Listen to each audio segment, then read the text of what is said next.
Book 4, The Dragon Blood Warrior, Chapter 1, Coming Home, Part 1. The walls around Alice's manor were not too high, only around 2 meters high. Walking to the walls, with a single jump, Linley leapt on top of the walls. Then, with a single leap, he descended in front of Alice, as though he had flown to her. "Quick, lie down." Alice urgently tugged at Linley. Suspicious, Linley obediently sat down.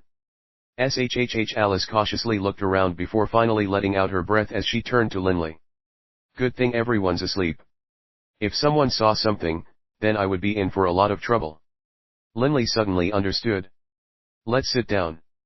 If we talk while sitting down, the wall will prevent anyone from seeing us." Alice smiled delightedly, like a sly little fox. She casually wiped down the floor with a nearby cloth, then sat down alongside Linley. Linley was also very delighted to be able to run into Alice again. "Big brother Linley, what are you doing out here on the streets so late at night?"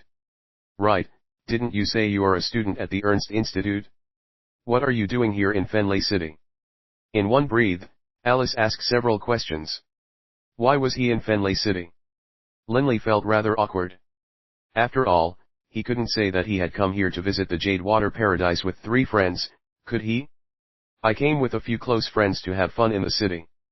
At night time, I thought it was really stuffy inside, so I came out for a stroll." Linley could only give this rather unclear answer. Alice nodded. "Alice, what are you doing up awake so late at night?" Linley asked. Alice chewed her lower lips helplessly. "I fell asleep really early, but just as I was enjoying my rest, I got woken up out of a beautiful dream by my father, who drank too much and was totally smashed. You don't know how excessive my father is. He goes gambling every day and drinking every day. After getting drunk, he causes trouble at home. I'm so annoyed. To have a father like this, all I can say that is that I'm unlucky. How about you, Linley? What is your father like?" Alice was looking at Linley, who was seated across from her. "My father?" Linley couldn't help but think about his own father. "My father doesn't gamble. Although he does drink, he doesn't get drunk. But my father is extremely strict. He's been like that since I was young." Alice sighed with jealousy. "Big brother Linley, you are so lucky. Unlike me." Under the moonlight, a young man and a young woman were chatting happily on a balcony. From the topic of fathers, they switched to education, then to their schools, and then to each other's friends. Finally, they started talking about things they did with their friends. Linley was very happy while chatting with her. The more they chatted, the more Linley began to understand what Alice's life was like. Slowly, the night wore on, and the first rays of light began to peek out from the east. The entire earth began to be filled up with the fresh morning air. But Linley and Alice, both happily immersed in conversation, didn't notice the passage of time at all. Only when the sky was bright did the two of them realize how much time had passed. "Oh, it's day already." Only now did Linley notice the time. Alice finally realized as well. "I'm so embarrassed, big brother Linley. I forced you to keep me company all night." Suddenly, Linley and Alice stopped talking. They felt a bit awkward. "Right. Time for me to go." Linley could feel that the atmosphere was a bit strange. He couldn't help but suddenly feel nervous, and so he immediately stood up. "Big brother Linley, in the future, will you come back to Fenley City?" Alice asked. "I will, as long as I have free time." Gripping the railings with his hands, Linley somersaulted over, landing on the wall, then with a leap, jumped down to the street below, almost 10 meters away from the wall. Linley didn't look back, just casually, weakly waving goodbye. Alice watched as Linley departed. Only after he disappeared into the streets did she rather forlornly return to her own room. The summer sun in August was like a huge ball of flame, baking the land. After having lunch with his 3 brothers, Linley headed directly towards his hometown, Yulan Township. He carried with him his backpack with over 70,000 gold coins worth of Magi Sidecores. Squeak squeak. On Linley's back, Bibi began to excitedly squeak as well. Linley glanced at Bibi, then began laughing as well. He mentally said, "Bibi, you are excited about going back to Yulan Township as well, eh?" "Right, I've never asked you before, but how and why did you appear in my family's courtyard, back then?" "I don't know either. Bibi helplessly shook his little head. As far back as I can remember, I was there in your family's back courtyard. I don't know who my parents are either. But I do remember one thing, a voice, which seemed to say, stay here, don't run around. Stay here, don't run around. Linley's heart throbbed. Could that voice have been that of Bibi's father or mother? At the beginning, I just ate rocks. I obeyed that voice, so I didn't leave your family's courtyard. But then, boss, you found me and fed me a wild hare. In the whole wide world, there isn't anybody who treats me better than you, boss. I don't want to ever leave yet, boss. Bibi wrinkled his little nose. Linley, too, reminisced about what had happened before. Back then, Bibi really did hesitate for a while at the entrance to Yulan Township, but in the end, upon seeing Linley really was going to leave, Bibi had made the decision to bite Linley and initiate their soul-binding contract. All right, Bibi, we'll always be together, okay? Linley lovingly stroked Bibi's little head, and Bibi, comforted, closed his little eyes happily. Linley didn't walk too fast, traveling around 20 kilometers per hour. By the time he arrived at the borders of Yulan Township, it was already night. As he made his way into town, he heard a familiar voice. All of you, straighten and tighten up those waists. Don't bend. If anyone's buttocks touches those branches and gets stained by the dye, they'll be considered to have broken the rules. Double training for them. Hillman's voice could be heard from far away. Linley stared towards him. On that familiar, empty field in the east side of Yulan Township, next to a row of trees, a group of kids from age 6 to 16 were standing in 3 divisions. Under the strict supervision of Hillman and the other 2, they were engaged in tough training. Sweat had totally drenched all of the children's clothes. Back in the day, I did this training as well. Seeing this, Linley felt very moved. Linley. Hillman saw Linley from far off. After giving some instructions to Roger and Lori, he immediately ran over towards Linley, immediately giving Linley a big bear hug. Uncle Hillman. Long time no see. Linley was very happy as well. Haha, let's go. Let's go home first. Lord Hog will be so happy to see you. Hillman chortled as he spoke, and then led Linley into Yulan Township proper. Young Master Linley. Roger and Lori greeted Linley warmly from afar. Uncle Roger, Uncle Lori. Linley also waved at them happily, and then followed Hillman towards his own manor. Linley, you brought a backpack with you? It seems heavy. What's inside? Hillman noticed the backpack on Linley's back, and asked with a laugh. Linley smiled mysteriously.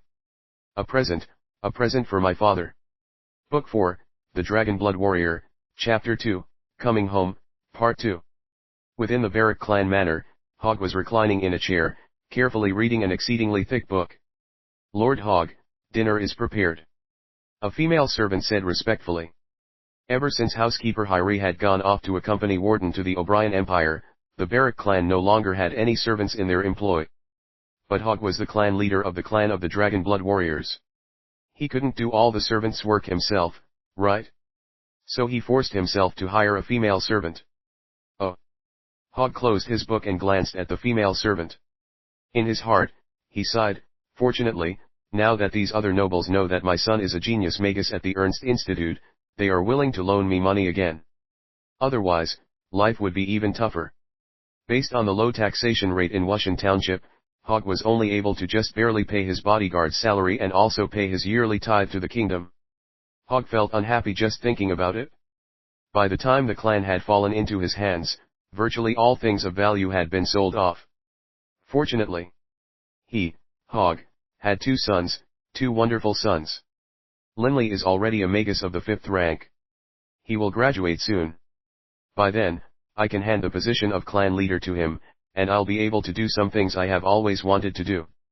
Hog stood up, preparing to head towards the dining room, when suddenly, Lord Hog, Lord Hog. Hillman's voice rang out from afar. Hog looked questioningly towards the main gate. In a short period of time, Hillman ran in, and right beside Hillman was a tall, sturdily built young fellow. Upon seeing the young fellow, a smile blossomed upon Hog's face. Laughing loudly, he advanced. Linley, you are back. Haha, this is wonderful. This is an enormous surprise. Agatha Agia S.A., Please prepare a more sumptuous dinner. Hog intimately patted Linley on the shoulders. Nice, kid. You are almost as tall as me now. Oh, right. I thought you were usually only allowed to come back at the end of each year. This time. Linley smiled secretly. Father, I'll tell you later, during dinner. So mysterious. Hog intentionally frowned at Linley. Hillman, next to them, laughed. Lord Hog, Linley wouldn't tell me either, but he's prepared a mysterious gift for you. I asked him what, but he refused to say. Uncle Hillman. Linley frowned at Hillman. All right, I'll be quiet, I'll be quiet. Hillman laughed loudly. Darkness fell upon the world, blanketing the earth in shadows, but the Baruch clan manor's dining room was brightly lit with many lanterns. After finishing dinner, the serving girl Agatha cleared the table, leaving behind only Linley and Hog in the room. Only now did Linley place the backpack in front of his father. This is... Hog stared suspiciously at Linley. We'll open it in a bit. Linley stood up and closed the door to the room. Hog couldn't help but chuckle. As secretive as all that? You even went to close the door. Linley sat down confidently. Father, you can open the backpack now. HRMPH, let me see just what you have in here.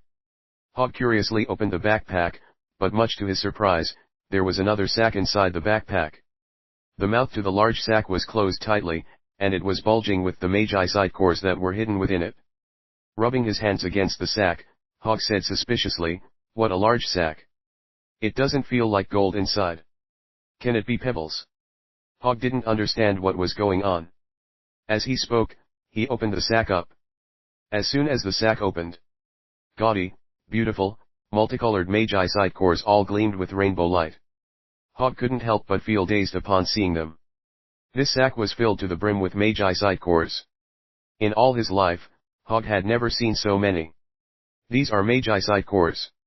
Hog's eyes were round, and he stared at Linley in astonishment. And then, he slowly swallowed.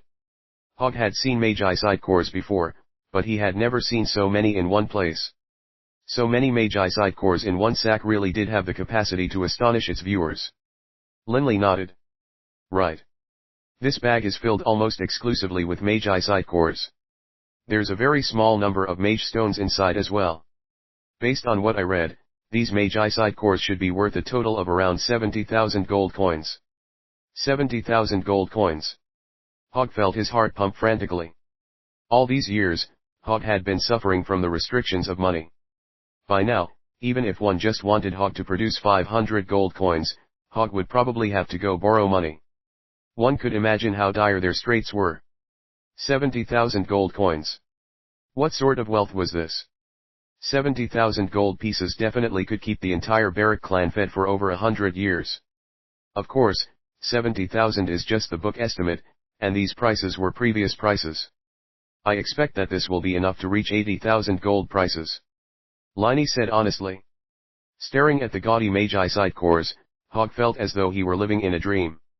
His entire body was floating. Hey-ah. Hey-ah. Hog took 2 deep breaths, finally calming himself down. Linley, where did you get these magi side cores? Hog finally thought of this. He stared at Linley with a deadly stare. Did you go to the mountain range of magical beasts? Linley nodded. Yes, father. I got all of these from mountain range of magical beasts. Hog was somewhat angry now. The mountain range of magical beasts is one of the most dangerous places in the entire continent. Entering it is a major endeavor. Why didn't you discuss it over with me before going inside? Do you know how dangerous it is in there? Just as he finished speaking, Hog began to laugh at himself. Linley had gone inside, after all. He definitely now knew how dangerous it was. Hog lowered his gaze, and was silent. Seeing Linley with an earnest listening to himself being lectured expression on his face, he couldn't help but shake his head and sigh. Linley, it's not that I, your father, want to yell at you. But you must know that you are currently a genius mega studying at the Ernst Institute. In the future, your potential will be limitless. The heavy burden of stewarding the Baruch clan will rest on your shoulders. After all, your brother is still young. Who knows how long it would take before he becomes a real dragon blood warrior. All my hopes rest on you for now, as well as all of the hopes of the Baruch clan. This is why you can't treat your life as a joke. Linley didn't dare to speak. Take off your clothes. Let me see if you have any injuries. Hog suddenly said. Take his clothes off? Linley hesitated. Others couldn't tell with his clothes on, but Linley himself knew very well how terrifying the sight of all the crisscrossing scars on his body was. Hog frowned. Take them off. After hesitating another moment, in the end, Linley still undressed, taking off his shirt and baring his upper body. Upon his robust chest, there were countless scars, and even several wounds that appeared to be fatal wounds. Seeing the terrifying scars on Linley's body, Hog could feel his own heart quivering. Hog reached out towards Linley's chest with a quivering hand. Seeing those near-fatal wounds on Linley's chest, Hog couldn't help but feel his heart turn sour. How much pain had his son had to endure? How many near-death experiences had his son experienced? Hog didn't even want to think about it. Linley, Hog choked up. Father, look, I'm fine. Linley immediately said comfortingly. Hog stared at the pile of Magi side cores, which represented a huge sum of money, then turned to look once more at the terrifying scars on Linley's body. Hog's entire body began to quiver. He was filled with hate. Hate for himself for being useless, for being incapable. Taking a deep breath, Hog finally fell silent, staring at the sky. In the end, he finally said in a low voice, Linley, you've spent an entire day on the road. You must be tired. Go get some rest. Yes, father. Linley quietly left, leaving Hog alone, sitting quietly by himself, in that dining hall lit by candles. Book 4, The Dragon Blood Warrior, Chapter 3, Hog. The next morning, while seated at the dining table in their dining hall, Linley was astonished to see his father looking radiant, with energy levels seemingly like Linley had never seen. Putting down his knife and fork, Hog smiled as he looked at Linley. Linley, this time you should stay at home a bit longer. It's been quite some time since I have seen you. The two of us, father and son, need to spend some quality time together. His father was asking him to stay at home longer? Linley was a bit astonished. After all, in all these years, his father had never said these type of words to him. Originally, Linley was planning to go back to Fenley City to stroll about and maybe visit Alice. But upon hearing these, he put all thoughts of visiting her aside. Okay, father. Linley happily nodded. Hog nodded with pleasure, but in Hog's eyes, there seemed to be an hint of something indecipherable. This time, Linley stayed for 10 full days in Wushan Township. Even when the start date for the next semester at the Ernst Institute arrived, he still didn't go back, and Hog didn't rush him either. Upon the mountain peaks of Mt. Wushan, rain clouds drifted hither and to. Linley was seated in a meditative pose, refining mage force. Earth elemental essence and wind elemental essence swirled around Linley, entering his body from every direction and being absorbed into his muscles, his skeleton, and his veins, improving his body's strength. After part was absorbed, the rest was transformed into mage force and stored in his central dantian. Like an ocean being fed by 100 rivers, all of the flows of elemental essence in his body would eventually end up here. Linley just sat there for half a day. By the time Linley opened his eyes, it was already sunset. Time to go back to school. Linley rose to his feet and took a deep breath. Ever since I gave those Magi side cores to my father has changed for the better. He's been much closer to me as well. These 10 days Linley had spent here had been the closest 10 days he had ever spent with his father. What caused father to change so much? The Magi side cores? I don't think father would have changed just because of money. Perhaps, it was the scars on my body. Linley pondered, but in the end, he still couldn't fully understand why his father's attitude towards him had changed so much. Asking if one was cold, worried that one might be hot, this idiom expressing concern perfectly captured how considerate and caring Hog was towards Linley. After entering the Baruch clan manor, Linley immediately saw his father, book in hand. Father, it's getting dark. Why don't you finish the book tomorrow? Oh, Linley's back. Laughing, Hog closed the book. Your words have merit. I'll finish it tomorrow. Linley, after spending all this time training, you should be thirsty. Hog poured a glass of hot water from the tea carafe he kept by his side. Here, have something for your throat. The temperature of this water is just right, not too cold, not too hot. Thanks, father. Linley's heart felt warm. This was how Hogg had treated Linley during these past 10 days, incomparably well. While in the past, Hogg was always strict and solemn. Rarely would he show his affectionate side. While drinking the water, Linley said, "Father, I've been at home for some time now. I'm planning to go back to school tomorrow." "Tomorrow?" Hogg paused for a moment, seemingly stunned, but then nodded. "All right. Come back earlier for your end-of-the-year holiday this year." "Sure." Linley assented. Hogg said in a soft voice, "Linley, your father doesn't have much ability. In the future, our clan will depend on you. By giving me these Magi side cores, your little brother's tuition expenses are guaranteed as well. I am already extremely satisfied. But in my mind, I still constantly think about our family's humiliation. I hope that you will never forget that our ancestral heirloom is still in the hands of others." Linley could sense his father's faith being placed in him. Taking a deep breath, he nodded slightly. "Right now, I don't have any other desires. I only hope that before my death, I will be able to see with my own eyes the slaughterer warblade." Hogg's voice became even more quiet. Linley could feel that something was amiss. He immediately said, "Father, don't be so gloomy. You are only 40 years old this year. You have lots of time left. I have confidence that within 10 years, I can definitely bring our warblade slaughterer back, and once more place it within the ancestral hall in our manor. 10 years. Good, good." Hogg gently nodded. The second day, after lunch, Linley departed from Wushan Township. That night, in the main hall at the Baruch Manor, two people sat together. Hogg and Hillman. The door to the hall was closed, and on the main table in that hall, the sack of Magi side cores was on display. Hillman had been totally stupefied by the sack of Magi side cores. Finally, Hogg spoke. "Hillman. I plan to sell off these Magi side cores. I want to entrust that gold into your safekeeping." Hillman immediately recollected himself. He hurriedly said, "Lord Hogg, no. How can you hand such a vast sum of money to me? Why don't you take care of it?" "Hillman, don't call me Lord Hogg. You can just address me as Big Brother Hogg again." Hogg laughed in a very kind way. Suddenly, Hogg stood up, facing the east. "Me, take care of it? Ha ha, Hillman, perhaps there is nobody besides you who knows more about the affairs of the Baruch clan, and about me." Hillman started. He didn't know why Hogg had suddenly said this. "That affair has been buried in the deepest reaches of my heart for 11 years now. For 11 years, I've felt as though my heart has been chewed on by ants. I've been suppressing it all this time. Suppressing it, one day after another, 1 year after another, and in the blink of an eye, 11 years went by." Hogg's entire body began to tremble.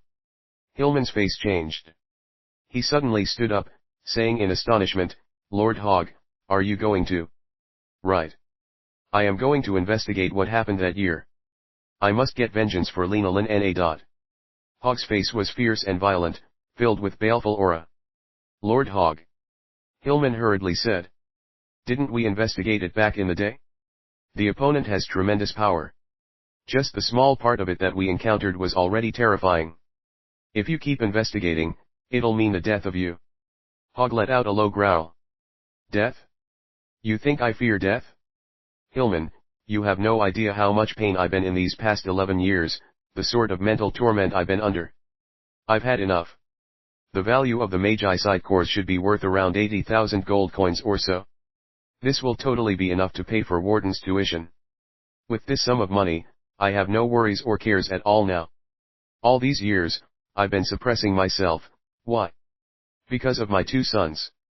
Now that Linley has grown up, and Warden has reached the O'Brien Empire, I have nothing to worry about anymore." Hogg tightly clenched Hillman's shoulders with his hands, staring into Hillman's eyes. "Hillman, although you have always addressed me as Lord Hogg, after all these years, the two of us have developed genuine brotherly affection towards each other. For the sake of that brotherly love, I hope you can help me." "Hogg, you," Hillman was frantic. Hillman knew very well that once Hogg really went to investigate that affair, he would very likely lose his life. "My mind is set. Hillman, you must understand, this life I have been living is worse than death." Hogg's eyes were turning red. Seeing Hogg like this, Hillman felt helpless. He could understand how Hogg felt. Why was it that over these years, Hogg had become so solemn, so cold? Others might not know, but Hillman knew very well. Before the birth mother of Linley and Wharton, Lena, had died, Hogg was a very easygoing, open-minded person. But after Lena's death, Hogg's character and disposition had changed. Although Hogg had told others that Lena had died in childbirth, Hillman and housekeeper Heir knew the truth. "Hillman, don't try to persuade me. I just want to ask you, will you help me, or won't you?" Hogg fixed his gaze upon Hillman. Staring at Hogg, in the end, Hillman let out a long sigh. "Fine. I'll help." A hint of a smile blossomed on Hogg's face. The smile of relief and liberation. Book 4, The Dragon Blood Warrior, Chapter 4. The Price of a Sculpture. On the dry road of Fenley City, Alice was standing on the balcony of her two-story house. Her hands cupped her face as she stared down at the street and the people on it. Ever since Linley had departed, Alice would come here almost every day to watch the people on the street, hoping that Linley would come again. But school starts again tomorrow. I have to go back today. Alice secretly sighed, taking another glance at the street. She had hoped that Linley would come see her again, but over the past 10 or so days, Linley hadn't come even a single time. By this time, the voice of her good friend, Naya, could be heard from below. "Alice, hurry up." Naya, Tony, and Kaylin were all down at her door, waiting for her. Kaylin, Naya, and Tony were all students at war academies, and their school was located fairly close to Alice's Magus Institute. Given that, and the fact that all four of their families were located in Fenley City, they were on very good terms. "Okay, coming." Alice glanced at the street one last time before putting on her backpack and going downstairs. On the third night after Alice had departed the city, Linley arrived in front of Alice's residence. Raising his head to look up at the little balcony, he saw that no one was there. "Hey, what are you doing here?" A middle-aged guard in front of the residence shouted at Linley. Turning his head, Linley smiled as he replied, "Hello. I'm from the Yulan Institute. Alice is a good friend of mine. Is she still at home?" "Oh." Hearing these words, the guard immediately was all smiles. "Miss Alice has already left for school 3 days ago. She's long since headed back to school." "Oh, got it. Thanks," Linley said courteously. Turning around, Linley left via the dry road. After departing on the dry road, he turned his head and glanced at the balcony on the second level of the house. In his heart, he felt a bit helpless. On the road in front of the Ernst Institute, a white light shone out of the coiling dragon ring and transformed into a white-robed old man, the white-bearded Doering Coward. Smiling, Doering Coward said to Linley, "Linley, you've fallen for Alice." "A bit." Linley didn't deny it. Doering Coward stroked his beard, laughing loudly. "I didn't think that you little punk, would finally fall for a girl. But Linley, you and Alice are at different Magus Institutes. With the two of you living in separate places, it will be very hard for your relationship to advance. I know. It's up to fate. If we are meant to be, we will. If not, then forget it." Linley couldn't help but think about what being together with Alice would be like. He thought back to that terrified look on her face during the battle with the bloodthirsty warpig. On the road back from the mountain range of magical beasts, that shy look on her face as the two of them talked. And under the moonlight, her moving appearance, seemingly the goddess of the moon herself. This must be what one's first crush is like. Linley said to himself self-deprecatingly. By his age, all the other brothers in his dorm had dated, with Yale and Reynolds having found girlfriends long ago. As far as relationships went, Linley actually was somewhat excited about it. At the Ernst Institute, Linley was still as studious and hard-working as ever. Every day, he would spend at least part of his time training in the Straight Chisel School of Sculpting. In terms of both spiritual essence and mage force, his power continued to grow both stably and quickly. In the blink of an eye, a month passed. Per their previous arrangement, Linley and his brothers brought 3 new sculptures to Fenley City, where they were received at the Prulks Gallery by manager Ostoni. Almost 15,000 gold coins. That much. Linley was somewhat astonished by the price his 3 previous sculptures had fetched. Ostoni laughed loudly. "Linley, this is normal. The value of most expert sculptors is around 1,000 gold coins. But the Prolx Gallery would of course introduce you and your status as a 15-year-old genius magus who is also an expert sculptor. Just based on your personal status alone, the value of your artwork will be multiplied. More importantly than that though, your sculptures have a very unique aura. Although other people's sculptures are also beautiful, in terms of smoothness, there will always be some flaws. The lines of your sculptures are very smooth. For example, when comparing where you used the straight chisel and where you used the butterfly chisel, people actually can't tell. They flow together very perfectly. Linley couldn't help but laugh on hearing this. Traces of switching tools? From start to finish, his sculptures were carved with the usage of the straight chisel. He didn't use any other tools at all. Naturally, the lines would be very perfect and smooth. This unique point, along with the innately lofty, arrogant aura your sculptures possess, and combined with your personal status, caused each sculpture to rise to the price of 5,000 gold coins. The only thing preventing the price from rising even further was that there were still some minute imperfections in your patterns. Ostoni explained and praised. In his heart, Linley understood. Minute imperfections. Linley mentally shook his head. He only used a straight chisel. Although he could manage to carve out some unique patterns with it, in terms of effectiveness, naturally it would not be able to compete with specialized tools such as the butterfly chisel or the oblique knife. At the same time, Linley couldn't help but sigh. Those 3 sculptures were able to reach a price of 15,000 gold coins. This money came so easily. If Linley spent all his time carving, in a month, he could definitely produce 10 sculptures. 10 sculptures meant 50,000 gold coins. In the mountain range of magical beasts I spent 2 months and encountered countless dangers and experienced countless life and death situations. After killing all those assassins, I ended up with just 70,000 gold coins or so. Being a sculptor is like stealing money. Linley couldn't help but sigh. The value of Linley's sculpture was considered high even amongst experts. If expert sculptors are practically stealing money, then grandmaster sculptors, Linley couldn't help but be moved. The deeper Linley began to understand this profession, the more amazed he was. The circle of sculptors had an incredible disparity in terms of income. In the entirety of the Holy Union, there was perhaps just 100 or so expert sculptors. One could imagine how rare they were. Linley worked hard. I have faith that one day, you will become an amazing grandmaster sculptor. Ostoni said encouragingly. Not only did grandmaster sculptors possess amazing wealth, they also had an exceedingly high social status. They stood at the very top of this ancient artistic form. Even most powerful nobles, upon meeting them, wouldn't dare to be arrogant. Grandmaster. This was a very incredible designation. It wasn't something one could acquire through money or power. Only when a person had received universal acclaim as being on top of a particular field would one be honored with the designation of Grandmaster.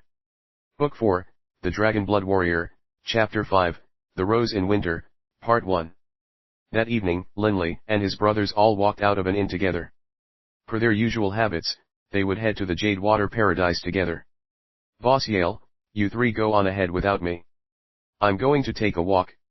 Linley said to them after leaving the inn. Yale, Reynolds, and George all stared at Linley in surprise. I really don't like the atmosphere all that much at the Jade Water Paradise. You guys go on ahead.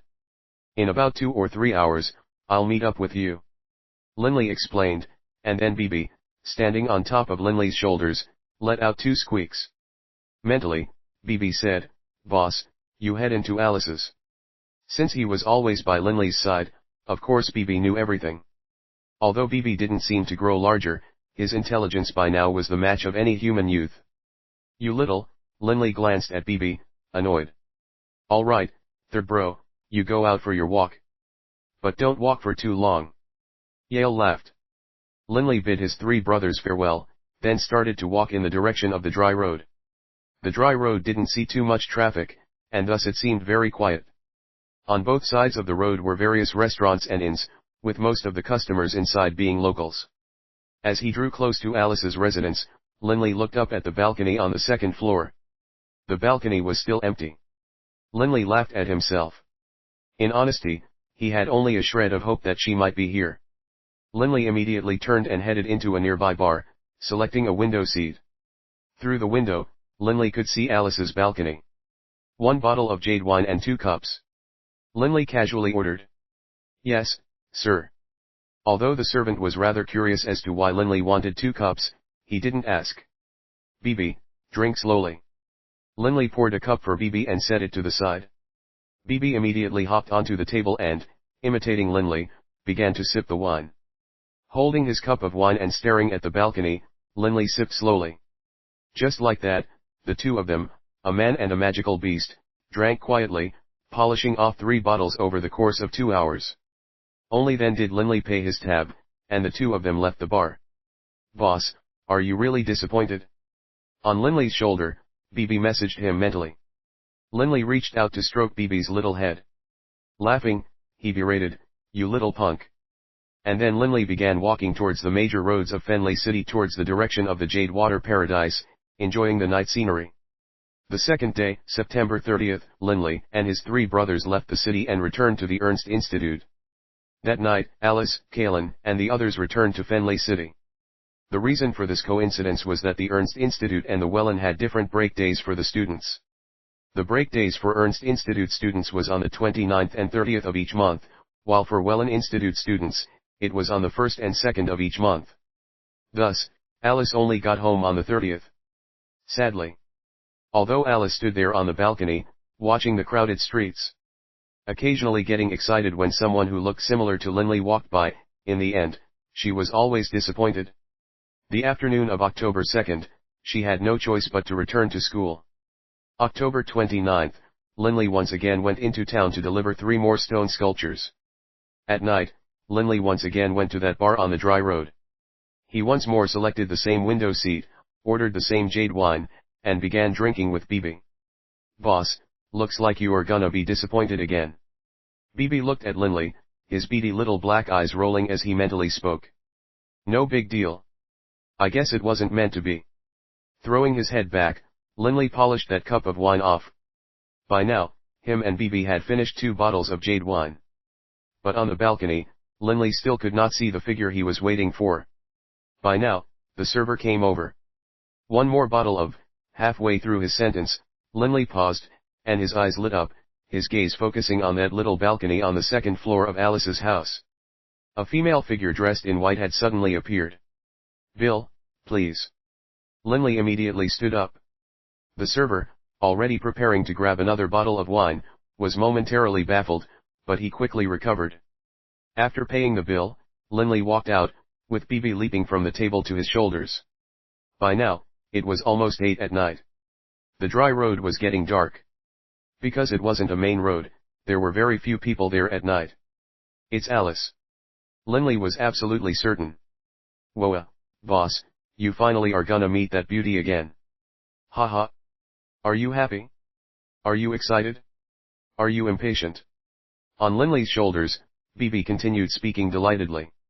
Linley didn't even pay attention to Bibi. Quite agilely, he flipped over Alice's wall, and with a push of his hands, he transformed into a black blur, landing directly onto the balcony. Alice had been watching Linley make his way over to her past the wall this entire time. "Big brother Linley." Alice immediately recognized him. Her heart rate immediately sped up and, nervous, her face turned red as well. But in her heart, she was filled with joy. Last time, she hadn't managed to catch Linley.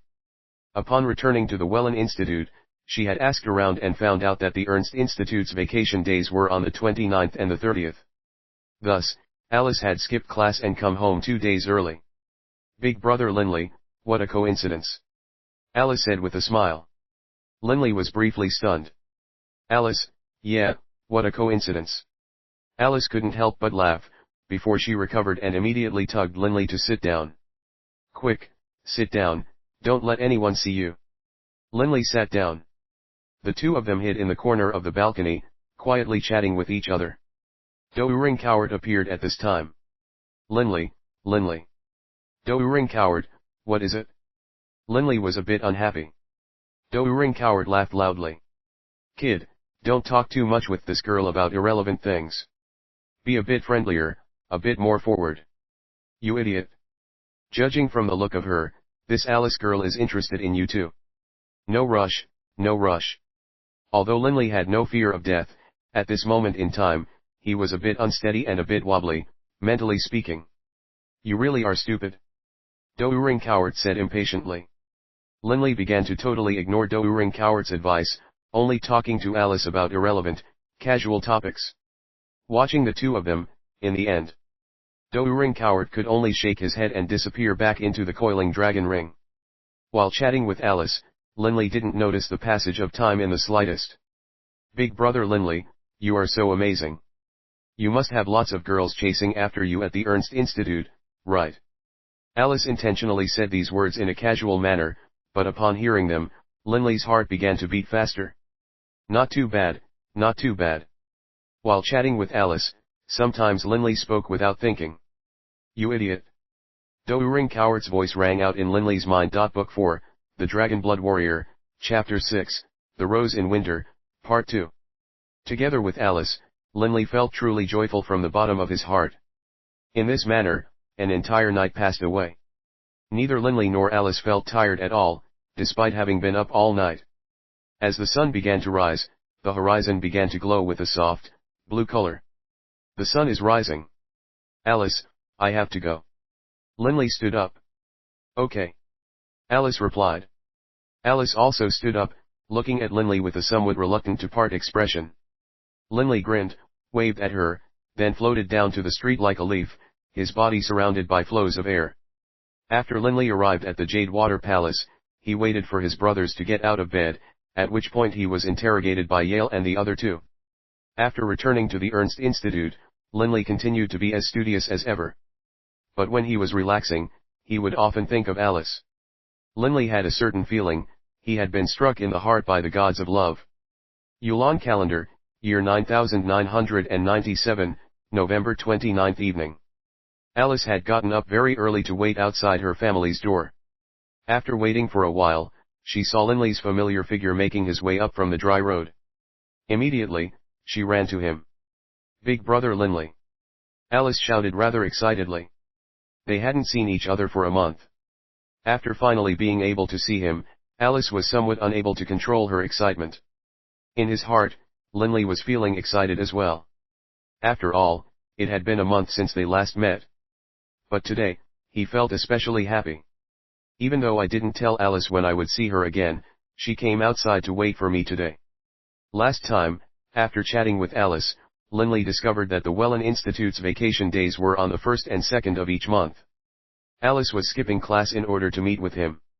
Linley fully understood what that meant. Linley, keep at it. This time, you have to be a bit braver. Doering Cowart's voice sounded out in Linley's mind. Linley secretly also made up his mind. After all, he didn't want to wait another month. Alice, why are you outside today, instead of on your porch? Linley and Alice were walking side by side on the street.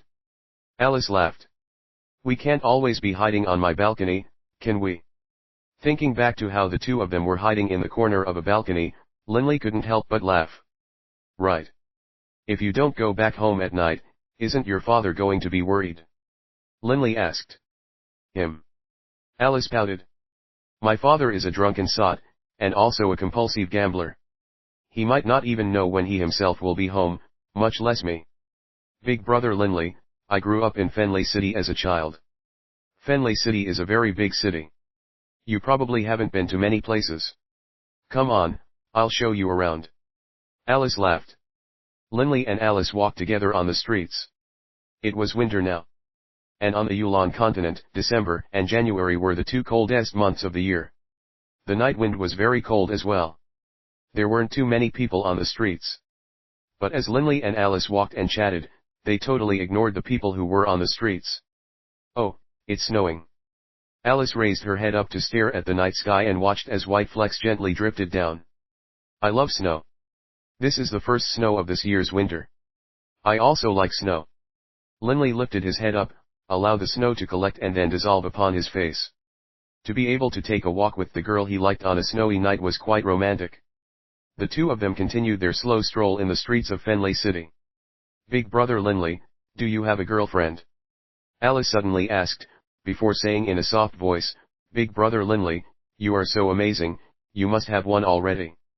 I do not, definitely do not. Linley quickly said. Hearing his words, Alice fell silent. Alice, Do you have a boyfriend? Linley dithered for a while, but finally got the question out. Alice's face immediately turned red. Even her neck turned red. But in the dark night, there was no way for Linley to see. How could I have a boyfriend? Who would want me as their girlfriend? Oh. Linley took a deep breath, then suddenly said, then how about, you be my girlfriend? Alice looked up at Linley in surprise, as though she had been stunned silly. Linley was just chatting normally with her earlier. All of a sudden, he asked this question of her, catching her totally off guard. In the Holy Union, it was very normal for young people to have boyfriends or girlfriends. Many of Alice's female classmates already had boyfriends, and she had also thought about having one. But she didn't expect that Linley would ask her in such a direct manner. You want me to be your girlfriend? Alice asked. Right now, Linley felt that his heart was pounding so frantically that it was going to burst out of his chest. Even when facing life and death battles in the mountain range of magical beasts, he had never been so frantic. Yes. Are you willing? Alice's face was totally red by now. She stared at Linley. Big brother Linley, honestly, maybe I'm not as good of a person as you think I am. I trust my judgment. Alice, I asked you already. Are you willing? Linley was about to go crazy. He wanted to know Alice's reply right away. Even Linley's voice was quivering. Alice was quiet for a moment, and then she gently nodded. Yes. Excited, Linley couldn't help but enfold Alice in a deep embrace. Embarrassed, Alice buried her face against Linley's chest. Just then, Linley noticed that there was a flower shop next to them. Moments later. Alice, here. Alice lifted her head up in response, and she did, she saw a brilliantly beautiful rose in front of her. Her face blushing, Alice accepted the rose. Looking at Alice, Linley thought that the red rose complemented her blushing pink face perfectly. She was an unspeakably moving picture. This image was burned into Linley's mind forever. Holding Alice by the hand, the two of them continued their walk. The snowflakes continued to fly about. The two youths slowly strolled about the night streets of Fenley City. The rose in Alice's hand was so beautiful, so vibrant. In one of the superior rooms of the Jade Water Paradise, there were 7 people, Yale, George, Reynolds, and 4 beautiful ladies. I don't know what's gotten into third bro. Last time he went missing for an entire night also. This time, he hasn't come back even now. Yale shook his head helplessly. Hey, that guy looks like third bro. Reynolds, who was seated next to the window, suddenly let out a surprised shout. And he's holding hands with a girl. Damn. Third bro managed to find himself a beauty behind our backs. Whoosh. Yale and George also ran to the window, staring down at Linley below them. At this moment, Linley, who was drunken in the beautiful throes of young love, didn't even notice that they had reached the Jade Water Paradise. Linley and Alice walked right past the Jade Water Paradise, continuing onto the fragrant Pavilion Road. Man, when did third bro become so formidable? Yale's eyes were sparkling. George and Reynolds were both excited as well. Reynolds immediately suggested, haha, when third bro comes back, we have to give him a proper interrogation. The next morning, Linley happily returned to the superior room in the Jade Water Paradise. Per their usual habits, Reynolds and Yale should have each retired to their own private rooms with their beauties. But, upon opening the door, Linley stared inside with surprise. Boss Yale, why are you all here? You ask me why we are all here. Reynolds began to chortle. Scheming looks were on the faces of George and Yale as well, and they began to creep closer to Linley. Tell. Reynolds stared at him. Who was that beauty who was with you last night? Quick, tell. Yale and George also demanded. Woo, you guys. Linley was totally flabbergasted. Book 4, The Dragon Blood Warrior, Chapter 7, Experts Everywhere, Part 1. Under the forced interrogation of his brothers, Linley was very honest and revealed the entire story behind him and Alice. This story made those two playboys, Yale and Reynolds, sigh in amazement. Ever since becoming boyfriend and girlfriend with Alice, although he was separated from her physically during the school term, they made an agreement to meet with each other at the end of every month.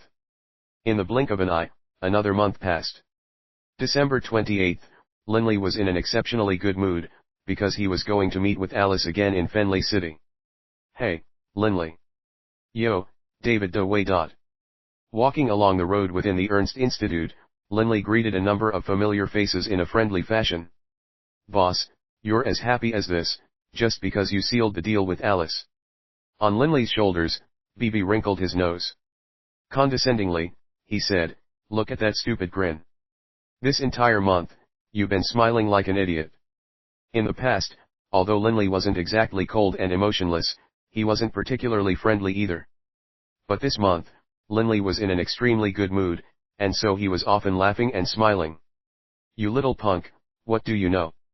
Linley glared at Bibi, before strolling casually into the library. After flipping through 2 books on wind-style magic, Linley entered a reading booth and began to read. The reading room was extremely quiet, and in the entire reading room, there was perhaps just 20 or 30 people, spaced far apart from each other. Linley selected a location off to the side and began to read.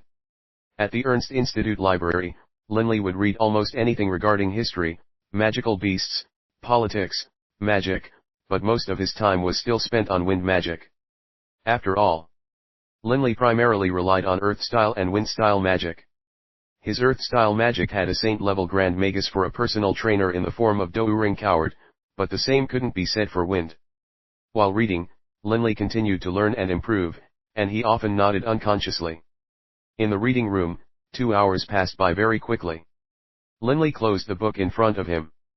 "Grandpa Do-Ring, it would be a very difficult task to understand all of the profundities of wind-style magic, much less devise a brand new spell of my own.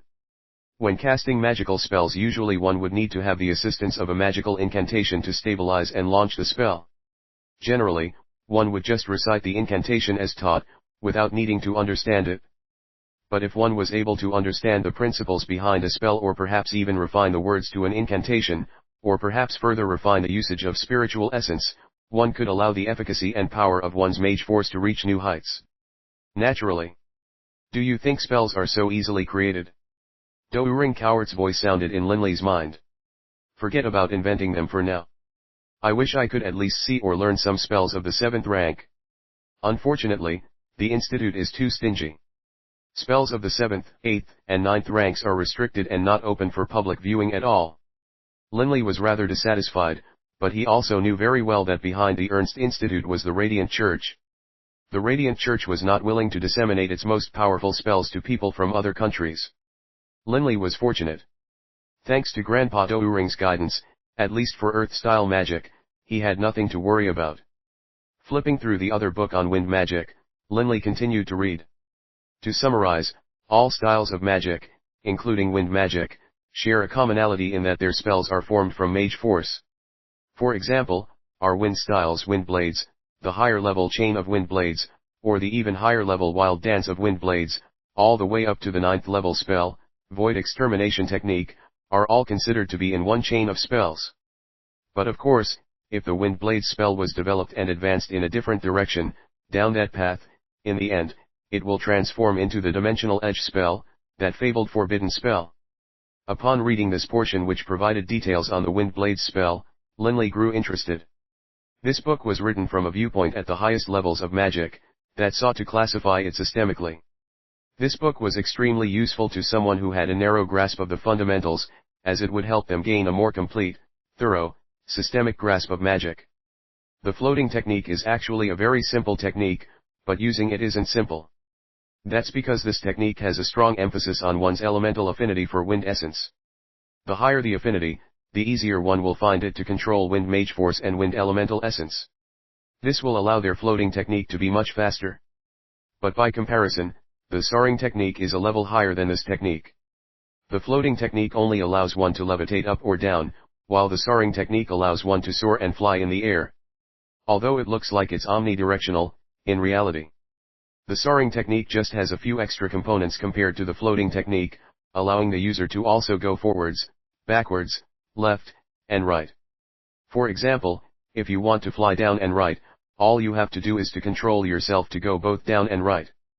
Frankly speaking, from this line of training, and based on the incantation the floating technique uses, in principle it should be fairly easy to figure out what the incantation to the soaring technique is. Upon reading this, a light went on in Linley's mind. Right. The soaring technique, compared to the floating technique, really just added the additional directional components of left, right, forward, and backward. In essence, it was still controlling wind elemental essence around the body to propel one in the various directions. Right, it just adds the components of forwards, backwards, left and right. If this hypothesis is correct, shouldn't be too hard to extrapolate the incantation for the soaring technique. Linley immediately began to try and mentally work out what the incantation should be. But of course, whether or not the extrapolated incantation would be correct was something which only experimentation could prove. Previously, Linley had been under the impression that the soaring technique had to allow a person to fly in any which way, and thus the incantation would be quite complex. But now, given that it just had 4 more directions compared to the floating technique, the level of difficulty for extrapolating the soaring technique was much lower. Linley continued to read, excited. Of course, high-level magical incantations that could be easily extrapolated are in the minority. For example, the higher-level variant of the soaring technique is the air wings spell, which forces the surrounding air elemental essences to form giant, invisible wings around the caster. This is far more difficult, and its incantation is very different from that of the soaring technique. There's simply no way to extrapolate it at all. Linley nodded as well. The more he read, the more confident Linley was that the author of this book was an expert in researching magical spells, because the explanations this book gave were almost all rooted solidly in the fundaments of magical theory. It gave advice on how to truly understand the mechanisms behind controlling elemental essence and in understanding each magical incantation. But it didn't say anything about how to improve the power of one's spells. Most people, upon seeing how deep and in-depth this book went with regards to magical theory and usage of elemental essence, wouldn't bother to read further. But Linley understood that if he could understand the reasoning behind each spell, he would naturally also learn how to better control his magic. At that time, the power behind each of his spells would be greater. Linley. Just as Linley was getting absorbed with this book, a clear voice sounded out by his side. Lifting his head, Linley looked off to the side, where he saw a tall, slender, beautiful girl standing next to him. It was Linley's good friend, Delia. But the expression on Delia's face wasn't too happy. Hey Delia, what's up? Linley laughed. Delia bit her lower lips. She was silent for quite a while, before finally asking, Linley, I hear, you have a girlfriend. Delia's eyes, beautiful and large, were firmly fixed upon Linley. Book 4, The Dragon Blood Warrior, Chapter 8. Experts Everywhere, Part 2. Linley was slightly startled. He hesitated. In his mind, many thoughts flashed by. But in the end, he still nodded. Yes. Her name is Alice. Delia's eyes immediately turned red. Congratulations. Delia hurriedly turned away, unable to prevent her tears from coursing down her face. She quickly ran out of the reading room. But Linley himself did not see Delia's tears. Sigh. After directly telling Delia the truth, Linley felt restless and annoyed. But at the same time, he also felt relaxed. After this event, Linley had no desire to keep reading. After noting down the name of this book, he returned it to the shelf. On his way back to his dormitory, Linley couldn't help but feel rather grumpy. Boss, I get it. You also like that Delia girl, right? Bibi said, engaging in a bit of schadenfreude. You know, I think Delia is a great gal. She's better than Alice, you know. Shut your mouth. Linley yelled at him mentally. HRMPH, HRMPH, I was right on the money, wasn't I? Bibi said delightedly. Linley let out a deep sigh. After a while, a hint of a smile appeared on his face. Forget it. Since I've made things clear to Delia, this won't be on my mind anymore. Right.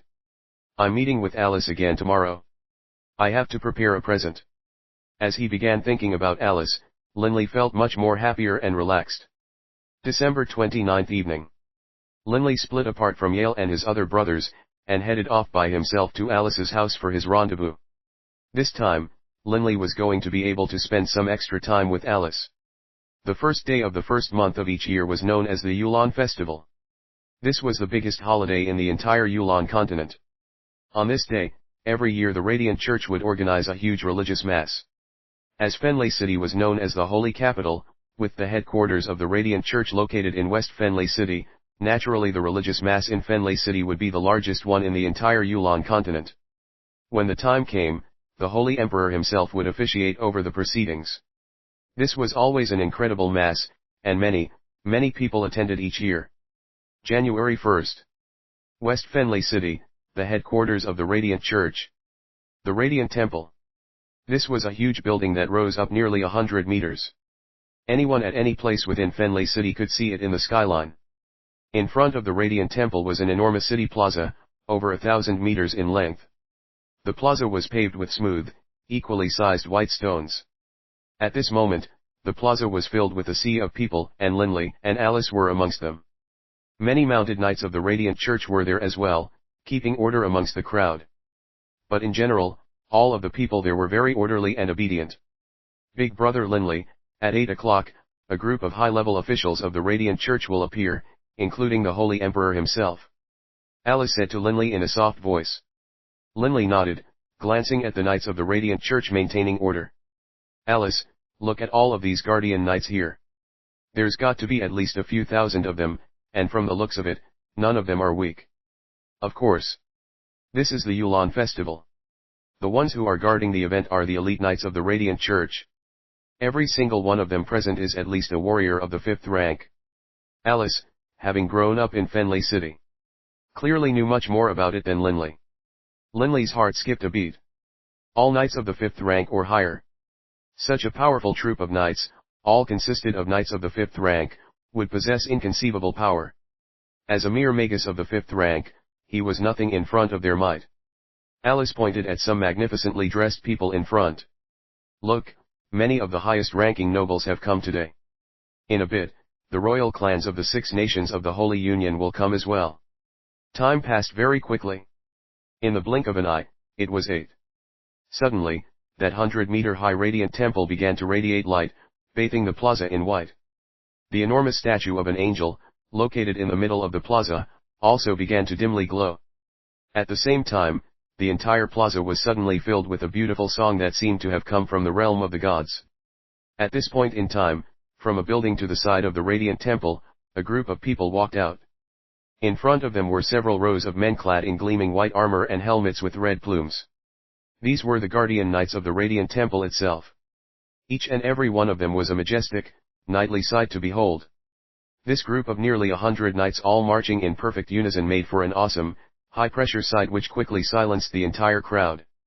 I didn't realize the Radiant Church had this much power. Those 100 or so knights must all be warriors of the 7th rank at least. Douring Coward appeared next to Linley, carefully inspecting the people present. And there are even saint-level combatants here today? Forget it, best I hide inside the ring. And then, Douring Coward promptly disappeared again. Saint-level combatants. Linley couldn't help but also carefully inspect that group of people. Behind those 100 guardian knights of the Radiant Temple, there were 10 or so people dressed in long, flowing white robes. And behind them, surrounded by several cardinals wearing crimson, was a bald-headed old man dressed in silver robes. The Holy Emperor. Clearly, the bald-headed old man dressed in silver was the center and heart of this group of people. Linley couldn't help but focus all of his attention on this man. The Holy Emperor was a tall man, perhaps almost 2 meters tall. In his left hand, the Holy Emperor was wielding a scepter that was nearly as tall as he himself was. Behind the Holy Emperor and the cardinals, there were 4 old men all dressed in black, as well as over 100 warriors dressed in violet. This group of people walked in an orderly fashion to the center of the plaza.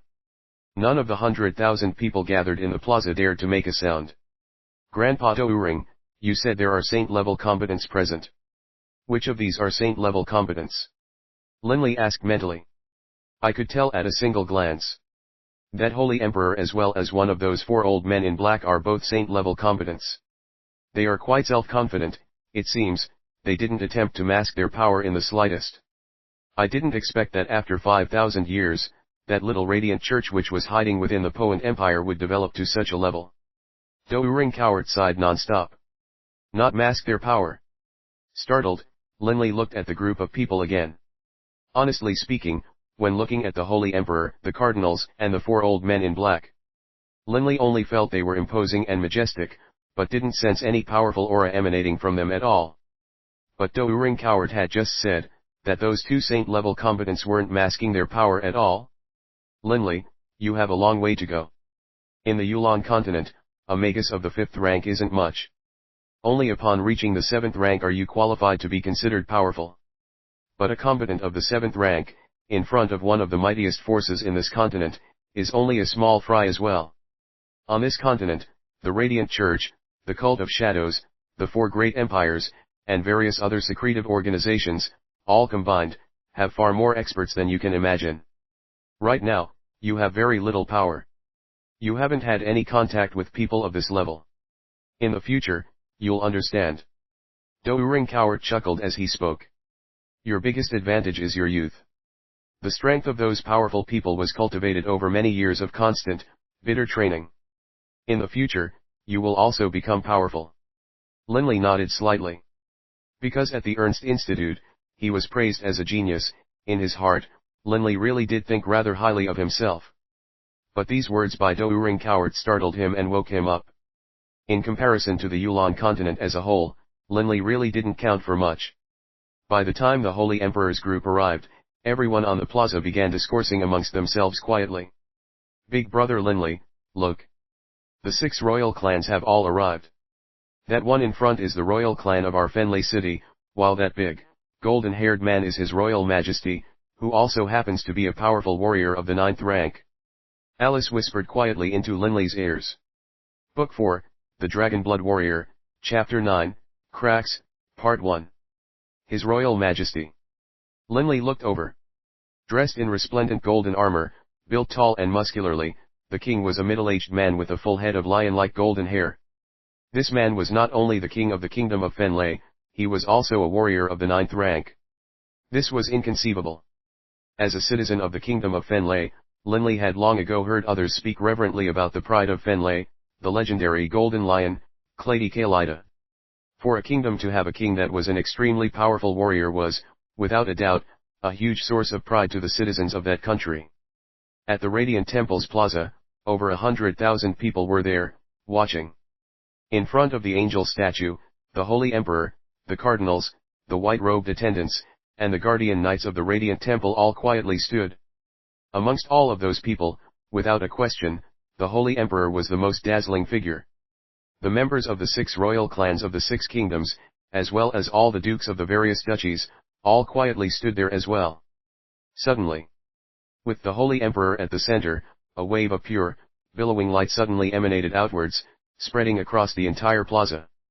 The entire plaza full of people fell silent, and on everyone's face, a calm, peaceful smile appeared, as they felt their hearts and minds be comforted. How terrifyingly powerful, for him to be able to so easily emit a wave of light that ensconced over 100,000 people. As a magus himself, Linley could immediately tell how mighty this Holy Emperor really was.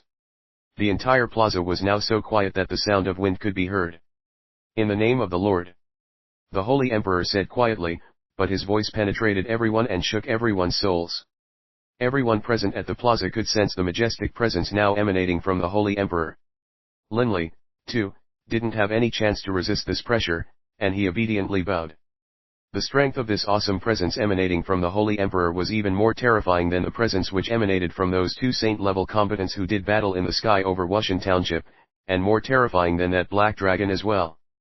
This sort of presence did not need to compel others to do anything. Its very nature caused people's souls to feel worship and veneration towards it. It was a deity's presence.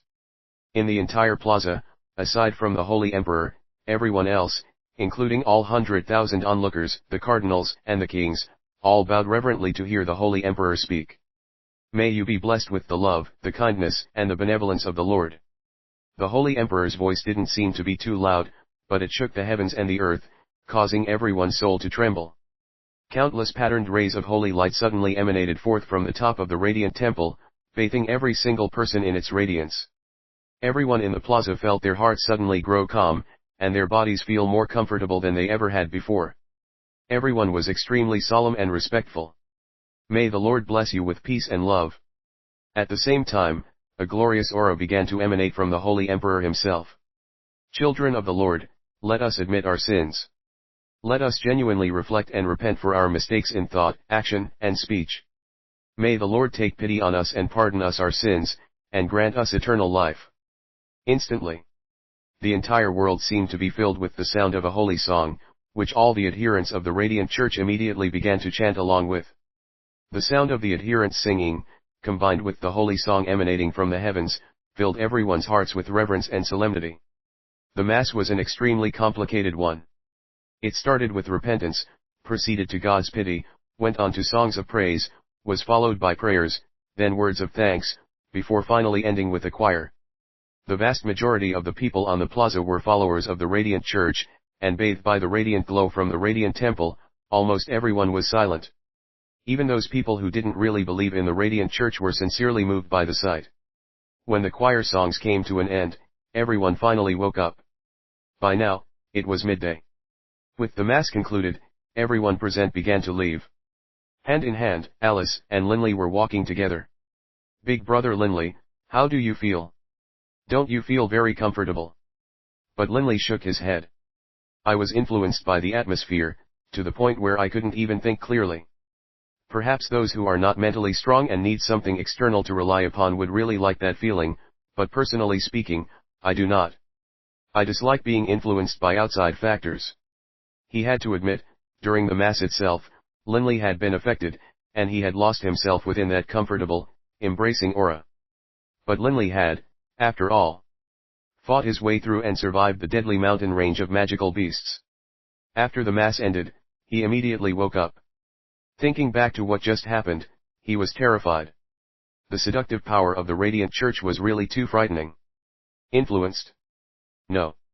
The Lord is like our father and mother. We are all the Lord's children, and we are all blessed with the Lord's benevolence and love. Big brother Linley, how could you think such a thing? Alice was somewhat unhappy. Alice had grown up in Fenley City since she was little. As the holy capital, each year during the Yulan festival, Fenley City would put on this sort of large-scale Mass.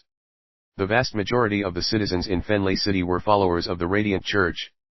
Alice, as well, had been a believer in the Radiant Church since she was a child. This sort of spiritual belief was not something that would be easily changed. "Alice, you can't think of it like that.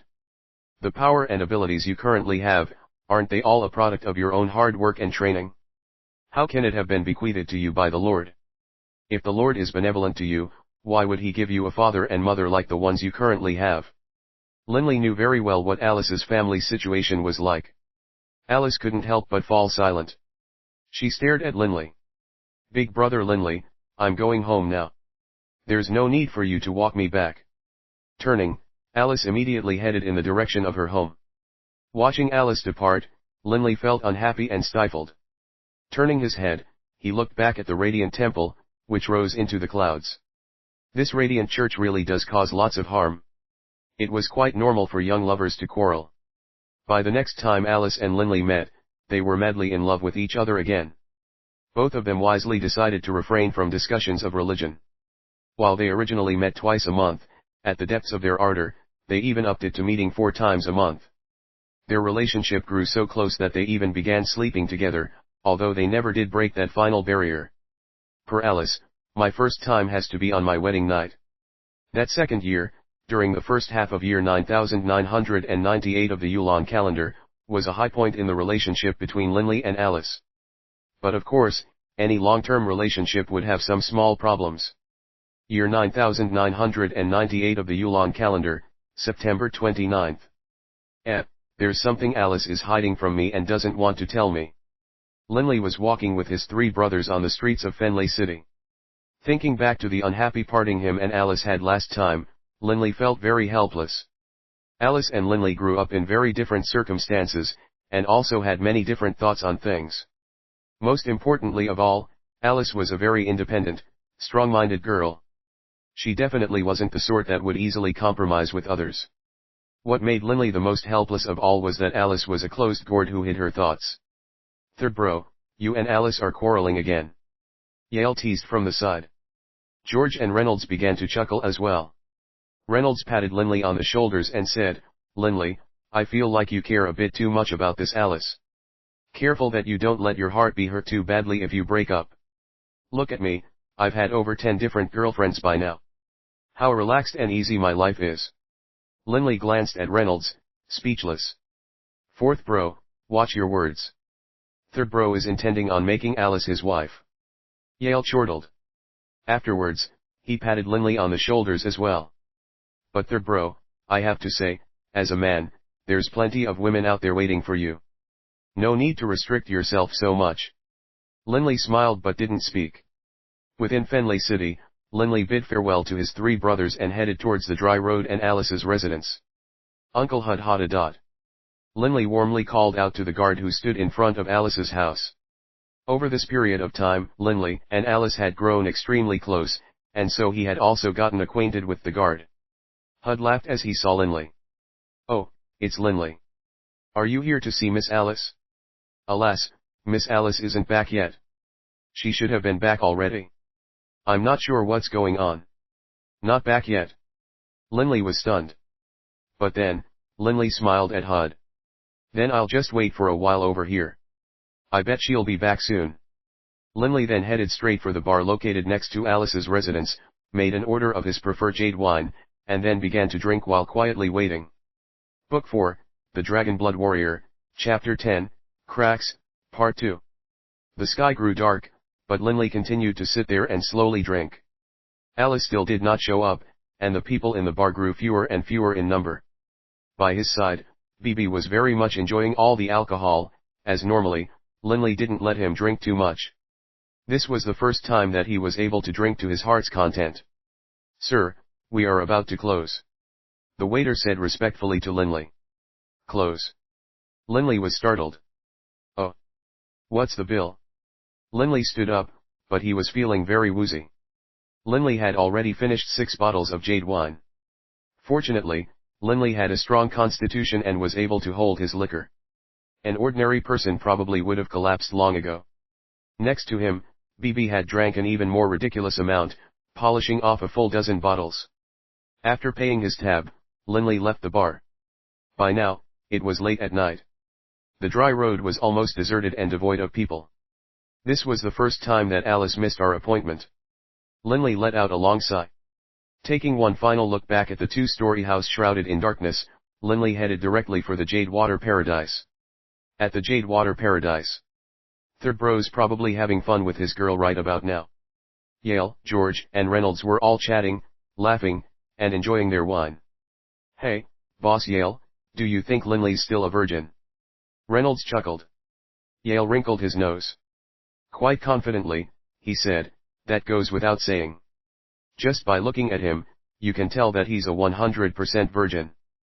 But, fourth bro, let's go get some rest. As he spoke, Yale pulled his beauty by the hand and moved to leave the room, quickly followed by Reynolds. Crack. The door to their room suddenly opened. Yale and Reynolds stared in surprise. Shocked, Yale said, Third bro, why'd you come back? No reason. Come on, boss Yale, fourth bro, second bro, keep me company and have some drinks with me. Linley's voice was a bit low and quiet. Reynolds, George, and Yale all looked at each other. Yale was the first one to laugh and say, wonderful. It's rare to see third bro in such a frank and straightforward mood. Tonight, we brothers are gonna keep you company and drink with you. Yale, Reynolds, and George all sat down and began to drink with Linley.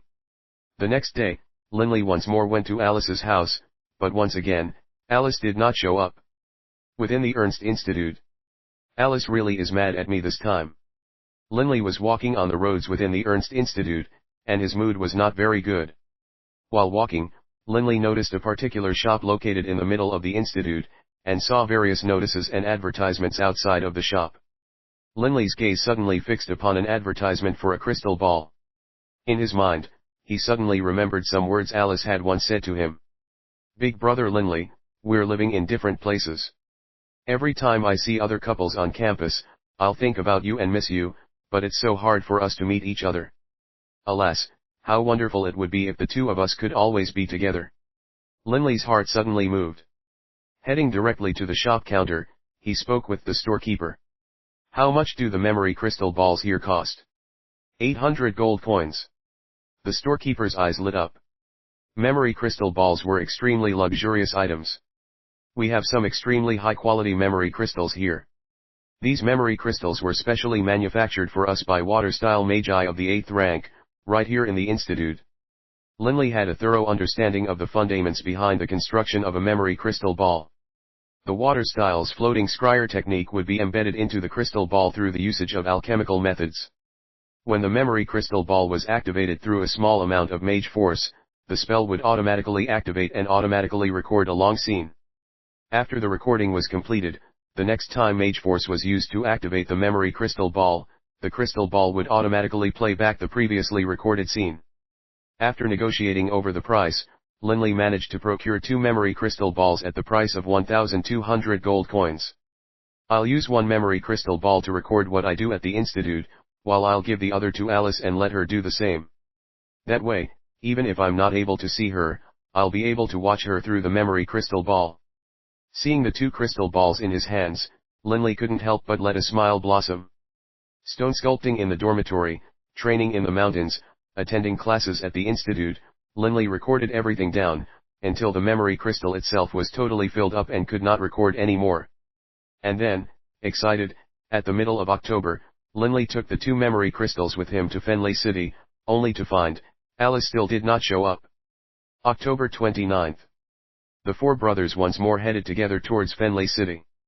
Within the city, Linley separated from his 3 brothers. Reynolds, Yale, and George watched as Linley departed, the expressions on their face solemn. In the past 7 years that I've known Third Bro, he's always been an outstanding genius, both in the field of magic as well as in the field of stone shaping. But clearly, Third Bro highly values the relationship between him and this Alice. If this results in heartbreak, I'm afraid that Third Bro will be deeply hurt. Yale frowned as he spoke. Reynolds nodded as well. I have the same feeling. That Alice girl hasn't shown up for 3 of their meetings now. I'm afraid there must be some trouble. Honestly, breaking up isn't necessarily a bad thing, Yale laughed. As a man, if you don't experience the pain of a breakup, how will you mature? I've always felt that Third Bro dotes on that Alice too much. If it was me? Shit. If a girl acts up towards me, I'd drop her in a heartbeat. George laughed. Boss Yale, honestly, I rather appreciate how Third Bro behaves. Your point of view is really a bit too. George shook his head. I myself am inclined towards how Boss Yale thinks. Reynolds smirked. Enough chit-chat, let's go to the Jade Water Paradise. Yale, Reynolds, and George headed directly to the Jade Water Paradise, but halfway to their destination, Reynolds suddenly, secretively nudged Yale and George. Boss Yale, George, wait a second. Take a look over there. See who that is. Yale and George both turned to look in the direction towards which Reynolds was gesturing. Immediately, the expressions on the faces of both Yale and George changed. Book 4, The Dragon Blood Warrior, Chapter 11, A Meeting. The fragrant pavilion road was filled with people, but Yale, George, and Reynolds clearly and distinctly could tell who a certain female was, not too far away from them. Since Linley and Alice had been together for a long time now, Yale, George, and Reynolds had all been formally introduced to Alice. Naturally, they recognized her. It's Alice. George said in a low voice. Right at this moment, Alice was walking hand in hand with another young man, a hint of a smile on her face.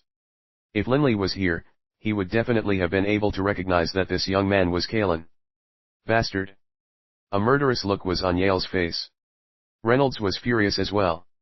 These past 2 months, Linley has been going to her home time and time again, waiting bitterly for her. He's been recording all of his activities down in a memory crystal as well, like an idiot. And he even told us that in the future, he was going to marry this Alice. *CK this. In what way is our Third Bro not worthy of her? George was starting to get upset as well. Yale let out a sneer. It's not convenient for us to interfere. We'll go to the Jade Water Paradise, and we'll talk to Third Bro about it when he's back. The most important thing for us to do now is to help Third Bro mentally prepare for this. If he doesn't prepare, I'm afraid that he won't be able to take this blow. George and Reynolds all nodded as well. Within their private room at the Jade Water Paradise, Yale, George, and Reynolds all sat, frowns on their faces.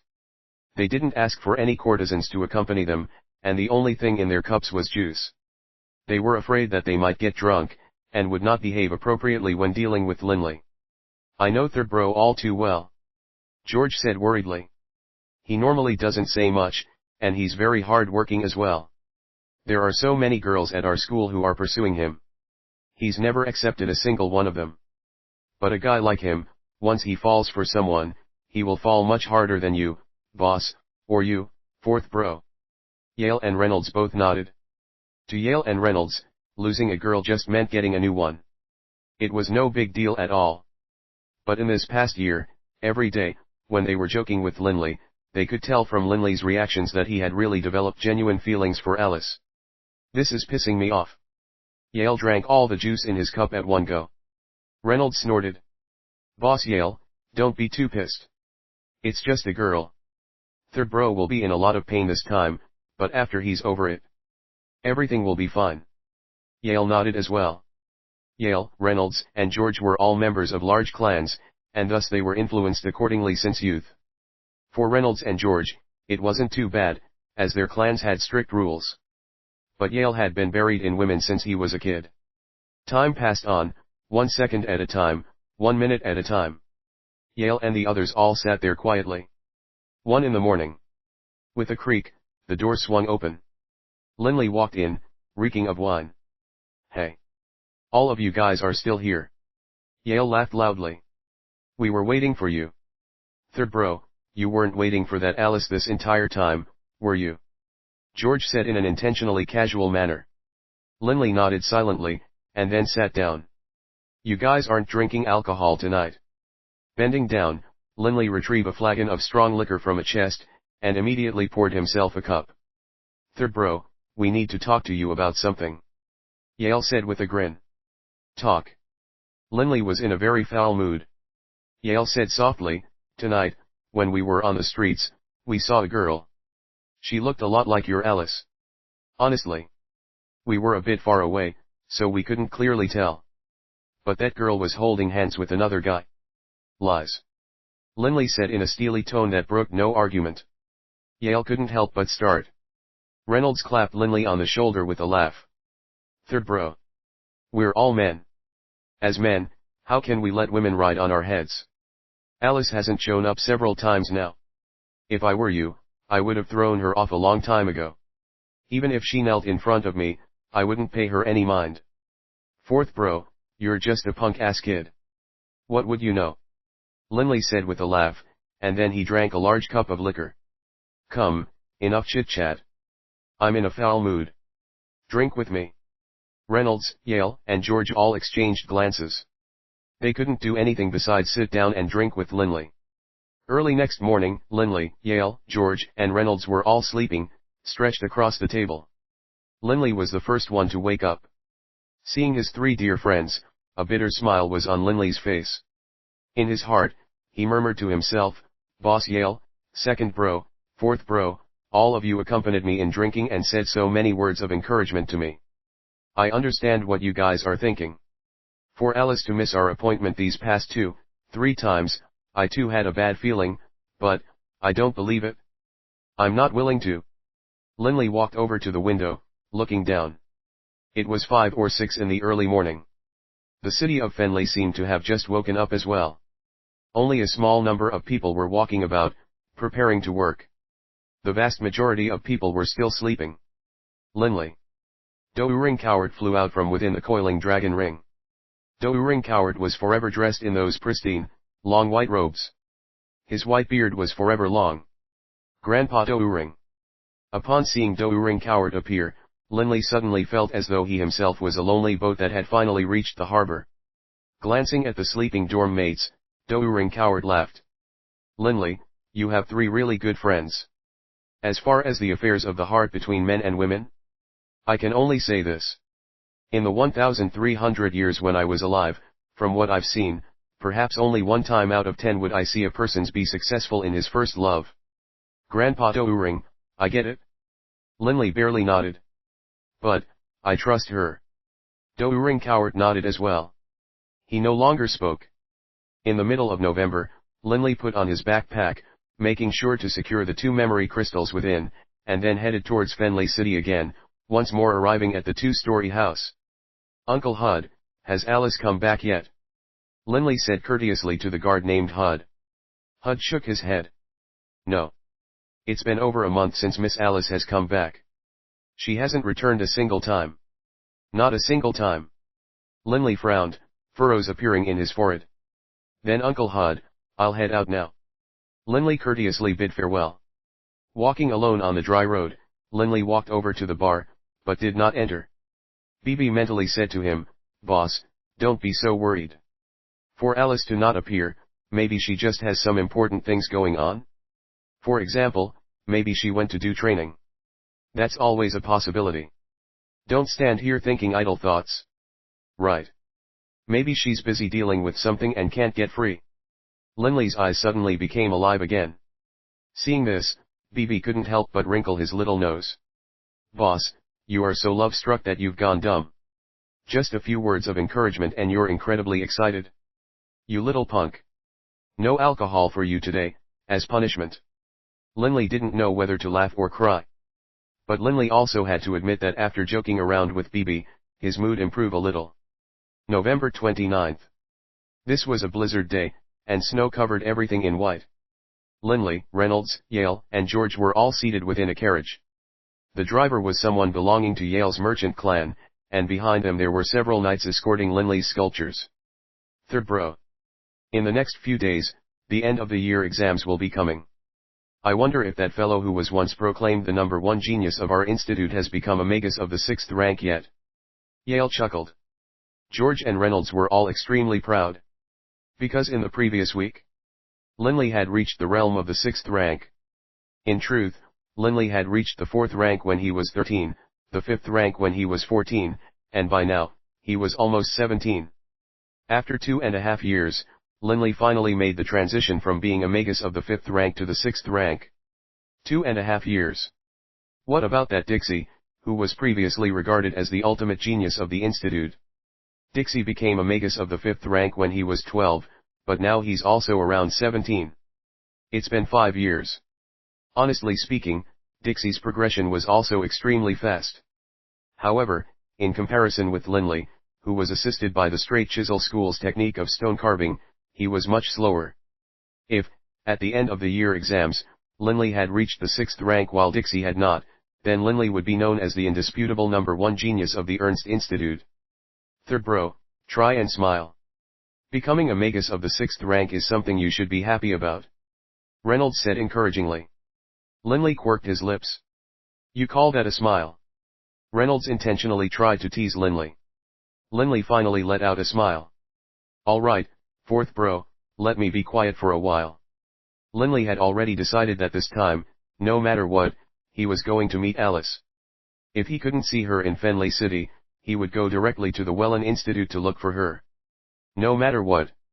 He had to have a face-to-face with Alice and sort things out. Opening the carriage window, Linley let a cold gust of air inside. He couldn't help but squint.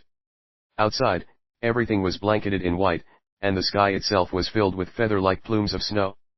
While enjoying the winter scenery, the time passed quickly, and they arrived at Fenley City. After delivering the 3 sculptures to the Prulks Gallery, the 4 of them had a meal, then temporarily parted ways.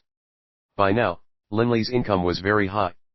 Almost each month, he was able to collect around 20,000 gold pieces. Thus Linley didn't really care much about money anymore. Carrying his backpack with 2 memory crystals, Linley headed directly to Alice's home. Boss, if I recall correctly, this is the 4th time that you've headed to Fenley City with these memory crystals, right?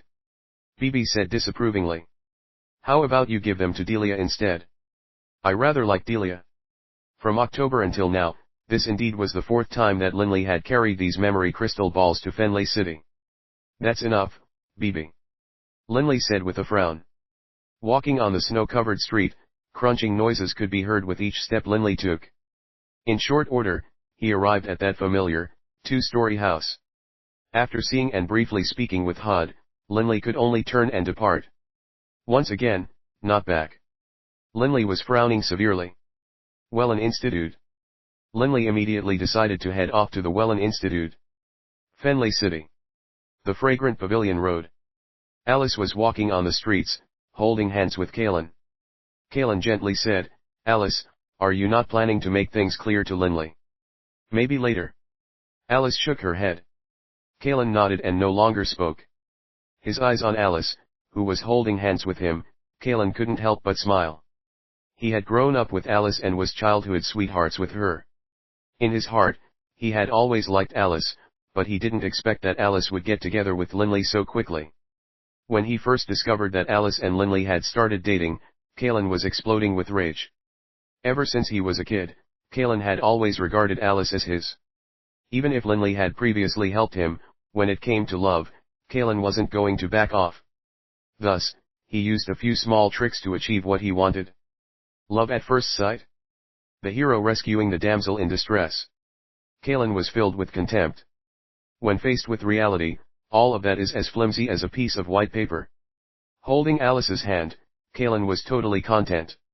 Alice, when do you think you'll make things clear to Linley? Coiling asked again. Coiling really didn't want Alice and Linley to stay entangled much longer. Alice shook her head. I don't know either. But I believe that if I don't meet with Big Brother Linley for a long period of time, in time, the feelings will fade. By then, if I say goodbye to him, he won't have as strong a reaction. You're right. After all, Linley saved us once. Coiling nodded. As they walked, they reached the intersection between the dry road and the fragrant pavilion road. Coiling noticed that Alice suddenly came to a halt. He couldn't help but look curiously at Alice, but Alice, looking stunned, was looking at a place on the dry road. Her face was ashen. Coiling also turned his head. A young man, dressed in a moon-white robe, was standing there, not moving in the slightest. He was staring at them, stunned. His face was devoid of all color, as white as snow. Linley. Coiling immediately frowned. Book 4, The Dragon Blood Warrior, Chapter 12, The Desolate Snow. Alice had previously believed that she no longer held too deep of an affection for Linley, but when she saw him once again face to face, especially when she saw the disbelieving look on his face, she felt pain in her heart. Big Brother Linley. Alice called out to him. Linley's snow-white face held not a speck of blood. He stood there, stunned, for a long time. Swish. Letting out an enraged scream, the little shadow mouse, Bibi, transformed into a vicious black blur and charged directly towards Alice and Coiling. Although Bibi was now highly intelligent, he was still a magical beast, and still possessed the vicious cruelty of beasts. He could keenly sense the disbelief and despair in Linley's heart. He was going to get revenge. Bibi's body suddenly enlarged by one size, and in the blink of an eye, appeared by Coiling and Alice. Bibi's sharp claws gleamed with cold light, freezing the hearts of those two. They didn't even have the chance to dodge or to speak. Return. Linley's voice suddenly rang out. The dark blur that was Bibi shuddered, then landed on the snow, brushing right by Coiling's face. Bibi turned his head to stare at Linley. Squeak squeak. He called out, while at the same time he began to argue mentally with Linley. Linley slowly, but firmly, shook his head. Bibi glanced at Alice and Coiling with his cold, cruel eyes, then turned. Once more mysteriously shrinking back to his usual size, he transformed into a cruel shadow once more and leapt onto Linley's shoulders. Just judging from his superficial cuteness, no one could have imagined how terrifying he actually could be. Huff, huff. Only now did Coiling begin to gasp for breath. Sweat was beaded on his forehead, and with terror, he stared at Bibi, perched on Linley's shoulders. Alice stared at Linley. She took a deep breath. Big Brother Linley, I know that right now, in your heart, you must be in a lot of pain. It's not convenient for us to talk about this on the street. Let's go to a nearby tavern and have a good talk there. Okay. Linley nodded.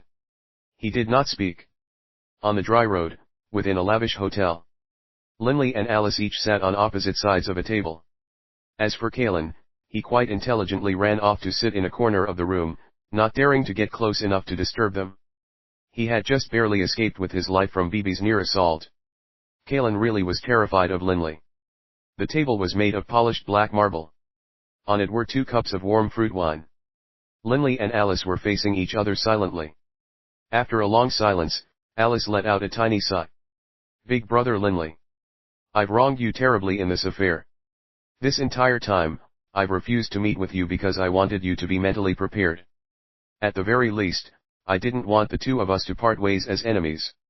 Enemies. In his heart, Linley laughed bitterly, but he didn't speak. He just quietly listened, looking at Alice. Alice continued. Big brother Linley.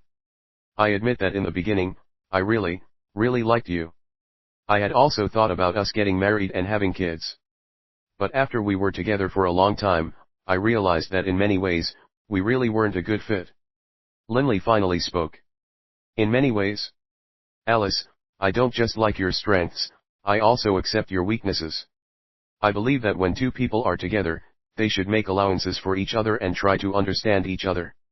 No two people will be a perfect, flawless couple without a hint of discord. Alice bit her lips. With her two hands, she picked up her cup of fruit wine and took a sip. Back when we were younger, when we first met, I was 15. Alice spoke only after a long period of collecting her thoughts.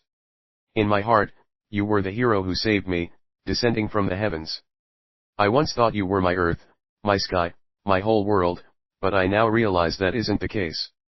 Aside from these things, family is important as well. Linley was startled. Big brother Linley, you've always been so filled with vitality, and you are also very good to me. You are very hard-working as well. I must admit that you are very perfect. But, this isn't enough. For example, this time, when my father went gambling, he lost several 100,000 gold coins. But all Big Brother Kalen had to do was ask his family to help, and this matter was easily resolved. Alice looked at Linley. Big brother Linley, this is something you aren't capable of doing. Although my father is a gambler and an alcoholic, he's still my father. Just because of this. Linley said gently. No, Alice continued. Not just this. I've discovered that Big Brother Kalen has always been very good to me as well. He grew up alongside me, and I'm very familiar with him. But with regards to you, I've always felt as though you've been shrouded by a layer of mist. I can't see you clearly. You are a genius magus at the #1 Magus Institute in the continent, and at age 15, you were able to have your own private exhibition booth at the Prolx Gallery. By the sound of it, you are very perfect, but because of that perfection, I feel like I can't see you clearly. Alice's voice grew lower. The most important thing is, the two of us are always in separate places. At the beginning, it wasn't so bad, but as time went on, I got tired. I'm used to always having someone by my side, just like how Big Brother Kalen is always by my side. After saying all of these things, Alice fell silent. Linley was silent as well. After a long time passed, enough for the wine to grow cold, Linley spoke. Alice, do you remember what we once said to each other? I once said to you, I can directly come live with you. But you told me, no. You don't want to interrupt my training. But now, you say that I'm never with you. A very pained smile was on Linley's face. Alice wanted to speak, but there was nothing she could say. Everything she had just said was just excuses. Looking at Alice, Linley continued. Alice, do you remember that first time we were together in a hotel, you said to me, you hoped that if my love for you disappeared, I would tell you and wouldn't hide it from you. You would quietly leave me. Linley suppressed his agitation, forcing himself to remain calm. Back then, I also said, if you ever feel like you've lost your feelings for me, I too would hope that you would tell me directly and not lie to me. I, too, would quietly leave. Alice's eyes grew moist. It isn't a big deal that you are now with Kalen. But I wish you didn't deceive me. For you to now be with Kalen behind my back and not openly explain things to me, to let me continue to harbor hope in my heart. To let me wait for you time and time again, do you know how it feels to wait for someone like that? Linley's body began to tremble. September 29th, that was the first day you missed our meeting. I waited from midnight until nearly dawn. Every minute, every second, was hard to endure. When I returned to school, I was thinking, was it because I made you angry the previous time? So I wanted to make you happy. Like an idiot, I went to buy memory crystals to record the scenes of all the places around the institute. I hoped that when we were not together, when you missed me, you could watch me. Carrying these 2 memory crystal balls, in mid-October, I once again went to you, my heart filled with hope. But once again, you weren't there. In my heart, I started to grow restless. But I held firm. Because I remember that promise that we made each other. I believed that if you were going to leave me, you would let me know first. That's why I held firm. The end of October, mid-November, I went as well. But in the end. Linley stood up, regarding Alice with a bitter smile on his lips. I came again today. But I'm lucky. This time, you didn't continue to deceive me. The tears were welling up in Alice's eyes. Big brother Linley dash. Linley opened up his backpack and removed those 2 memory crystal balls. As he did so, Linley couldn't help but think back to how he had gone everywhere in his school to record scenes. Thinking back to it, he felt himself to be such a fool. These 2 memory crystals, I've carried from the Ernst Institute to Fenley City 4 times now. But now, they are meaningless. Linley was holding a memory crystal ball in each hand. Those 2 crystal balls suddenly collided. Smash! Countless cracks appeared on the surface of each crystal ball. Linley's hands went limp, and the 2 crystal balls dropped to the floor. Crash! With a splintering sound, they each split into over 10 pieces, rolling about on the floor of the hotel. The splintering sound was very clear and high, and caused all the patrons of the hotel to turn and look at them. Alice could no longer restrain her tears, which began to pour down her face. Big brother Linley, in the future, will we still be friends? Tears blurring her vision, Alice raised her head to look at Linley. On his feet, Linley looked at Alice, but he didn't answer her question. After a while, a faint smile appeared on his face. Alice, if I'm not mistaken, we started our relationship on November 29th of last year. Today is also November 29th. It's been a full year. Thank you. At least you've given me some beautiful memories. Suddenly turning, Linley directly left via the front door of the hotel. The entire hotel was silent. Kalen, previously in a corner, hurriedly ran over to Alice. As he did so, he ran over and stepped on some pieces of the shattered crystal balls. The crystalline sounds of the memory crystals being further shattered echoed in the hotel. Alice, are you okay? Kalen embraced Alice comfortingly. But by this time, Alice had been reduced to a puddle of tears. Despite being in Kalen's arms, she still turned her head to watch as Linley departed.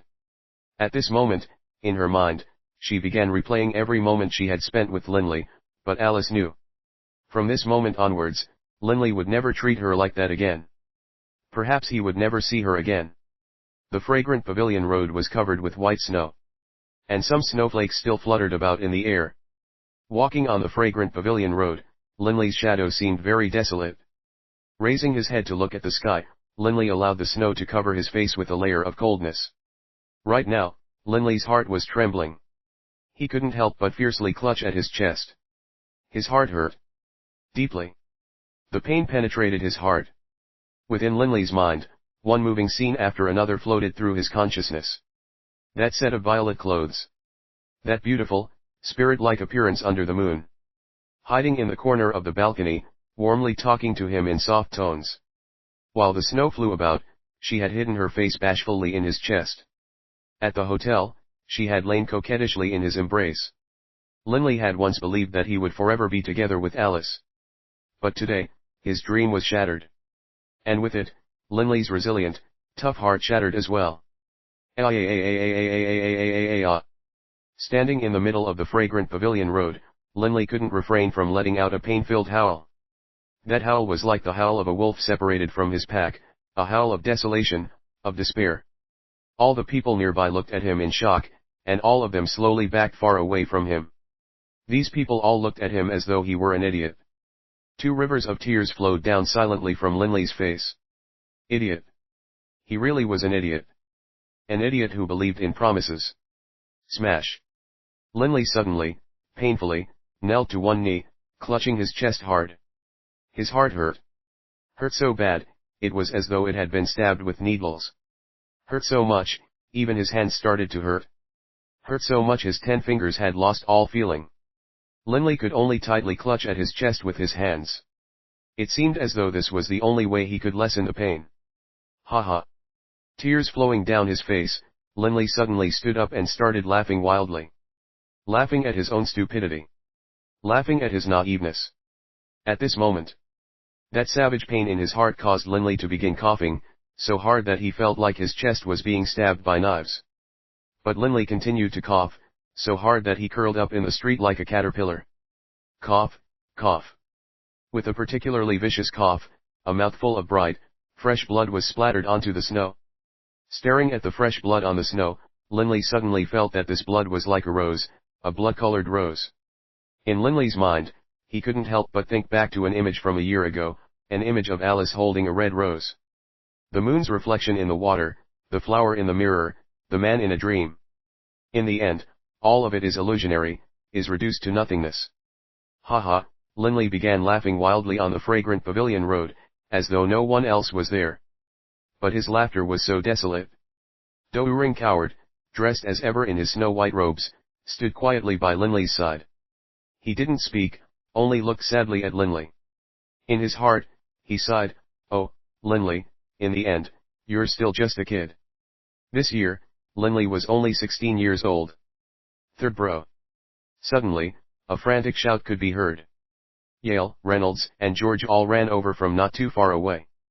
It wasn't too far from this place to the fragrant pavilion road, and so the three of them had also noticed Linley standing in the middle of the road. Upon seeing Linley spit out a mouthful of blood, all of their faces changed. Third bro. Are you okay? Linley. George, Yale, and Reynolds all hurriedly propped Linley up. Linley looked at his three brothers. He minutely shook his head. I'm fine. Don't be worried about me. Linley looked up at the sky. In the past, I liked the snow. But now, I feel as though the snow is very desolate, very cold. You guys can stay here. I'm going back. After speaking these words, Linley headed directly towards the end of the fragrant pavilion road.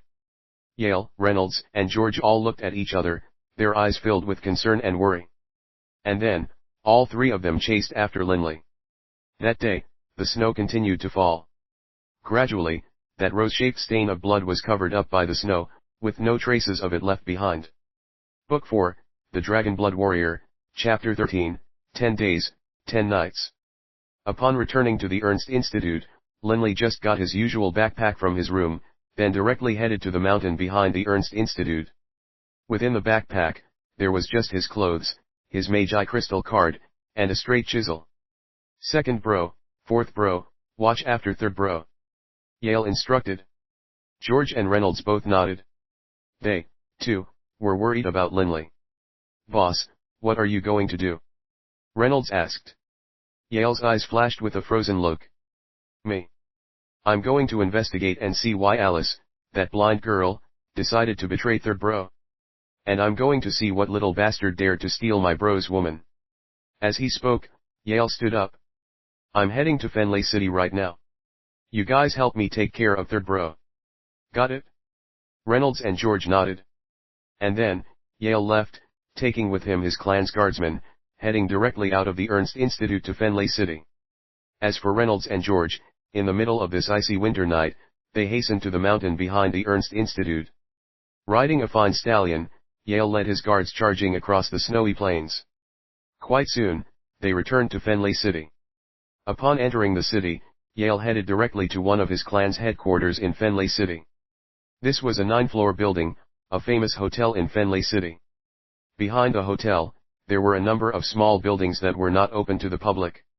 Yale directly charged into a smaller, 2-floor tall red building. As he did, 5 extravagantly dressed middle-aged men came out. Upon seeing Yale, they all respectfully called out in unison, "Young Master Yale." "Walt Wahee, where is my second uncle?" Yale immediately asked. Amongst the 5 middle-aged men, there was one named Walt. He was the only one of them dressed in long black robes. Walt respectfully replied, "His lordship returned to our main headquarters 7 days ago. For now, the affairs in the Holy Union are under my management." Walt knew very well that ever since the second young master became a pupil of the Ernst Institute, his position within the clan's hierarchy had skyrocketed. Yale was not like one of the ordinary clan members, because Yale was in the direct line of descent. Even Walt's highest supervisor, the second uncle in charge of all of the affairs of the Holy Union, wouldn't dare to be discourteous to Yale. "Young Master Yale, if you have anything you need handled, please just let me know," Walt said respectfully. Yale was quiet for a moment, then gave direct instructions. "Go and do some investigations for me. On Fenley City's dry road, there is a girl called Alice. She should be 16 years old this year. She's also a student of the Yulan Institute. Recently, She's been together with a man. Provide me with all of the information regarding this man. Yes, young Master Yale. Walt smiled slightly. Young Master Yale, do you like this Alice? If you do, then I can. No need. Yale's face was cold and dark. What I need is information, as fast as you can provide it. Understood. Yes. Walt could sense that this young Master Yale seemed to be truly enraged this time. That same night. Candles flickering. Yale was sitting at a table, pouring himself a cup of wine, his face unhappy. But clearly, his mind was elsewhere and not on the wine. Suddenly, urgent footsteps could be heard.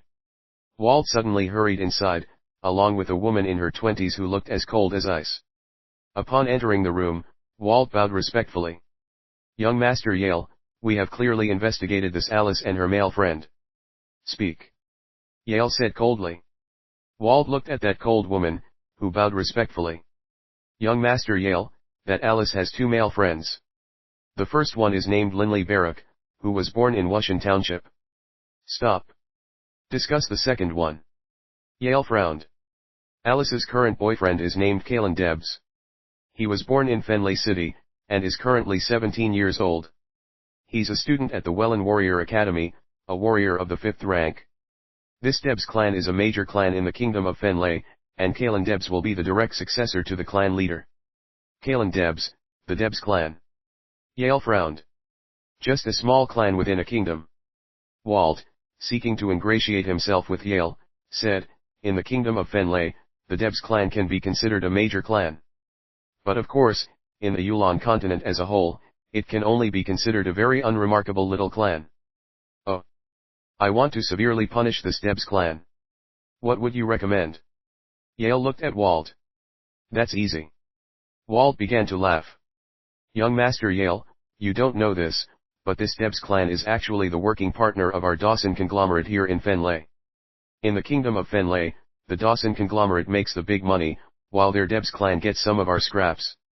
After all these years though, those scraps have fattened up the Debs clan. Oh, this Debs clan is actually the working partner of our conglomerate here in the Kingdom of Fenley. A hint of a smile appeared on Yale's face.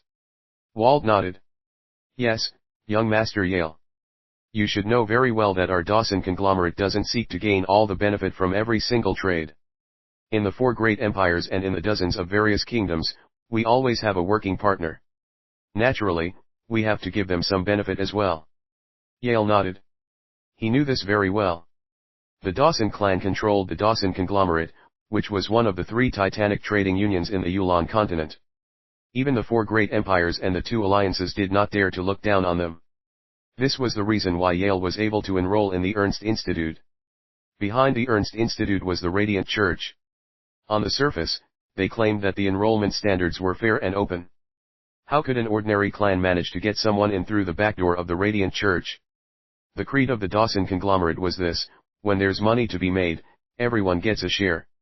In the 4 great empires, the 2 alliances, and the various other kingdoms and duchies, the Dawson conglomerate always would have some trading partners, and would allow them to make some profit as well. To be able to work alongside the Dawson conglomerate was the same as getting on top of a massive money-making war machine. In the Kingdom of Fenley, the Debs clan only get a small fraction of what the Dawson conglomerate made, but it was enough to make them fabulously wealthy by the standards of the Kingdom of Fenley.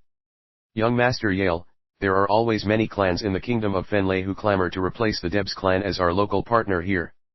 The only reason we still work with the Debs clan is because they have been fairly decent partners, which is why we haven't given any other clans the opportunity. Walt smiled. Yale understood Walt's intentions. Immediately change our local partner here in the Kingdom of Fenley. As for the Debs clan? Suppress them. Yale's voice was as cold as ice. Yes, young master. Walt replied respectfully. This was nothing more than an issue of working partners in a small kingdom. Even Walt, who was just the second in command of the Dawson conglomerate here in Fenley, had the authority to make this decision. Much less Yale, a clan member who was in the principal family branch. Poor Debs clan. Walt secretly said to himself. In the mountain behind the Ernst Institute, the snow covered everything with a layer of silvery white clothes. Within the dense trees, there were some large stones. At an empty spot in the mountain, Linley was standing quietly, eyes closed, on top of one of those giant stones.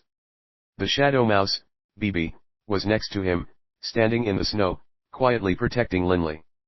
George and Reynolds looked at each other with concern. George. What is Linley doing? He's been standing there on that boulder for a full day and night now. When we call out to him, he has no response. And he hasn't eaten or drank anything. If this continues, Reynolds was starting to grow frantic. George slowly shook his head. Don't be impatient. Third bro is a magus of the 6th rank, and a warrior. His body is extremely strong and tough. It has been fortified by the absorption of nature's elemental essences. Even if he goes several days without food or water, it shouldn't be a problem. Let's just watch him for now. I trust that third bro isn't the sort of person who cannot recover from a setback. Reynolds nodded slightly. None of them had any idea as to what Linley's current condition was like. In fact, Doering Coward was there, by Linley's side as well. Only Reynolds and George could not, of course, see him. Doering Coward quietly watched Linley. In his heart, he was secretly surprised. This Linley fellow seems to have entered a higher mental realm. As a Grand Master Sculptor, Doering Coward was able to guess what sort of state Linley had entered. Linley was staring at that boulder. This boulder was over 2 meters tall and 3 meters wide. He was staring at the lines on the boulder. The rocky lines and craggy patterns covering this boulder were all extremely complex. But as Linley continued to stare at it, a number of those lines and patterns seemed to drift off from the boulder and rematerialize in Linley's mind. These lines and patterns seemed to form into 5 human images. Suddenly, those 5 images transformed themselves into Alice. All sorts of scenes appeared in Linley's mind as well. In his mind's eye, this boulder suddenly transformed itself various sculptures. In the end, it transformed into 5 female statues. George, look. Third bro is moving. Reynolds said in surprise. From within his backpack, Linley retrieved his straight chisel. Wielding it in his right hand, staring at the boulder, Linley suddenly began to move. The straight chisel transformed into a blur, and immediately, excess stone and rubble began to fly off from the boulder. His soul had become one with the earth, had become one with the wind. Linley's soul could clearly sense every single crevice, every single line of that boulder. He wielded the straight chisel as though it were like the wind, blowing pieces of excess stone away from the boulder. Every single chop of his chisel seemed to be perfect in movement, not too much, not too little, accurate to the point of perfection. Sometimes, the straight chisel would move slowly, while at other times, it would move very quickly. Sometimes, it would leave traces and lines as it flowed through the stone, at other times, it would directly chop off an entire piece of rock. I still remember how you looked that year, that pitiable look when you were being attacked by the bloodthirsty boar. A perfect mental image of that scene and of Alice formed in Linley's mind. All of his emotions and feelings were concentrated into his chisel. The snow began to settle and coalesce around Linley, and as it did, Linley felt his soul merge with the earth and with the wind as it never had before, as earth elemental essence and wind elemental essence rapidly began to enter Linley's body. Linley didn't think about anything else. Right now, he was focusing on those bygone feelings. Slowly, the leftmost 20% of the statue began to transform into the image of a woman. The basic structure of the sculpture was beginning to take shape. Linley neither ate nor drank, continuing to carve non-stop. Occasionally, he would wield his chisel several dozen times in a row. At other times, he would spend several minutes carefully carving a single, perfect line. Linley, having totally subsumed himself and his feelings for Alice within his straight chisel, totally did not notice that this was the first time he had entered such a state since he had first started to learn carving. In the past, regardless of whether or not it was his early days or his later days, Linley wouldn't be totally, 100% subsumed into the carving. At the very least, he would spend several days carving a statue. He could stop at any time and continue the next time. But this time was different. Linley was totally submerged in those bygone feelings, and totally subsumed into energetically carving. He didn't even think about stopping, couldn't even notice that he hadn't eaten or drank anything. This sort of total immersion and concentration caused Linley to become one with nature as he never had before. That sort of absolute oneness with nature caused Linley's spiritual energy to rise at a terrifying, previously unseen speed. Right now, Linley's growth in spiritual energy was rising 1,000 times more rapidly than an ordinary person's. He's totally become one with nature, and has reached the level of forgetting oneself. What a wonderful surprise. Douyuring Coward's eyes lit up. One day after another passed, with Linley totally absorbed still in his work.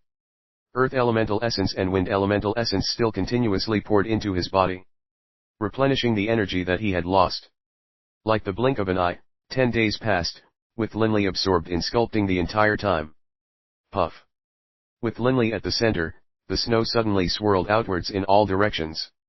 Straight chisel in hand, Linley stared quietly at the giant sculpture in front of him. Linley had put all of his effort into making the sculpture. This was the largest sculpture he had ever made, and it was also the most successful one. This sculpture was made up of 5 images of a woman. In all 5 images, the woman was the same. Alice. There was one showing the pitiable look she had when she faced danger. There was one showing the adorable look on her face when she was secretly chatting on the balcony. There was one showing the look of shyness on her face when they first started dating.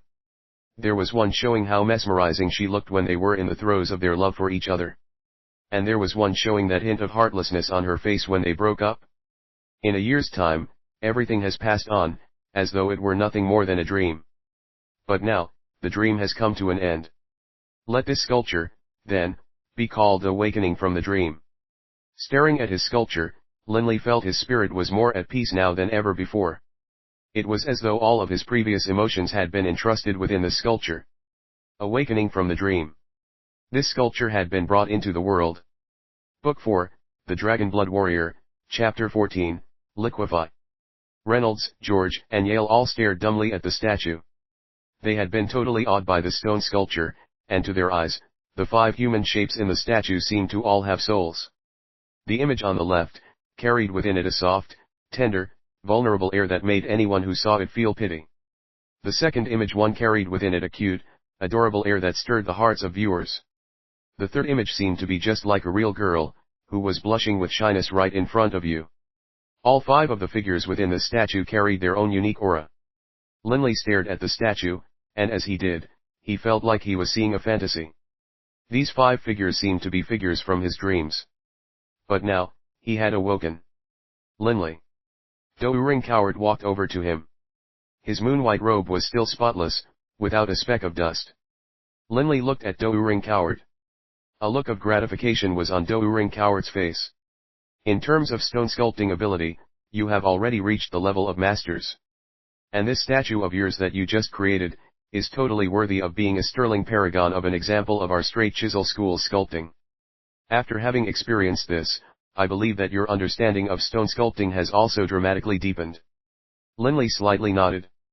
Only after completing the sculpture did Linley realize why it was that each master sculptor might perhaps only have a single work of art which would be acclaimed and passed down throughout the ages.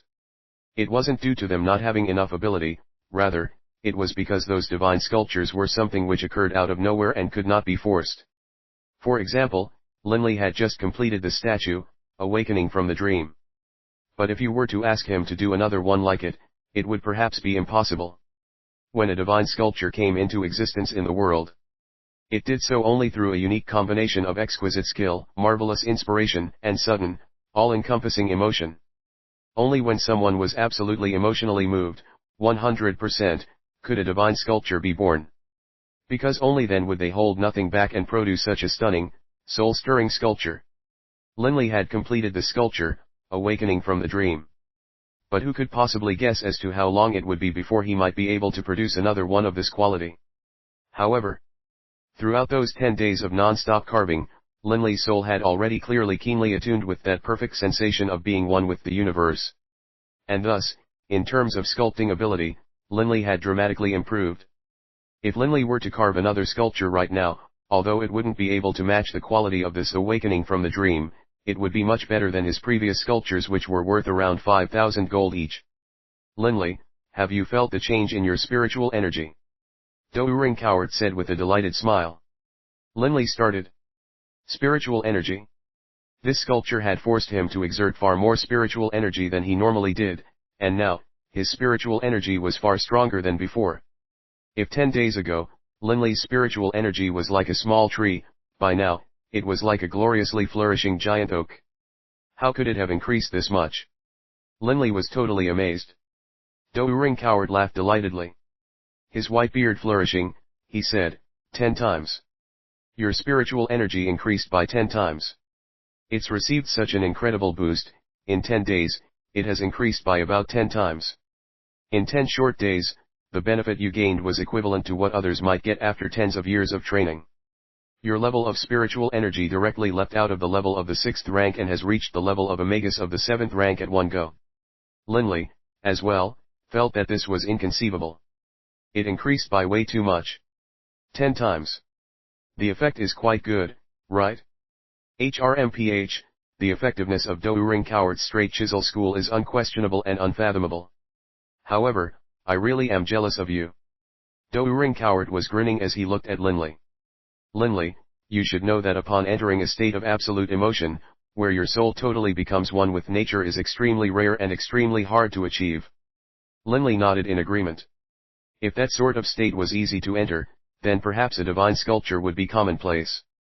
In the 1,300 years of my life, I've only entered that state 3 times, and during those 3 times, I completed the 3 sculptures which I am the most proud of. A look of pride was on Ring Coward's face as he continued. But the sculptures that I made, each took me 2, 3, and 4 days respectively. Altogether, I only spent 9 days in that state, which was less than this one session you had. Only upon hearing Ring Coward's words did Linley realize that he had spent 10 days and 10 nights during the stone sculpting session. This sort of state is the fastest way through which members of the straight chisel school can increase their spiritual strength. This sort of state usually sees you grow 1,000 times faster than normal people. This state is what we dream of. The longer you can remain in this state, the better, and therefore the larger a statue you are inspired to carve. The greater the benefits are to you. Linley agreed in his heart. The awakening from the dream was a giant work of art, encompassing fully 5 different figures. This was a statue of a size that was very rarely seen. Ring Coward let out a long sigh. But when your soul has been moved to produce a certain type of sculpture, you really have no control over it at all. Linley understood.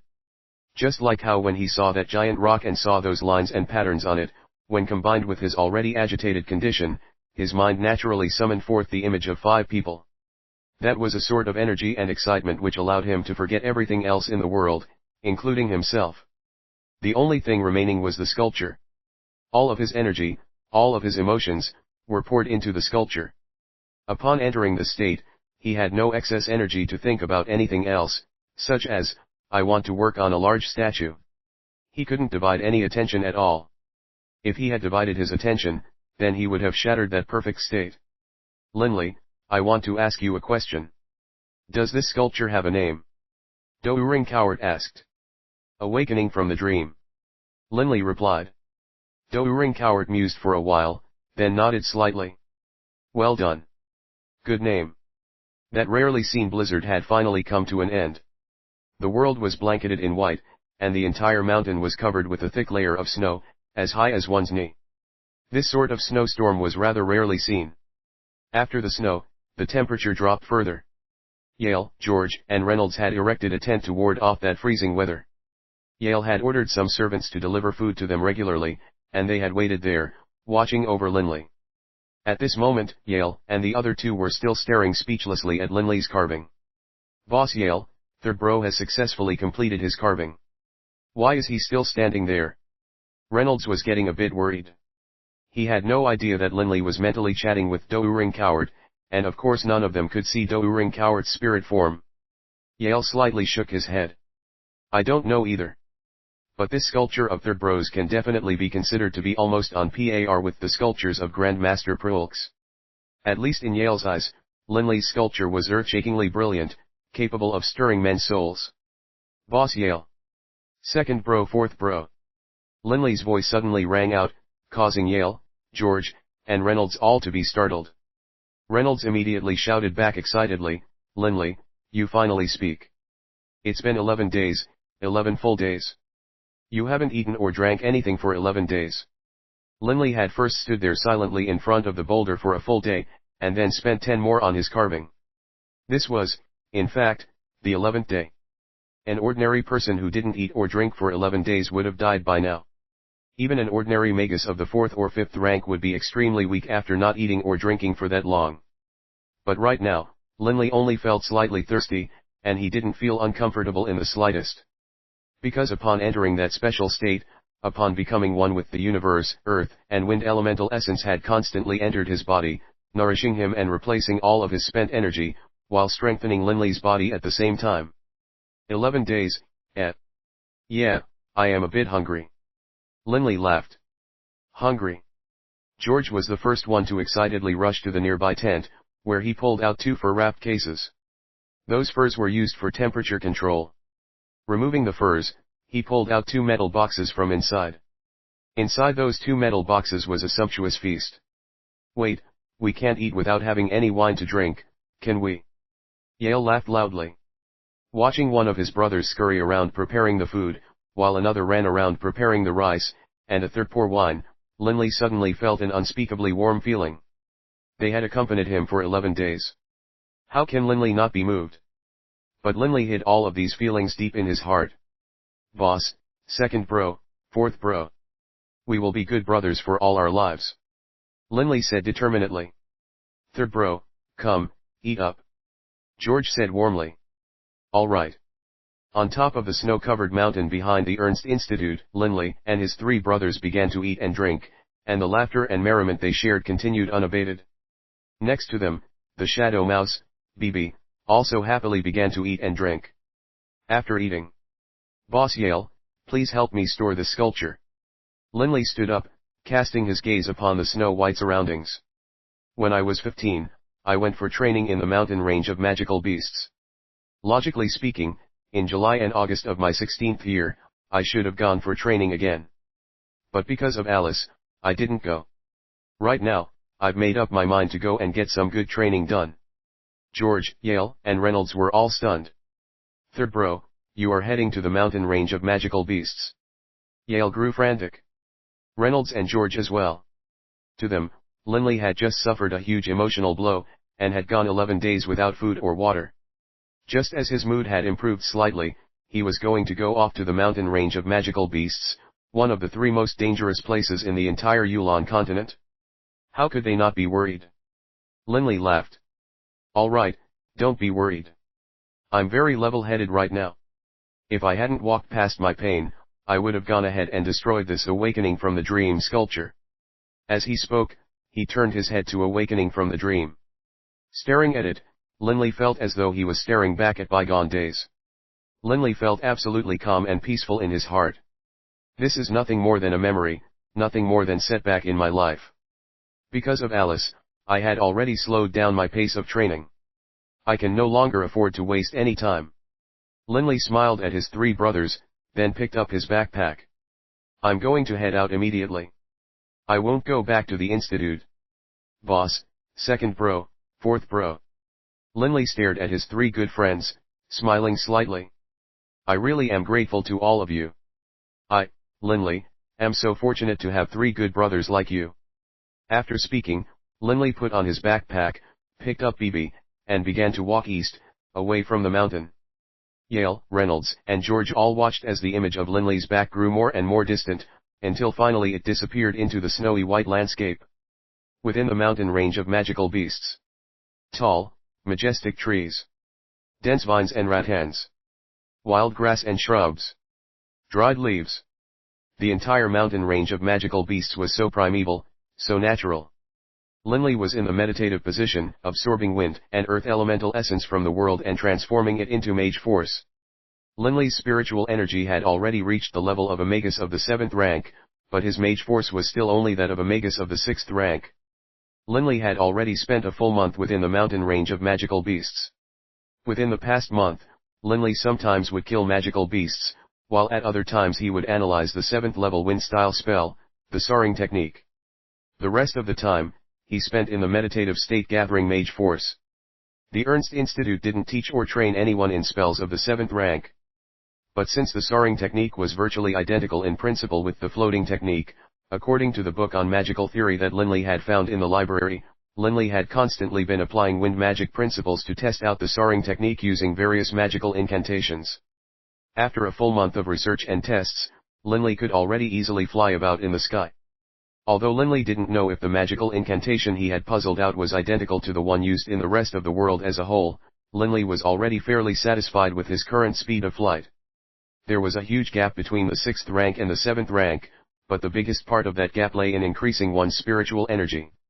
Since Linley had already increased his spiritual energy, all he needed to do was to spend some time refining more mage force.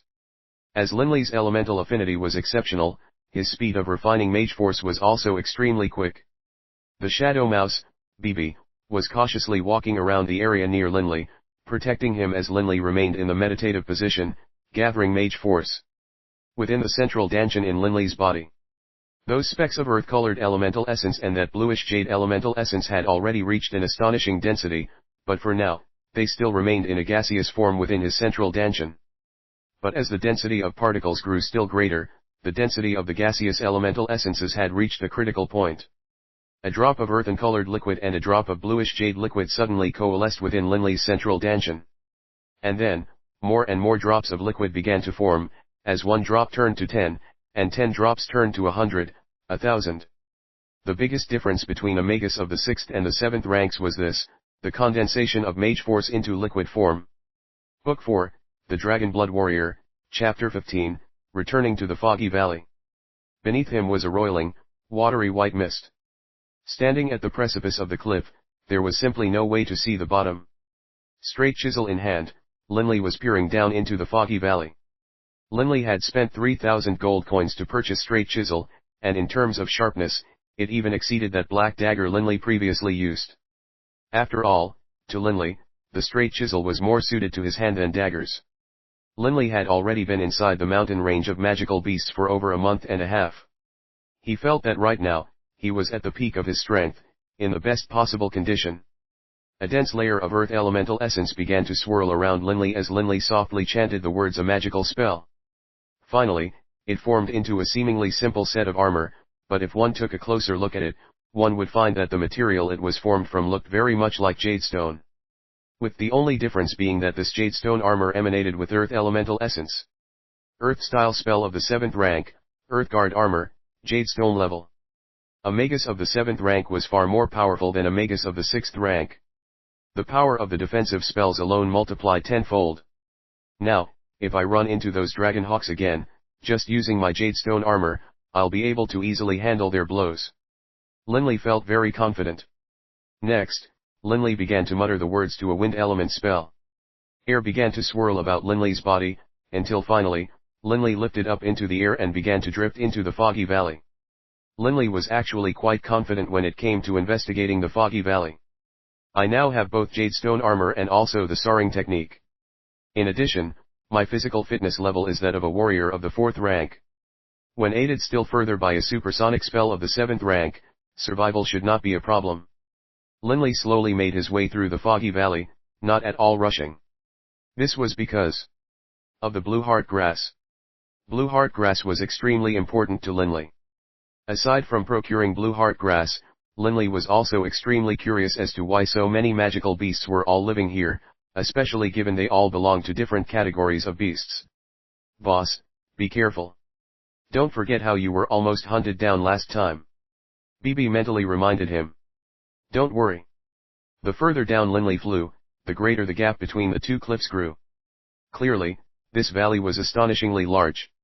Within the misty fog, Linley flew very carefully while inspecting his surroundings. BB was also watching with extreme caution. Both of them were looking to find more blue heart grass. The first target Linley aimed at was naturally the place he had seen that blue heart grass last time, where he did not have the chance to gather it. Hugging the cliff, Linley proceeded forward with caution. Boss, I see blue heart grass. It's right there. BB's eyes were very sharp. Linley took a look as well, and instantly his eyes lit up. The grass blades were green, but a faint current of blue emanated and flowed throughout them. There aren't any green tattooed pythons, are there? Linley didn't dare to be too rash. Although he no longer feared the green tattooed python, once he began to fight with it, most likely many other magical beasts would be drawn here as well. He definitely didn't have sufficient confidence in dealing with an army of magical beasts. As the green tattooed python was green in color, it was very easy to miss it in the surrounding green vines, so Linley had to be absolutely careful. After closely inspecting his surroundings and verifying that there was no green tattooed python nearby, Linley carefully flew closer. Gathering the blue heart grass, Linley once more felt its icy cold in his hands. A hint of a smile appeared on Linley's face. This chilling sensation was proof that this grass was indeed blue heart grass. Linley carefully stored it inside his backpack, and then continued to make his way forward in search of more. Growl. Shriek. All sorts of howls from magical beasts emanated from below. Their wild, mixed roars caused Linley's heart to quiver. Those howling sounds came from below. Just judging from the roars alone, there must be an enormous number of magical beasts below. Peering through the thinning white fog, Linley could now vaguely make out the rich grassland below. Boss, be careful. I don't want to be attacked and chased and flee in all directions. Bibi reminded. I know. Linley was at maximum alert, and his eyes constantly scanned his surroundings, especially the green vines near the cliff walls. Linley was very much concerned that a green tattooed python might be hiding amidst the vines. Being discovered by a single magical beast was the same as being discovered by all of them. Dragon Hawk. Linley discovered that far away, a large, flying magical beast was lazily soaring through the air. Hurriedly, Linley flew away from it. Fortunately, the valley was filled with white fog, causing distant objects to have only a faint silhouette. The dragon hawk was huge and easy to notice, but Linley was comparatively much smaller. Naturally, he had something of an advantage in this regard. Shriek, shriek. Suddenly, a series of strange howls could be heard, and even worse, the howls were heading in Linley's direction. Not good. Linley's facial expression changed. Linley, who had been in close contact with dragon hawks before, knew that this was the call of a dragon hawk. Looking in the direction of the origin of the noise, he saw the hazy outlines of roughly 2 or 3 dozen giant dragon hawks flying in this direction. The dragon hawks were simply too huge in size. 20 or 30 of them flying in a row made for a formation that blotted out the sun and covered the skies. With so many dragon hawks present, there was virtually nowhere Linley could hide. Right now, Linley had 3 choices. The first was to do battle with these dragon hawks. The second was to fly up and flee for his life. The third was to fly down, deep into the belly of the mountain. Whoosh! Without hesitating at all, Linley immediately threw himself downwards, blazing his way through the white mist. In the space of a breath, Linley had transformed himself into an arrow, shooting himself into the middle of the grassy plains. And then, not moving in the slightest, he threw himself face down, hiding in the grass. Linley carefully began to crawl to the edge of the plains. At the edge of the grass, he peered out, carefully assessing the valley. This was an enormous valley, filled with rivers as well as huge grassy fields, appearing like a pristine utopia. But, this pristine utopia was filled with countless gigantic crawling creatures. 2 stories tall, and 30 meters long, with rocky, stone-like carapaces, each scale the size of half a person. The relevant information immediately sprang to Linley's mind. Landworm. Magical beast of the 6th rank. Fire element. If there was only one landworm, it wouldn't be much of a threat, but, Linley scanned the area. There's over 100 landworms here. If 100 landworms all attacked, there'd be no way to block them. But they aren't fast enough. To me, they shouldn't pose much of a threat. Linley looked towards the other magical beasts. Within the valley, landworms only made up a small part of the total magical beast population. There were also a large number of velocidragons. Velocidragons were not pack animals, and so most of them were spaced out in various places in the valley. At the same time, the skies were filled with dragon hawks. If one looked carefully, within the various grassy plains, gigantic boas could also be seen slithering about. And these were just what Linley could see at a glance. Just from that short glance, I can at least be sure that this valley runs from east to west. In the north, I can just barely make out the cliff walls. Linley turned his head and looked back. From the west, he could also see the cliff walls. It was only the cliff walls to the east that he could not see clearly. Especially that east-west running river, which was continuously flowing to the east. Bibi, you be careful too. Linley executed the supporting wind-style supersonic spell, and then carefully made his way through the grass. There were many grassy areas within this valley, possibly because all the magical beasts here were carnivores which did not eat grass. While carefully making his way forward, Linley suddenly noticed something. What an extremely high density of natural elemental essence. The density of the natural elemental essence here is at least 6 or 7 times higher than in the outside world. Upon entering the valley, Linley was extremely keyed up, and actually didn't notice this fact until now. I wonder what has caused this place to have such a high elemental density. Linley carefully crawled eastwards through the valley. Landworms, velocidragons, green-tattooed pythons, and dragonhawks were all exceedingly large creatures. Thus, the little speck which Linley was in comparison to them wasn't very visible at all. This valley is really long. After crawling nearly 20 kilometers eastwards, Linley still hadn't come to the end of the valley. At the same time, Linley discovered some new magical beast packs. Magical beast of the 6th rank, Winged Pegasus. Magical beast of the 7th rank, Thunderwing Pegasus. All sorts of Pegasi were flying about in the air, while others slowly walked about in the valley, eating the grass. Boss, there's all sorts of underbrush here. How should we get across? Bibi was worried. Linley was starting to frown as well. The underbrush in front of him was all over the place, and it rose up half the length of his leg. The distance on the ground is too long. There's no way to crawl there. I'll have to go by air. Linley carefully backed up about a few hundred meters, as far away from the Pegasi flocks as possible, and then exercised the soaring technique. Whoosh! Directly soaring into the air, Linley immediately scurried into the dense white fog. Within the dense white fog, only occasionally would a Pegasus draw near. After all, Pegasi were fairly small and didn't take up too much space, thus when they did draw near, Linley could dodge them. Carefully flying eastwards, Linley kept close to the southern walls while carefully inspecting the cliffs for blue heart grass. But as Linley continued going forward, he began to frown again. Aside from that first patch of blue heart grass, I haven't found any more at all. Linley was starting to grow impatient. But Linley continued flying eastwards. After flying roughly 10 kilometers, Linley noticed that he was no longer seeing any Pegasi in the upper reaches, and so he once again descended to the valley floor. Linley, there's all sorts of magical beasts here. Many of the creatures here normally never travel in packs, such as the Velocidragon or the Black Bear, or the Agile Drago and Cat. Douring Coward wafted out of the ring, appearing by Linley's side as they went forward together. Linley carefully snuck forwards, while Douring Coward leisurely walked with him. Ah! As though struck by lightning. Linley suddenly halted and stood there stupidly. Roughly 50 meters ahead of Linley, in a knoll of grass with a diameter of roughly 7 or 8 meters, there was one patch of green-colored grass after another. The fact that the grass was green was not of surprise. What mattered was, these grassy patches all emanated a blue aura. Blue heart grass. All of it is blue heart grass. At this moment, Linley's very heartbeat stopped. Heavens! A single patch of blue heart grass was worth tens of thousands of gold coins, and it would be considered a priceless item that would rarely even be seen on the market. But 50 meters in front of him, within that 7 or 8 meter wide patch of grass, there were at least 100 patches of blue heart grass. So much. I could grab them 7 or 8 at a time. Linley sucked in a deep breath. Douring Coward's eyes lit up.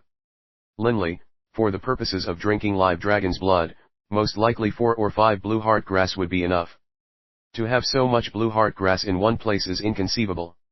However, the area around the blue heart grass is empty, with no place to hide. How will you get there? Perhaps blue heart grass was inimical to normal grass. In a 30-meter area around blue heart grass, there wasn't a single blade of normal grass. There aren't too many magical beasts around here, and the ones that are here are not pack beasts. They're scattered all over the place. Linley carefully observed that large cluster of blue heart grass and also the surrounding area. There's only 7 magical beasts located near the blue heart grass. As long as I move fast enough, I shouldn't have any problems escaping with my life. Linley forced himself to calm down, letting himself reach the maximum state of readiness. Boss, are you stupid? Have you forgotten about me, Bibi? Bibi suddenly mentally said to Linley. Linley started. Turning to look at Bibi, he saw Bibi delightedly winked at him. Boss, my speed is much faster than yours, and my body is much smaller as well. How about I go do the gathering? There won't be any problems at all. All you have to do is open your backpack and wait to get the grass. Whoosh!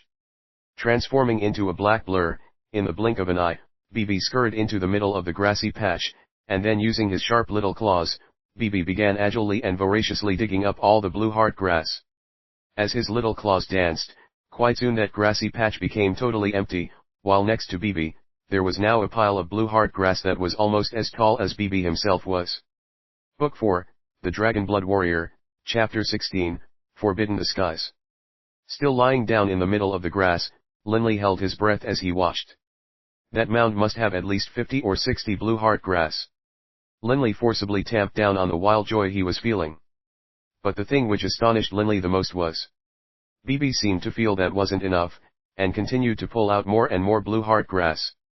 Will BB be able to carry over that huge mound with those two small claws of his? Linley was growing confused. He immediately reached out to BB mentally. BB, that's enough. Get back here. BB raised his head and glanced at Linley, and then wrinkled his cute little nose. No rush. There's a lot more to go.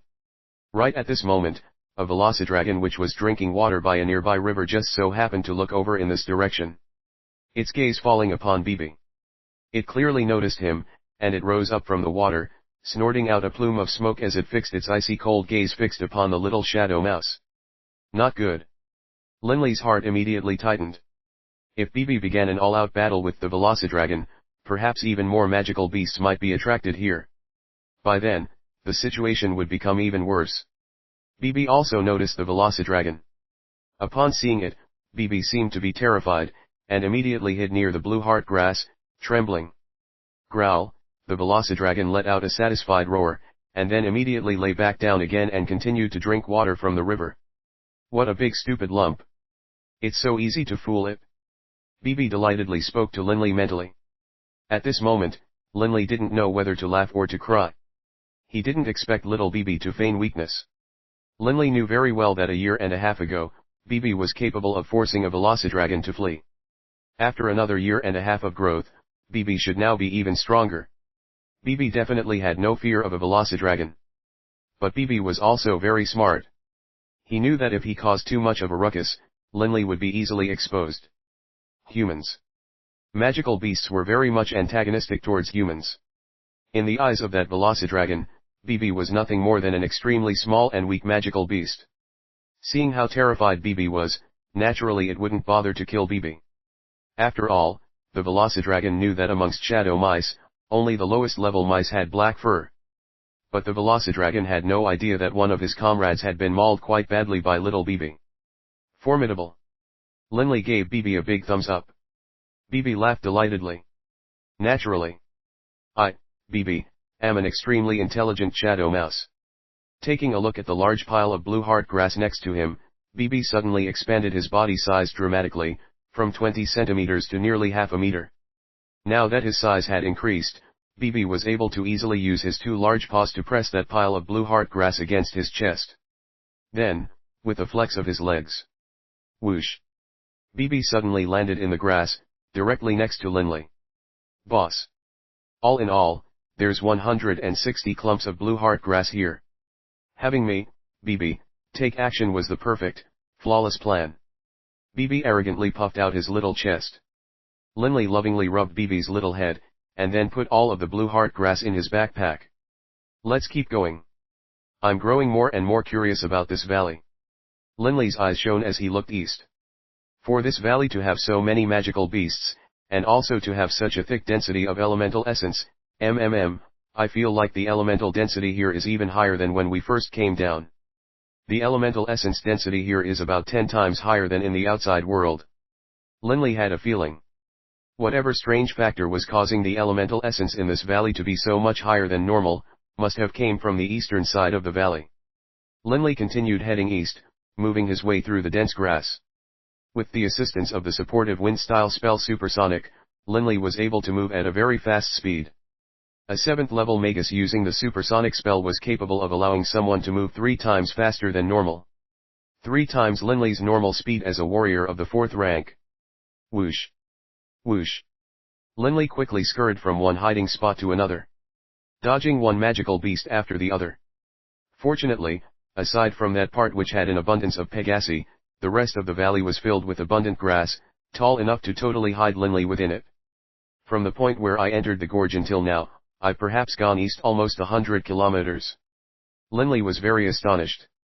The entire mountain range of magical beasts was around 1,000 kilometers or so wide, so for a valley to be over 100 kilometers long was very astonishing.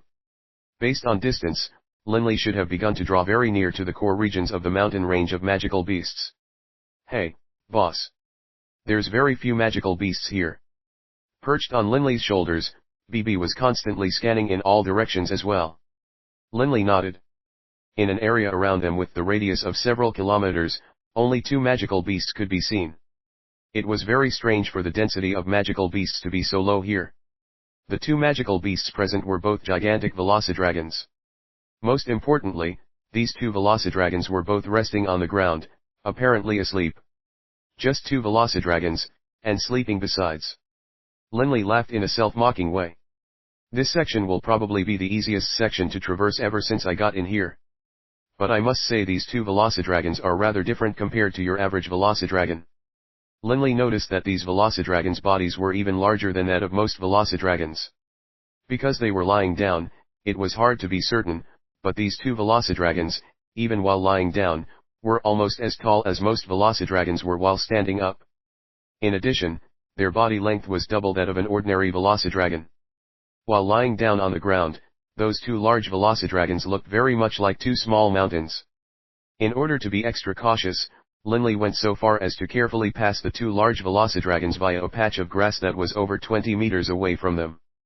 But Linley didn't notice that when he passed through the grass, making a soft swishing sound, the ears of the 2 velocidragons twitched, even though their eyes remained close and they didn't move. When traveling through the grass, of course there would be some noise. But Linley didn't pay too much heed to that, because as Linley saw it, even the wind blowing through the grass would cause some swishing sounds. It would only just be a bit quieter than the sound of a person traveling through the grass, was all. Linley had crept through the grass for so long now without any trouble. Swish. A sudden blur sliced through the air and directly smashed towards Linley. Linley, even while boosted by the supersonic technique, was only able to just barely stop in time. Whack. A long, dragon tail, as fast and flexible as an iron whip, heavily struck the ground right in front of Linley, perhaps just half a meter in front of him. The earth itself split apart from that blow, as a meter-wide crevice appeared in the ground. Linley hurriedly exerted force with his legs and began to run. I've been discovered. Linley's heart shuddered. Growl. Growl. 2 roars in succession. The 2 velocidragons that had been sleeping suddenly both rose to stand up. Both of them were 4 stories tall, and their body length alone was around 40 meters, with their tails making up another 40 meters in length. Their size was absolutely astonishing. They are so huge. These must be elites amongst the velocidragon race. Most likely magical beasts of the 8th rank. Linley's heart trembled. These were the first magical beasts of the 8th rank which Linley had met here in the valley. As a magus of the 7th rank now, Linley had confidence to tussle with even magical beasts of the 7th rank. But upon encountering a magical beast of the 8th rank, he didn't even dare to entertain the thought of fighting, because at the higher ranks, the differences in power for each rank grew even more pronounced. Just from the value of magi sight cores, one could tell. A magi sight core of the 6th rank. 1,000 gold coins. But a magi sight core of the 7th rank could be worth up to 50,000 gold coins. The gap between the 6th and the 7th ranks was thus easily imagined. A magi sight core of the 8th rank? The price could reach up to 500,000 gold coins. As for a magi sight core of the 9th rank? The value was an astonishing 5 million gold coins. These were just the general estimates based upon the books in the libraries. In reality, the magi sight cores of some particularly large and powerful magical beasts are extremely rare, and thus even more valuable. Often, you won't even be able to find them on the market. A magical beast of the 8th rank was far more powerful than a magical beast of the 7th rank. Growl. Growl. The 2 velocidragons of the 8th rank exchanged glances. A look of amusement actually appeared in their eyes, and then they turned, charging at Linley at high speed. The intelligence of a magical beast of the 8th rank was definitely no less than that of any human being. Whoosh. At maximum speed, Linley began to frantically run eastwards while immediately beginning to chant the words to the wind-style soaring technique spell. But since it was a magical spell of the 7th rank, The incantation was quite complex as well, and had to take quite a bit of time to perform. At this point in time, BB didn't dare to try and show off either. He could defeat a Velocidragon of the 7th rank, but a Velocidragon of the 8th rank? Just based on their size alone, which was a full size larger than ordinary Velocidragons, BB knew very well that his teeth might not even be able to bite through the scales and reach their flesh. Their huge size signified that they had thick scales as well. Each scale of these Velocidragons of the 8th rank were more than half a meter thick, and beneath that was an even thicker layer of muscles. To injure them was an extremely difficult proposition. Possessing the speed of a warrior of the 4th rank boosted by the supersonic supportive spell, Linley's traveling speed was still somewhat faster than the rather slow Velocidragons. These huge creatures were rather slow and lumbering, but each step they took covered a large amount of distance. Each step of theirs covered as much distance as 10 of Linley's. Most importantly, the iron whip-like tails of these Velocidragons of the 8th rank. Possessing the speed of lightning, they were even faster than the tails of Velocidragons of the 7th rank. With a flash and a flicker, they could move dozens of meters, and were approximately on the same level as BB's own speed. The earth shook as those two huge, ponderous creatures continued to chase after Linley. Every so often, the two of them would exchange a strange look with each other. Whoosh! Linley suddenly flew into the sky. He had finally completed the incantation for the soaring technique. I'm finally safe. Linley quickly flew higher. Seeing the two enormous Velocidragons beneath him, Linley finally let out a sigh of relief. These two Velocidragons of the 8th rank were really sinister. They intentionally feigned sleep in order to lure me in. Actually, what Linley didn't realize was that the two Velocidragons were not baiting him in at all, earlier. But these two Velocidragons of the 8th rank were extremely sensitive to their surroundings. They were very used to the sound of the wind rustling through the grass. When they heard the frequency of the rustling suddenly change, of course they would immediately become suspicious. Growl. The two Velocidragons of the 8th rank watched as Linley flew away. They didn't appear angry in the slightest. Instead, they raised their heads high and roared. That roaring sound seemed almost happy. Linley was able to differentiate between a roar of rage and a roar of pleasure. Growl, growl, growl, growl. Suddenly, the air above Linley was split with draconic roars as well, one draconic roar following the other. Just from the number of roars, one could tell that there was an extremely large number of magical beasts present. They're above me. Halting in mid-air, Linley looked up, startled. From within the white, foggy mists, one enormous draconic beast after another began to emerge, every single one of them around 70 or 80 meters long, and with an enormous wingspan of around 50 or 60 meters long as well. Multiple huge, draconic figures hovered there in the white mist. Linley could tell at a glance how many there were. At least a few dozen. Linley felt as though he couldn't breathe.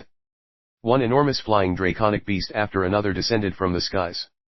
Their flame-colored scales were so resplendent, and flames seemed to flicker around their entire bodies. Fire dragons. Linley knew that the situation had just become catastrophic. Fire dragons were considered middle-class dragon-type beasts. Most fire dragons were magical beasts of the 8th rank, while elite members of the race could reach the 9th rank in power. Two magical beasts of the 8th rank were able to give me so much trouble for so long. Now, I'm dealing with 10 that can fly. Linley felt extremely miserable right now. And right at that moment. Growl, growl. Another series of roars began to emanate from a different direction.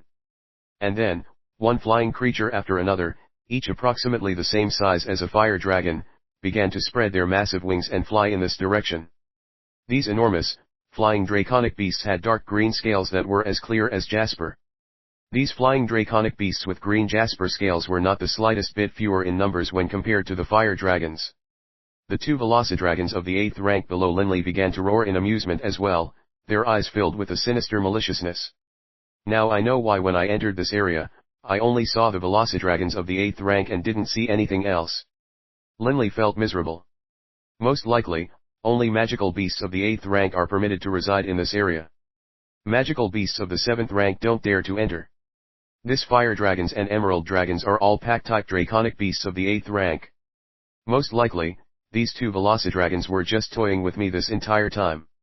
When they saw I was about to fly away and escape, they immediately roared out to have the fire dragons and emerald dragons to come as well. Over 100 massive flying dragons were circling above him in the sky. Only now did Linley realize what was going on. But by now, the way out through the skies was forbidden to him. "Boss, what are we gonna do?" Bibi's pitiful voice rang out in the back of Linley's mind. Book 4, The Dragon Blood Warrior, Chapter 17, The Gloomy Depths. His head raised, Linley watched the 100+ dragons circle above him.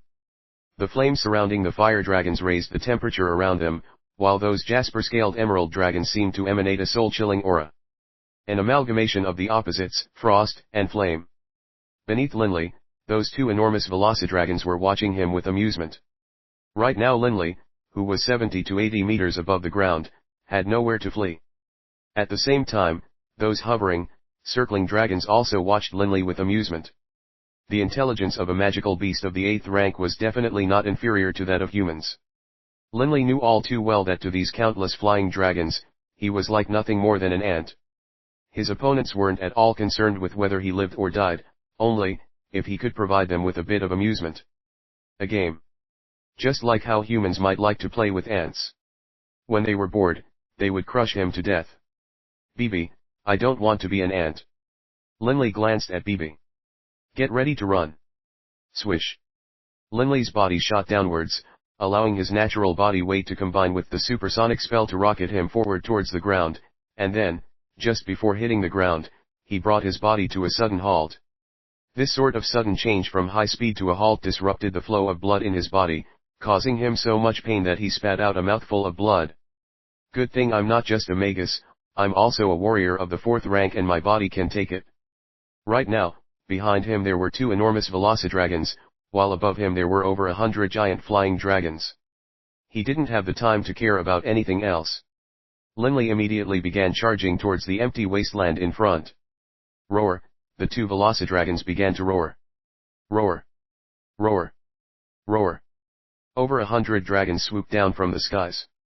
The fire dragons and emerald dragons were roaring, and the two giant velocidragons began chasing after Linley, the earth shaking with each step. The 100+ dragons were also swooping towards Linley, causing the sky to darken as they blotted out the sun. A single dragon was already enormous, to say nothing of 100. They totally covered the sky with their mass. And then, the dozens of dragons all opened their giant maws and began blasting giant balls of flame at Linley. Boom. Boom. Boom. Boom. One giant fireball after another, each the size of Linley or larger, began smashing down from the heavens. The fireballs generated by the fire dragons were not like ordinary balls of flame, they contained within them a mixture of magic as well as the innate dragon flame which all fire dragons held within them. Their temperature was so high that even the tough scales of velocidragons of the 7th rank would most likely crack from the heat. Boom. A particularly large fireball just barely brushed past Linley. The fleeing Linley instantly could smell the smell of burning hair. "Boss, your hair got burnt." Bibi's voice rang out in Linley's mind. Linley himself knew very well that his hair hadn't actually been touched by that ball of fire. It was just that the temperatures the fireball generated was way too high. Just by passing by him, the temperature was raised high enough that his hair was burnt. Like an agile little monkey, Linley began to run about in unpredictable patterns, constantly dodging those fireballs. Those fire dragons also didn't just charge forward to kill him. They were just playing around, using fireballs to toy with Linley. The difference in power is too great. Even though I'm a dual-element magus of the 7th rank, when facing a magical beast of the 8th rank, I would definitely be destroyed. Linley could sense how terrifyingly hot those fireballs were, and yet those fire dragons could casually blast them out from their mouths, one after the other. Fortunately, the fire dragons weren't actually trying to kill him as quickly as possible. Suddenly, Linley felt a cold aura. His body, which had just begun adjusting to the heat, suddenly clenched with the cold. Swish. A translucent, faintly green spear passed by Linley, and then shattered, releasing a terrible, cold aura that forced Linley to instantly and quickly dodge away. In the skies above, those dozens of emerald dragons had also opened their maws and begun vomiting frozen arrows at Linley. To the enormous emerald dragons, these projectiles were perhaps just arrows, but to the comparatively small Linley, these 3-meter-long projectiles were not arrows, they were terrifying frozen spears. With balls of flame and spears of ice raining down upon him from the skies, Linley had to use all of his wits to constantly dodge and dart about in all directions. It was exhausting. Linley was feeling mentally exhausted. His mental energy was being worn down to the point of exhaustion. For a short period of time, this level of energy expenditure was fine, but in the long run, he would definitely suffer from mental exhaustion.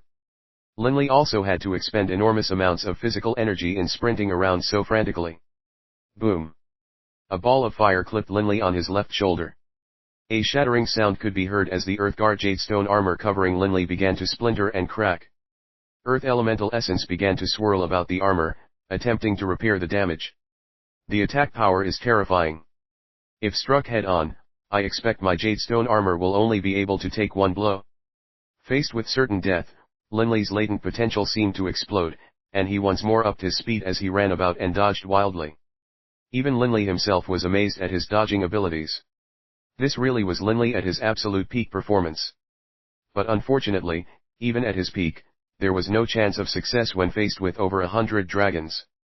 Roar! Roar! The 100+ fire dragons and emerald dragons in the sky watched Linley with amusement. Seeing him constantly dodge, they felt more and more interested in him. Even the 2 velocidragons chasing after Linley would occasionally wave their tails to threaten him. At this point in time, Linley was like an ant being toyed with by an entire group of giants. If he made just the slightest mistake, Linley would die.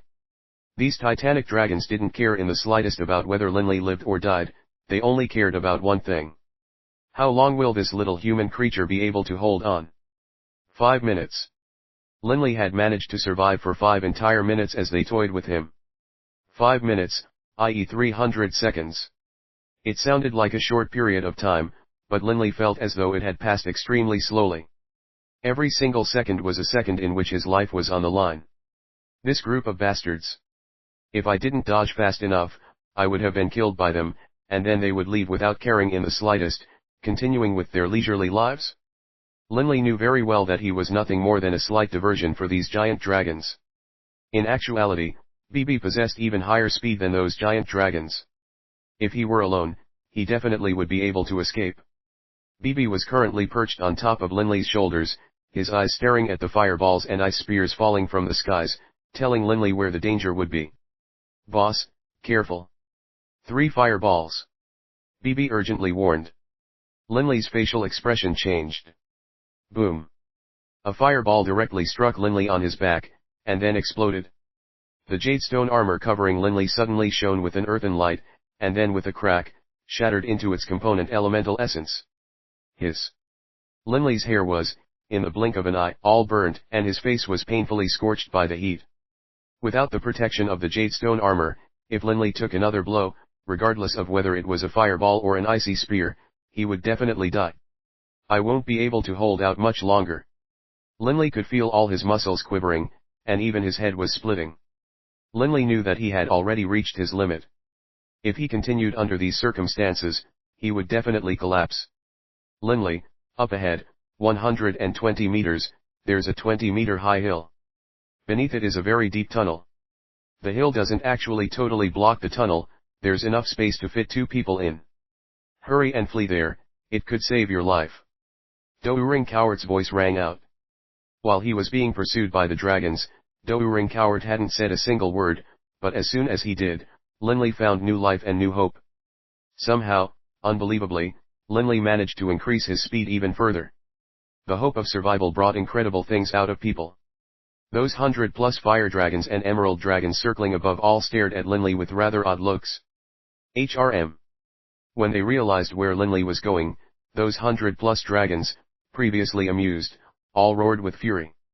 Without any coordination, they simultaneously began to angrily blast out balls of fire and icy spears at the same time, covering an entire area of 20 to 30 meters. At Linley's current speed, in about 2 to 3 seconds, he managed to reach the hill. It was just about at this time that the fireballs and icy spears arrived as well. "There's the crack."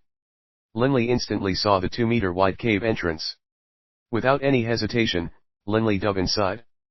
But before he managed to make it inside, a large ball of fire came blasting down at him. The fireballs traveled at much higher speeds than the icy spears. By the time the fireball came within 20 to 30 centimeters of Linley's clothes began to burn. Screech! Bibi suddenly enlarged himself. And then used his own body to accept that vicious blow from the fireball. Only then did Linley luckily manage to make it inside the tunnel. But Bibi, in turn, was buried by an avalanche of those fireballs and icy spears. Oof! Linley fell all the way down, perhaps 70 or 80 meters, before smashing into the tough ground. This place was very gloomy and dark, with the only light coming from that small hole up above. But Linley had excellent vision, and that dim light was enough for him to see his surroundings. And right now, Linley's hair had been burnt, and there were 2 or 3 spots on his face which had also been burnt black. His face had been ruined, and he had been scarred. But right now, Linley couldn't bother to care about these things. The only thing he was worried about was Bibi. Swish! A black blur fell down, smashing directly in front of Linley. Yuch! That was comfortable. First cold, then hot. That felt so incredibly nice. Bibi's voice rang out in Linley's mind. Linley joyfully embraced Bibi. Bibi, are you okay? Bibi's face was extremely dirty, but he still wrinkled his nose delightedly. Of course. I, Bibi, am much stronger than I was a year ago. Even if I were to fight head-on with a magical beast of the 8th rank, I wouldn't be afraid, much less a little fireball or ice spear. Linley laughed. Now that he knew Bibi was fine, Linley was no longer worried. Then why didn't you go out and tussle a bit with those giant dragons? Linley teased.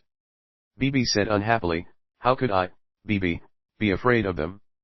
But their scales are simply too thick, and my size is too small. My mouth is also small. I can't bite through those scales. It's too hard for me to kill them, but they can forget about killing me as well. Linley began to chuckle. Boss, your face is ruined. Bibi's mental shout suddenly reminded Linley. Stretching out his facial muscles, Linley felt a fiery pain. He had no choice but to sneer at himself. Bibi, although I've trained up my physical strength, no matter how much I train, I can't possibly strengthen my facial muscles. My defensive abilities weren't strong enough. Oof, Bibi, let me rest for a bit, I'm so tired. Linley let go of Bibi, then lay down on the ground. Just then, Linley had stretched himself to the absolute limit, both in terms of physical energy as well as his mental energy. It wasn't so bad when facing danger, but now that he was safe, Linley felt endless waves of exhaustion crashing upon him. Linley wanted to rest. Within the valley, those hundreds of giant, coiling dragons and those 2 velocidragons of the 8th rank were all staring at the hill. Growl! Suddenly, a particularly large fire dragon let out a roar. All of the giant dragons and velocidragons retreated. Only that large fire dragon remained, staring at that hill with a mixture of terror and alarm in his eyes. One of the main entrances to that underground area was previously extremely large enough for even a dragon to go inside. But then, the fire dragons and the emerald dragons had received an order to move a small hill to block off that tunnel. To those enormous dragons, that 2-meter wide crevice was nothing. Based on their size, there was no way they could get in. But to Linley, it was very easy to slip inside. Having entered the forbidden area, this human will die without question. That particularly large fire dragon rose directly into the air and flew away. This was the forbidden area of the Foggy Valley. Forget about humans, even fire dragons and emerald dragons dared not trespass there. Nothing which went in would come out alive. This was the iron rule of the Foggy Valley. Book 4, The Dragon Blood Warrior, Chapter 18, The Armored Razorback Wyrm. Within the underground cave, Linley laid down and rested for a while. After feeling that he had recovered, he stood up. That situation just now, where he had been attacked by over 100 flying dragons, was the most dangerous which Linley had ever been in. Virtually every second, he was in fear for his life. After escaping from that calamity with his life, Linley had finally managed to take a breather, but in his heart, he also had an ardent desire, the desire to increase his power. In front of those giant dragons, he was nothing more than a toy. He had no ability to resist at all. Boss, there's no way out from above. The only option we have is to keep going down. Next to us, there's a very wide path. Bibi mentally transmitted to Linley while jumping on Linley's shoulders. Off to the side of Linley, there was a very wide, crooked road, several dozen meters wide and almost 10 meters tall. But this road was curved and crooked, heading off into an unknown location in the east. After silently pondering for a while, Linley decided to venture forth with Bibi into that gloomy darkness. The cave tunnel grew darker, the further in they went. After a while, nothing could be seen but darkness. Linley couldn't even see the tunnel, and so he had to carefully make his way in by feeling his way through the wall. "Boss, where the heck are we? Why was this tunnel covered up by that hill?" Bibi asked Linley. Linley shook his head. "There's over 100 flying dragons overhead. If we go up, we're just committing suicide. We can only keep going down." Linley also didn't have the ability to tunnel his way to escape through this maze-like rocky tunnel. His only choice was to follow it to whatever unknown destination it led to. Following Linley, Bibi was also on maximum alert, inspecting his surroundings out of fear that a magical beast might pop up out of nowhere. "There's light up ahead."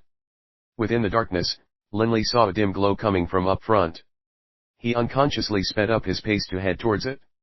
Slowly, Linley discovered the exit to this tunnel, and that it was the exit which was glowing with a dim red light. Suddenly, "Ha, Sardius Sadesi, weren't you very arrogant? Those things you did to me 300 years ago, I will repay you manifold today." An extremely deep voice rang out from the exit, sounding as deep and powerful as a peal of thunder. Linley couldn't help but feel shocked. A person? No matter what, it'll be easier negotiating with a person than with a magical beast. And I have no other path I can take. But this fellow's voice is really loud. Sticking next to the tunnel walls, Linley walked towards the exit.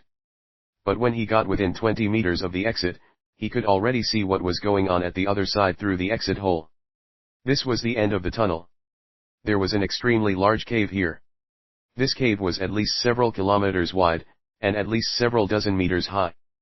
But what shocked Linley was, from his current vantage point, Linley could clearly tell that there was a huge black bear standing in mid-air, at least 10 meters high, with all the fur on his body appearing as though it were made from steel.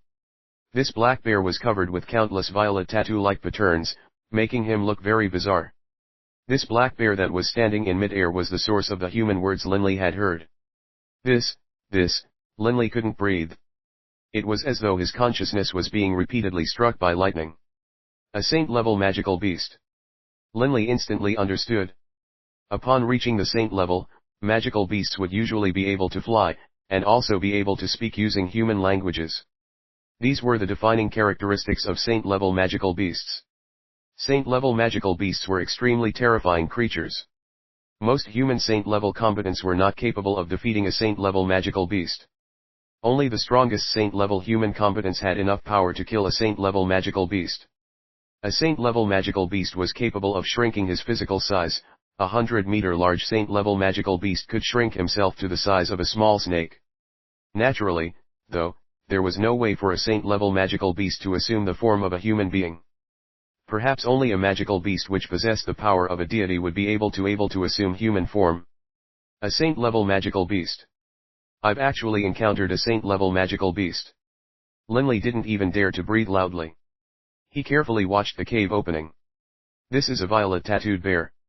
Violet tattooed bears are magical beasts of the 9th rank. Violet tattooed bears were considered a very powerful race of magical beasts. Naturally, they were capable of reaching the saint level in some cases. But this violet tattooed bear is blind in one eye. Linley suddenly noticed the terrifying injury that was over the left eye of the violet tattooed bear that was standing in mid-air. Clearly, this bear was half-blind. Sardius, all these years, I've been waiting for my chance to get revenge. Haha, so what if you ended up seizing this place for your own? Although the elemental essence density here is 100 times higher than that of the outside world, I was still the first to reach the saint level. Haha. Clearly, the violet tattooed bear was extremely excited. Where is the Sardius that this bear keeps talking about? Linley stealthily retreated, then crept closer to the other wall of the tunnel. Indeed, from the other side of the tunnel, he was able to see another magical beast. This one was a magical beast that made Linley's heart shudder yet again. This magical beast was 10 meters long and 3 meters high. Its entire body was densely covered with pitch black scales, and all of the scales on its body were patterned in a very orderly, regimented manner. Every single scale was roughly the size of a human palm. But the densely patterned scales were arranged together in such a way that for some reason, it struck fear into the hearts of whoever saw it.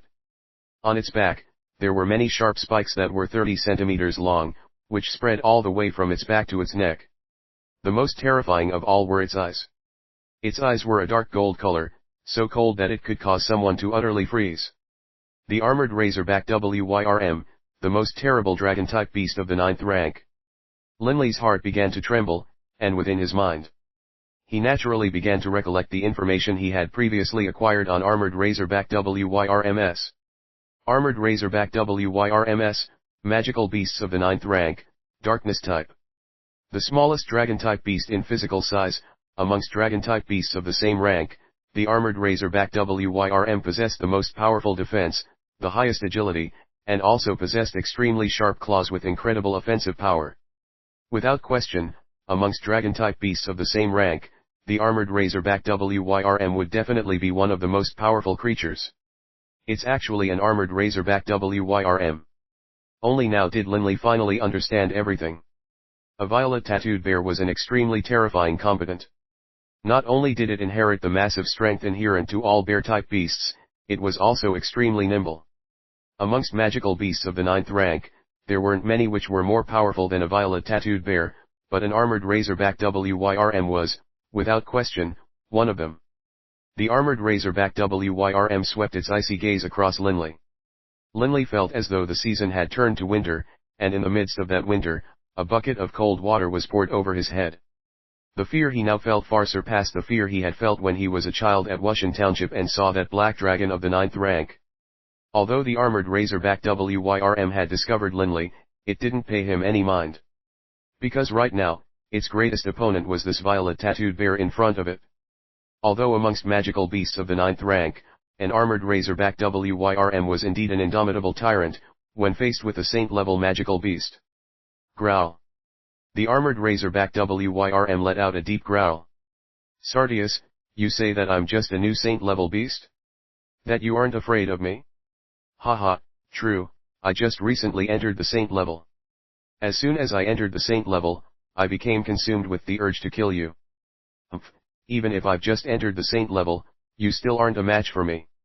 The saint level violet-tattooed bear had a look of total confidence on its face. Armored razorback Wyrms. You really are a species of dragons which advance very slowly. You've dominated this place for so long, and enjoyed the benefits of a location where the elemental essence density is 100-fold that of the normal world. But you still remain at the peak of the 9th rank and still haven't been able to take that final step. But today, I will let you know the power of the saint level. The violet-tattooed bear's aura began to dramatically increase in power. Although the violet-tattooed bear talked a big game, in his heart, he knew very well how terrifying an armored razorback Wyrm could be. The armored razorback Wyrm had the strongest defensive abilities amongst dragon-type creatures. What's more, Sardius was at the peak of the 9th rank, only one step away from becoming a saint-level armored razorback Wyrm. In terms of defensive ability, Sardius definitely could compete with most saint-level dragons. But aside from his defensive power, there was also his offense to watch out for. The twin talons of the armored razorback Wyrm were incomparably sharp. Nonetheless, I have entered the saint level, after all. The violet-tattooed bear was very confident in himself. Upon reaching the saint level, one advantage is the ability to fly. While the second advantage is that I'm able to send the power of my soul outside of my body. Most magical beasts rely upon their vision to do battle, but saint-level combatants are able to use their soul sense to clearly detect their opponent's movements in battle. Thus, in combat, they definitely have a big advantage. Most importantly, upon reaching the saint level, one's offensive power would also increase. Barely breathing, Linley continued to watch through the exit hole as the two terrifying magical beasts stared at each other. An armored razorback Wyrm at the peak of the 9th rank, against a saint-level violet-tattooed bear. Linley could feel his blood begin to boil. For some reason, whenever Linley saw those icy, merciless eyes of the armored razorback Wyrm, Linley felt that he was more afraid of the Wyrm than of the bear. It's begun. Linley's eyes lit up. The saint-level violet-tattooed bear landed on the ground, while at the same time, it began to emanate a roaring sound. All of the muscles on the bear's body began to swell, while at the same time beginning to emit crackling, popping sounds. The violet tattooed bear, previously around 10 meters in height, suddenly increased its height by 2 meters. 12 meters tall now, it had the same waist as before, but its legs were a full size larger now. Sardius. With a mighty growl, the violet tattooed bear swept towards Sardius like a blur, appearing directly in front of the armored razorback WYRM. The WYRM, which had been a state of readied action this entire time, suddenly, viciously smacked the earth with its tail, sending its entire body flying far away through the tremendous counterforce which had been released. A gigantic, meter-long paw viciously slammed into the ground where the armored razorback WYRM had been just a heartbeat ago. Bam! Linley could clearly see that the ground itself rippled for at least 2 or 3 meters in a radius around the bear's paw, and within that area, the stone floor itself was partially turned into dust, to a depth of half a meter. And outside of that area, within a radius of several dozen meters, the ground itself split with 7 or 8 terrifying large cracks appearing. How terrifying! Linley's heart had gotten stuck in his throat. The violet tattooed bear suddenly turned around, focusing its bizarre, red gaze upon the armored razorback WYRM. The armored razorback WYRM just stared back at it with its cold, dark golden eyes, not actively attacking at all. Sardius. You are afraid. The violet tattooed bear laughed delightedly. And then, its entire body began to dimly emanate a dark aura. Whoosh. With a strong kick to the floor, the bear launched itself into the air, and then began to descend in a bizarre pattern, directly at the armored razorback WYRM. The armored razorback WYRM stared at the violet tattooed bear with its cold eyes. And then, its iron whip-like dragon tail suddenly swept out. Swish. It sliced through the air, causing a screaming sound so high that Linley's ears were hurting. This draconic tail is far more powerful than the tails of those velocidragons. I bet even I, BB, couldn't take a blow from it.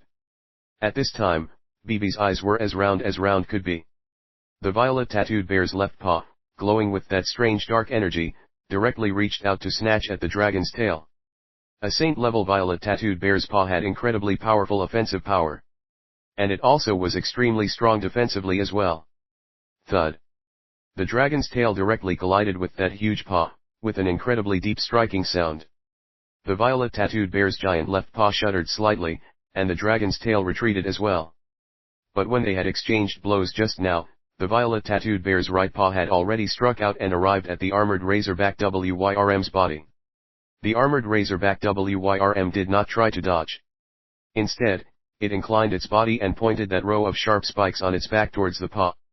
This armored razorback WYRM and the violet tattooed bear were old foes. Naturally, the bear knew how fierce this particular tactic by the WYRM was. Not only did the armored razorback WYRM possess extremely high defensive power, its body was also designed extremely well. If the opponent smashed down on it with a palm, the armored razorback WYRM could easily move its body and dissipate the strength of the blow across its entire body. Sardius. I'm no longer that old magical beast of the 9th rank. A malicious, cruel look was in the eyes of the saint-level violet tattooed bear.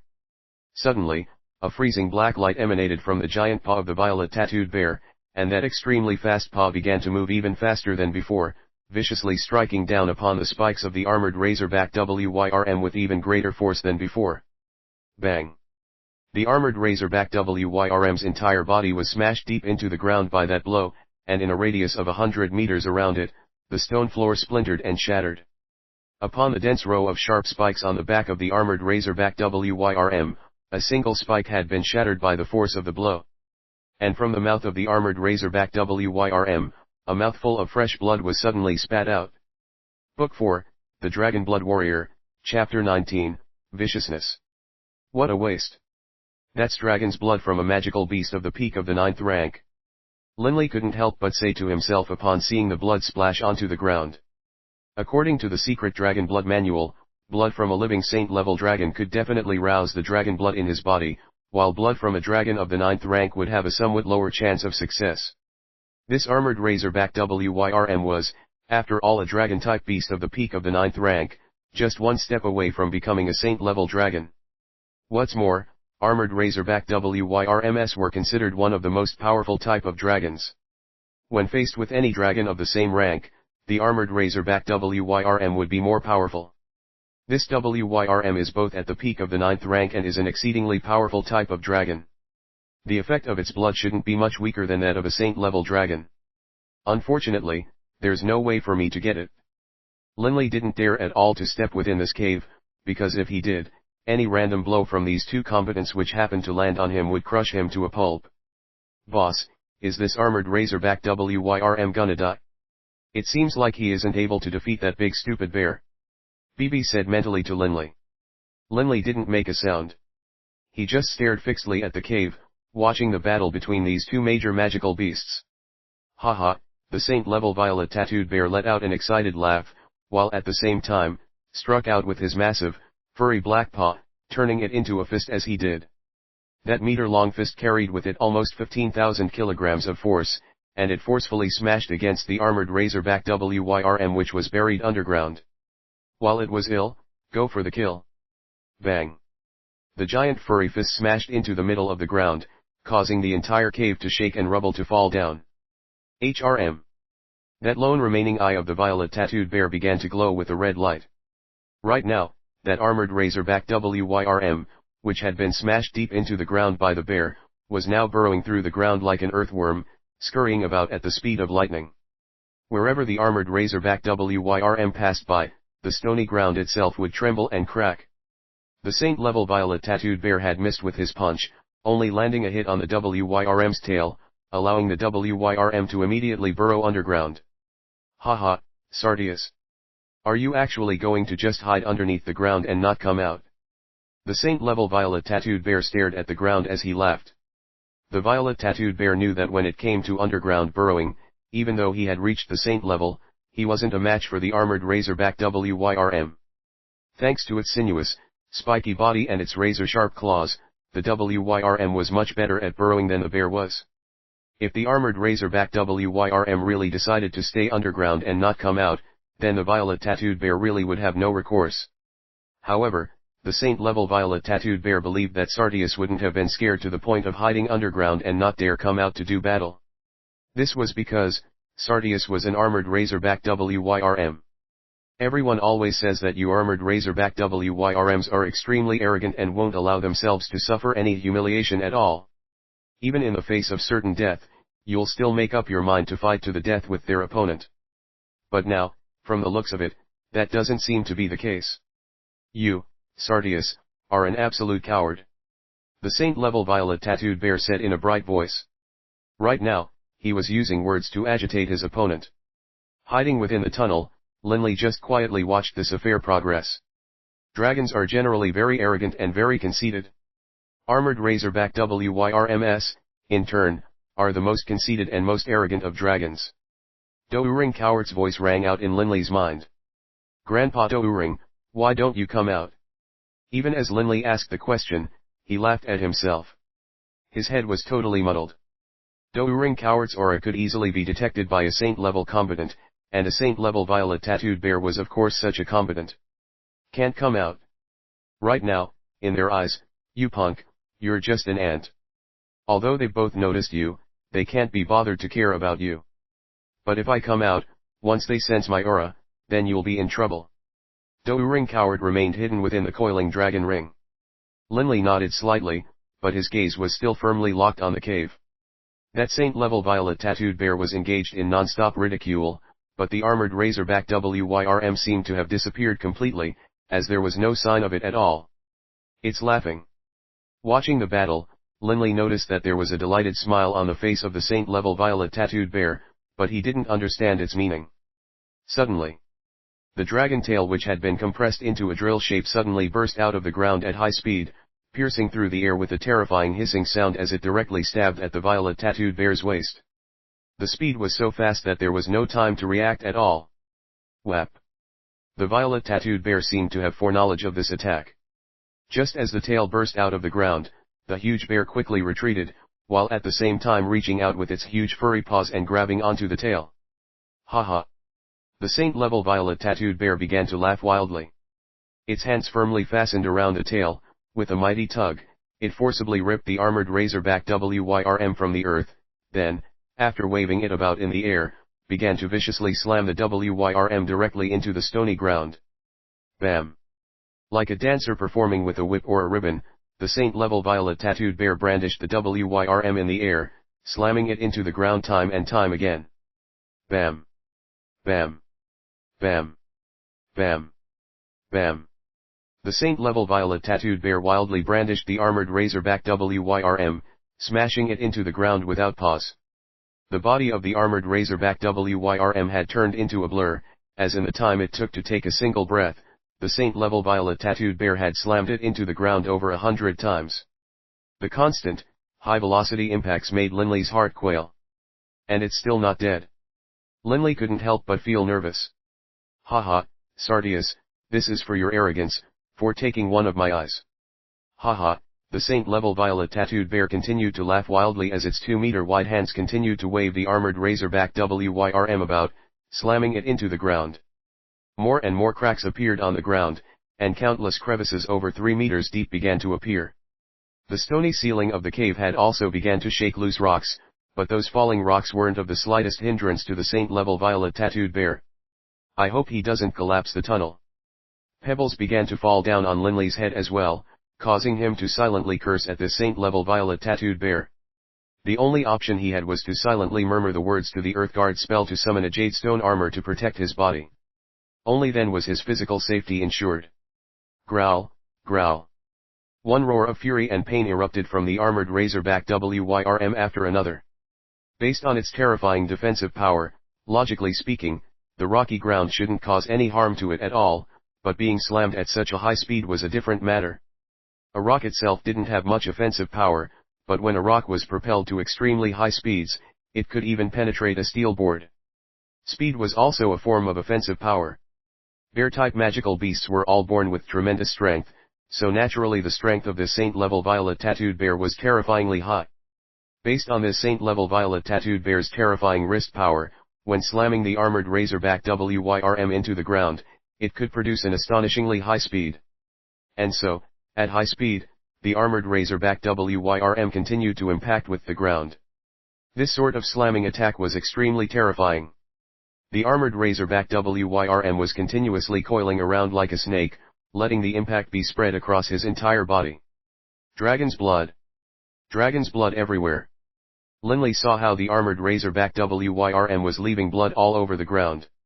To the armored razorback WYRM, however, the physical injuries were a smaller matter. The more important problem was that it was starting to get extremely dizzy. Being whipped around at such high speed was starting to make the armored razorback WYRM's mind go blank. If this continued, even if its body was able to hold on, its mind wouldn't be able to. Sardius, you idiot, did you think that by ambushing me from underground, I wouldn't be able to react in time? Haha. Have you forgotten? Saint-level combatants all have the ability to soul sense outside of their bodies. I saw every single movement you were making underground. And you thought you could ambush me?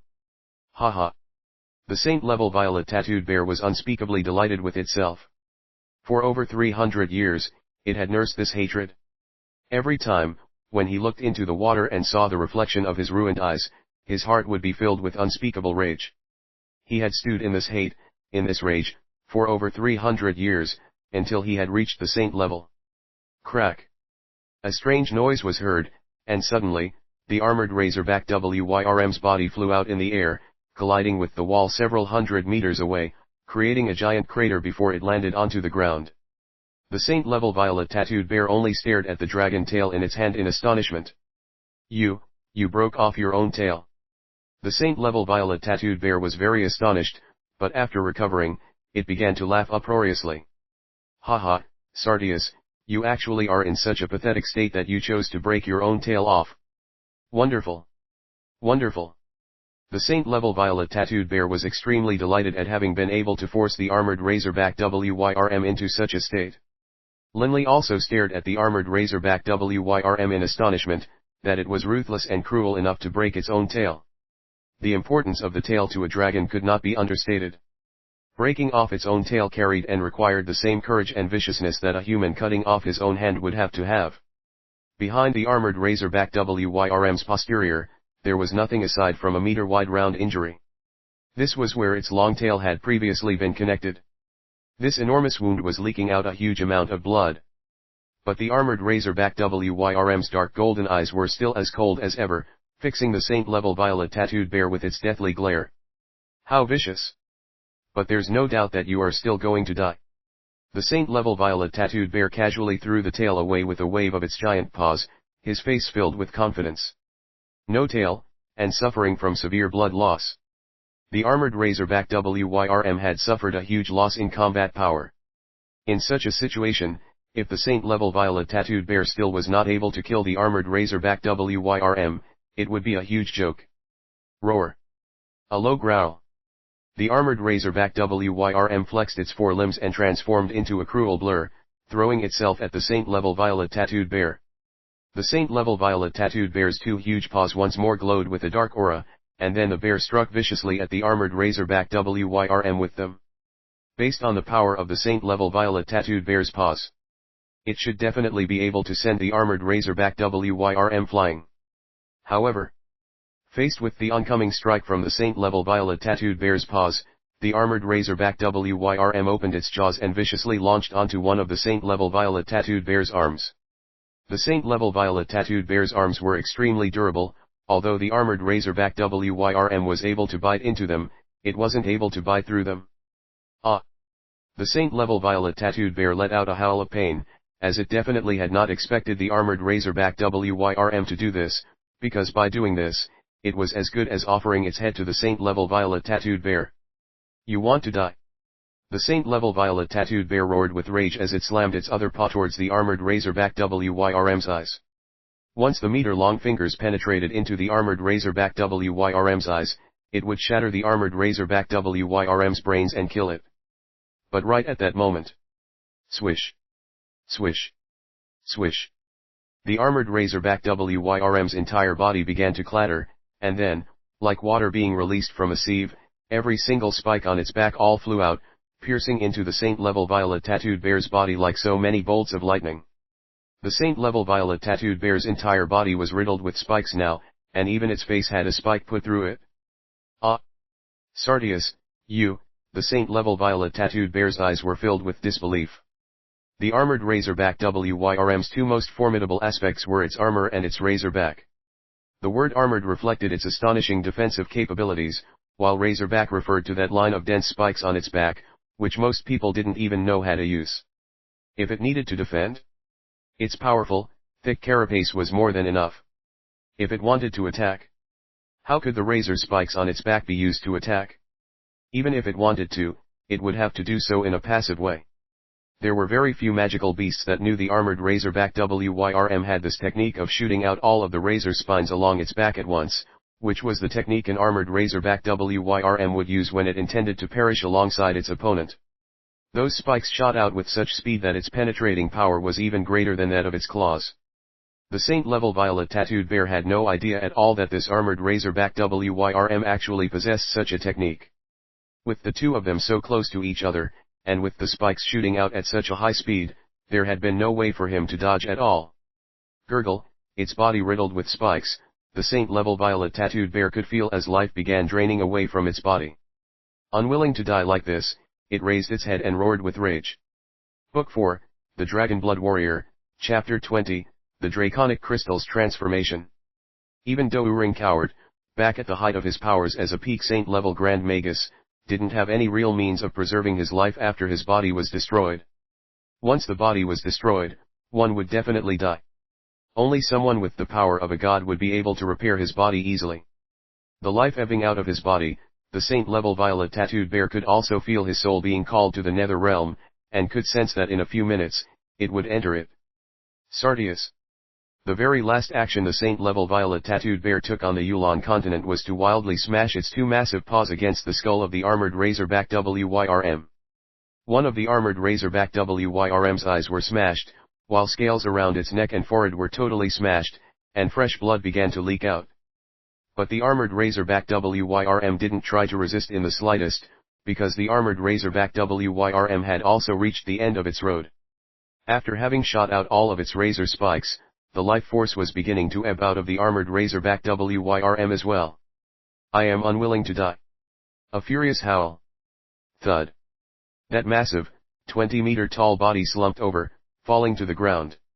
By now, the soul of the saint-level violet-tattooed bear could no longer resist the call of the nether world, and it forever vanished from the physical realm of the Yulan Continent. Linley looked at the fallen violet-tattooed bear, and then at the armored razorback Wyrm which was still biting at the bear's arm. Is this a double defeat? The armored razorback Wyrm was also at death's door. Fresh blood constantly flowed out, both from its severed tail as well as from its neck. Its eyelids slowly closed as well. Then suddenly, the armored razorback Wyrm opened its one remaining eye. That remaining, dark golden eye remained as cold and emotionless as ever, and it was focused on Linley. Ah! Faced with this cold gaze, Linley's heart began to beat frantically. Both the armored razorback Wyrm and the saint-level violet-tattooed bear both had noticed Linley long ago. Only, they didn't bother with him. However, the armored razorback Wyrm didn't want its body to be defiled after its death by this human. Dragons were a proud race, and armored razorback Wyrms were the proudest, most conceited dragons in existence. Even in death, it wouldn't want its opponents to get off too easy, much less allow its corpse to be mutilated by a human. Not good. Without hesitating at all, Linley immediately turned tail and began to run. It's almost dead, and it still wants to kill. Linley was feeling rather pissed. The armored razorback Wyrm stared a deadly gaze at Linley with its one remaining dark golden eye. And then, emitting the most furious roar it had ever let out in its existence, it transformed into a blur and appeared next to Linley almost instantaneously, sweeping its merciless claws towards Linley. Feeling the sudden rushing air from behind, Linley instinctively wanted to lie down, as he knew that a dragon claw would come swiping in. When it did, even a magical beast of the 9th rank would perish, much less him. That jadestone armor on his body would not prove to be any deterrent to the armored razorback Wyrm's sharp claws. Swish! Emitting an ear-piercing shriek, BB's tiny, weak little body collided head-on with the armored razorback Wyrm's sharp claws. BB.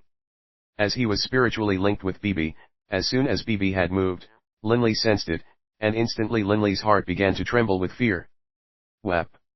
A clear striking sound. BB's body was sent flying by the armored razorback Wyrm's vicious claws, and it was shot backwards at an incomprehensible speed, smashing into the tunnel wall a few dozen meters away, creating a deep crevice. On the outside of that crevice, there was a spot of bright blood. BB's blood. At this moment, Linley was filled with boundless pain, pain which was 1,000, no, 10,000-fold the pain he had felt upon losing Alice. Within his mind, one image after another of him and BB together swam to the forefront. He remembered the first time they met, how BB had hidden behind that decrepit old stone house and stared at Linley in terror. He remembered BB's self-satisfied look, and adorable BB looked upon wrinkling his nose. He also remembered how BB would lie down for a nap inside his clothes, and how cute he looked asleep. From when Linley was 8, until now. The one who had truly always been by his side was BB. Although he liked to boast and brag, and also liked to mock, in Linley's heart, BB had occupied an extremely important position. Gray-ah. That huge maw of the armored razorback Wyrm bit down at Linley. Arg. Linley let out a deep howl, his eyes now totally bloodshot. When the armored razorback Wyrm's giant fangs drew near to him, Linley's speed attained a previously unreached level, and he opened his own mouth wide and bit down at the Wyrm's neck as well. Crush! A large part of the flesh on Linley's shoulder was bitten off. But Linley's own teeth were also firmly locked onto the wounded area on the armored razorback Wyrm's neck. Die, die, die with me. Having entered a berserk, crazed state, Linley wildly drank the blood of this living dragon and wildly bit at the exposed flesh. Arg! When the dragon blood splashed on Linley's body, Linley felt as though all of the skin on his body had been painfully scalded by boiling water. But this was only a secondary thing. The dragon blood that he drank into his stomach made Linley's entire body jerk, spasm, and tremble. Pain. Incredibly fierce pain. The pain of dragon blood splashing on his body, Linley could withstand. But the dragon blood entering his stomach, entering his body? One's internals, after all, were much more vulnerable than one's skin. This sort of pain was an internal, constant, non-stop stabbing pain. He was in agony. But Linley had forgotten about what agony was, at this point. The last, desperate, full-strength attack of this peak 9th rank armored razorback WYRM, one could imagine how terrifying it was. The fierce sharpness of the armored razorback WYRM was legendary. Even a magical beast of the 9th rank would be rent by it. And BB? Linley could still see that blood stain on the tunnel wall. Once BB's tiny body had its protective fur and skin torn apart, how could he survive? Most importantly of all, Linley could already sense that BB's life force had already grown so weak as to be all but undetectable. Arg! His heart filled with grief, Linley savagely bit at the dragon's flesh, drank the dragon's blood. He allowed the blood to boil as much as it wanted of his organs, allowed his entire body to be in such agony that it shuddered. Linley simply didn't care. Linley, stop, stop. Douring coward was howling at him. Use the blue heart grass, quick, use the blue heart grass. If you keep doing this, your body will fall apart. But it was useless. Linley continued to devour the dragon's blood. Suddenly, some sort of icy cold crystalline entity entered Linley's throat, then passed into his stomach. Instantly, the pain intensified still further, and Linley's entire body began to convulse uncontrollably. Pain. Linley wanted himself to feel pain. This sort of physical pain was able to, just barely, lessen the terrible pain he felt in his heart. Linley. Douring coward was at his wit's end.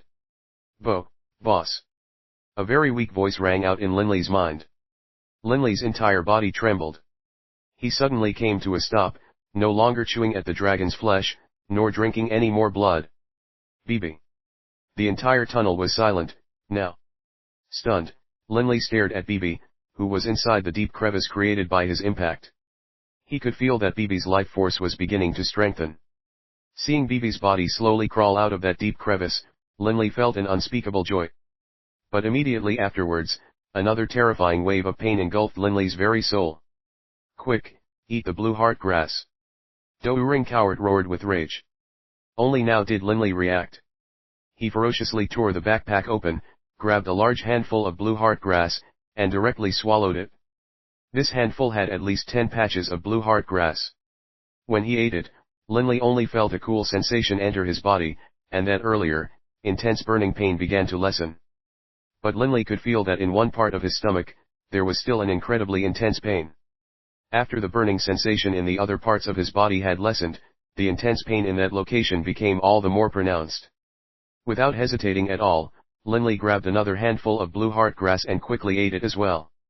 Immediately afterwards, Linley assumed the meditative position and allowed the secret Dragon Blood Manual's inscriptions on how to rouse the dragon blood of the Dragon Blood warriors come to mind. He began to agitate his blood in accordance with the instructions in the book, and as he carried out these secret techniques, the blood of the Dragon Blood warriors which lay deep in Linley's veins began to show itself. Success. The chance of success through using a dragon of the 9th rank was a bit lower than a dragon of a saint-level dragon. But the armored razorback WYRM was both a peak 9th rank dragon, and also an extremely powerful dragon. Its small physical size also was an indicator that the quality of the blood it had should have been extremely high. Whoosh! Whoosh! The dragon blood in Linley's veins was beginning to transform as well, as wave after wave of it was being transformed into dragon blood battle chi. But whenever he reached that part of his stomach which hurt the most, for some reason the pain remained the same, no matter how much blue heart grass he ate. What Linley hadn't realized is that what he had actually swallowed was, alongside everything else, the draconic crystal of the armored razorback WYRM. Realistically speaking, that crystal was 10,000 times more terrifying than dragon's blood. Even after having eaten so much blue heart grass, all it served to do was to blunt the bad effects. The pain it was causing was incredible. However, the blood of the Dragon Blood warriors was no ordinary bloodline either.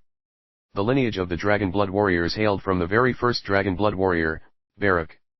In the past, when Baruch had mastered his abilities, he was even able to kill a peak 9-headed serpent king of the saint level. That sort of power he had, to walk about the Yulan Continent totally unmatched, was incredibly great. Even the mighty dragon race didn't want to do direct battle with Baruch and his clansmen, despite the fact that Baruch had captured several saint-level live dragons and fed their blood to his clansmen. This was the terrifying true power of the Dragon Blood warriors.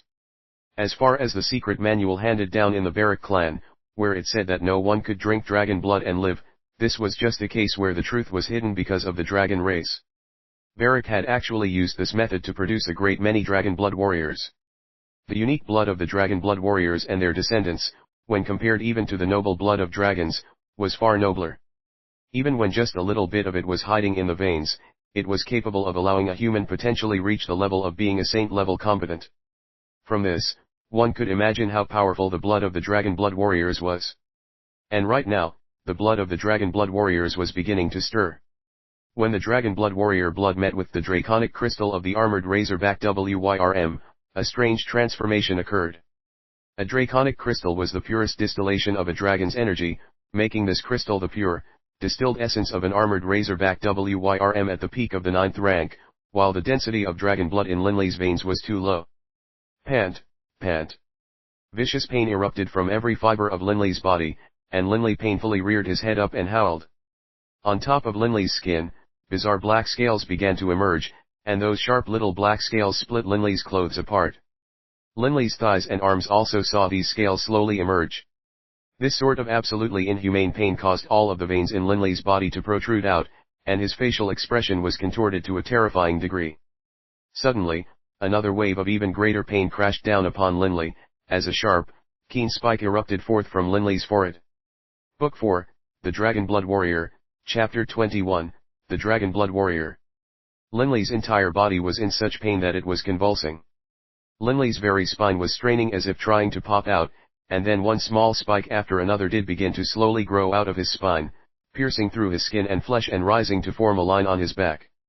This extreme pain caused Linley to begin letting out guttural howls. His entire body was covered in sweat, but even as the sweat came out, so too did one black scale after another, each and every scale very much similar to the scales of the armored razorback WYRM. The only difference was that they were smaller in size. Grinding his teeth, his throat trembling with every guttural, pain-filled roar, Linley did his best to forcibly will himself to begin utilizing the secret methods contained within the secret Dragon Blood Manual.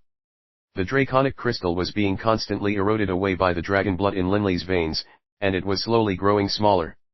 At the same time, the dragon blood in Linley's veins was constantly devouring the astonishing darkness-type elemental force contained within the draconic crystal. The pace of his body's evolution actually began to pick up even further. Grot. A blood-covered, black-scaled draconic tail slowly began to protrude from Linley's tailbone. This draconic tail was of the size and hardness of a steel whip. What is going on? Feeling his entire body transforming, especially those spikes popping out from his spine, and those black scales, Linley was totally flabbergasted. Per the records of the secret Dragon Blood Manual, a Dragon Blood warrior had 3 forms. Under the third form, dragon form, the Dragon Blood warrior's entire body would be covered with azure scales, and a horn would sprout from his forehead as well.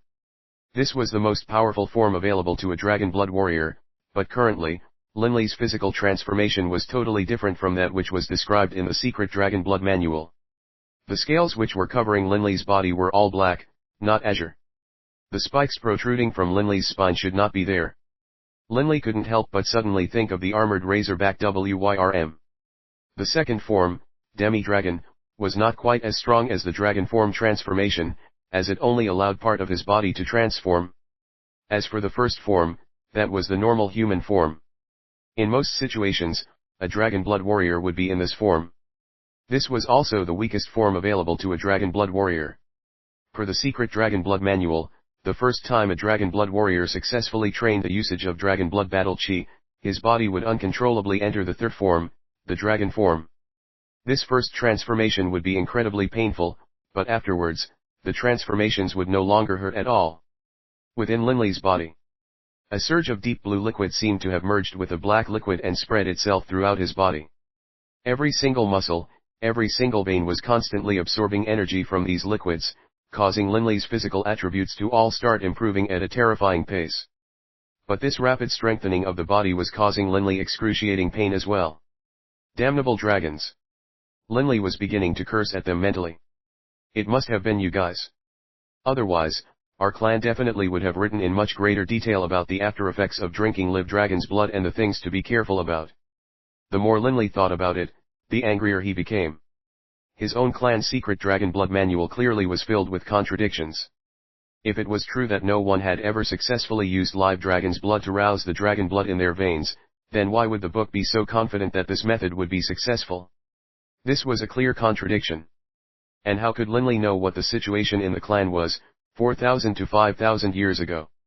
It must have been that due to the pressure of the entire race of dragons that our ancestors were forced to skimp on the details of this method of using live dragon's blood to rouse the dragon blood in our veins. Right now, Linley had no idea what he should do. His dragon form was clearly different from the authentic dragon form which had been mentioned in the secret dragon blood manual. I am far too mentally resilient. I really hope I'll faint soon. Linley actually was begging for himself to faint, as once he fainted, his pain would be over. Arg! Linley's entire body trembled once again. All 10 fingers and all 10 toes suddenly were racked with a bone-deep pain, as the fingernails and toenails suddenly began to grow sharp, like miniature dragon claws. The pain of sharp claws forcibly growing out of his fingers and toes really, finally, caused Linley to begin to lose all consciousness. As his head grew foggy, Linley's eyes began to close, and then all consciousness fled. Thud. Linley's body collapsed to the ground. He's passed out. Doering Coward stood next to Linley, watching him. He couldn't help but let out a small sigh. How bizarre. I can't imagine how Linley's ancestor, Baruch, could have developed such a strange ability of transforming into a dragon form. Frowning, Doering Coward mumbled to himself, honestly speaking, it's bizarre. It seems that aside from the dragon blood warriors, there's also 3 other bloodlines of supreme warriors. But when I was alive, there was no such thing as a supreme warrior. But shortly after I died, these 4 bloodlines arrived on the scene. Despite his 1,000+ years of experience and wisdom, Doering Coward was unable to puzzle out how and why this occurred. If he was able to slay a 9-headed serpent emperor, then in all likelihood, Linley's ancestor, Baruch, was no weaker than I am, and perhaps stronger. Doering Coward knew full well how powerful a 9-headed serpent emperor was. 9-headed serpents were an extremely formidable race of magical beasts, and for a 9-headed serpent to receive the title of serpent emperor meant that, without question, it was a peak saint-level magical beast. Even he himself would not have the confidence to say that he could slay a 9-headed serpent emperor. And that little shadow mouse is no ordinary creature either. Doering Coward turned his head to stare at the little shadow mouse BB, who was still lying and resting in that crevice his body had created earlier. An armored razorback WYRM is amongst the most powerful dragon-type beasts of the 9th rank, and this Sartius fellow was at the peak of the 9th rank. His dying blow should be able to shatter the bones and rend the flesh of magical beasts of the 9th rank, but somehow, this little shadow mouse managed to survive it. Doering Coward couldn't help but feel astonished. In fact, he was starting to suspect. Could it be that this little shadow mouse isn't a shadow mouse, and is actually a stone-eater rat? Doering Coward knew very well that of the 2 major rodent-class magical beasts, the stone-eater rats were far more populous than the shadow mice. The weakest stone-eater rat was of the 1st rank, while the most powerful was of the 7th or 8th rank. As for shadow mice, although they started at the 3rd rank, they also topped out at the 7th or 8th rank. The advantage of the shadow mouse was its speed and its sharp claws, while the strength of the stone-eater rat lay in its defensive abilities and its sharp claws. The stone-eater rat is physically small, but its defensive ability is the most powerful of any magical beast at the same rank. The defensive power of a stone-eater rat of the 8th rank could most likely compare with the defensive power of an armored razorback WYRM. Doering Coward knew very well how terrifying stone-eater rats could be. Although physically small, the defensive power of its fur was formidable to an extreme. Across all the myriad types of magical beasts, be it dragon types, bear types, serpent types, or any other types, the tiny little stone-eater rat had the highest defensive power at the same rank. BB's power should be at the 8th rank now. If he's a stone-eater rat of the 8th rank, I would find it conceivable that he could take a hit and not die. But he's not a stone-eater rat. A stone-eater rat of the 8th rank should have golden fur. Doering Coward's mind was full of questions. Black fur and terrifying speed, and also such amazing defensive power? How bizarre. Suddenly, Doering Coward's eyes glazed over. A terrifying name suddenly appeared in the back of his mind. Could it be that this little shadow mouse is related somehow to that one in the Forest of Shadows, in the northeast of the Yulan Continent? Doering Coward was trembling with fear now. Back in the days when Doering Coward was alive, in the Yulan Continent, there were only 2 entities powerful enough that he wouldn't have any hope of fighting against them. In those years, Douyu Coward really had been ranked amongst the top 5 most powerful figures in the Yulan Continent. Aside from the first and the second, there wasn't much difference amongst the rest of the 5 in terms of power. But the power of the number 1 and number 2 experts of the Yulan Continent was without question. As for who exactly was number 1 and who was number 2, nobody knew for sure. One of the two was the pillar and foundation of the Yulan Empire. As long as he was alive, even if the Yulan Empire grew weak and decrepit, it would never fall. And the other, was the one who lived in the Forest of Shadows. The Yulan Empire had unified the entire Yulan Continent and also initiated the Yulan calendar that year, Year 1. After almost 10,000 years, the continent had now fragmented to its current state, resulting in the 2 major alliances and the 4 great empires. And even as far back as when the Yulan Empire ruled over the entire continent, that human expert's name was famous throughout the world.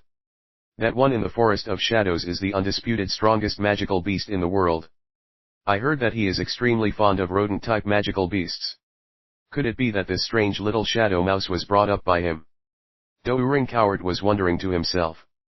But Douyu Coward also knew that the information he had about the experts of the Yulan Continent were 5,000 years out of date.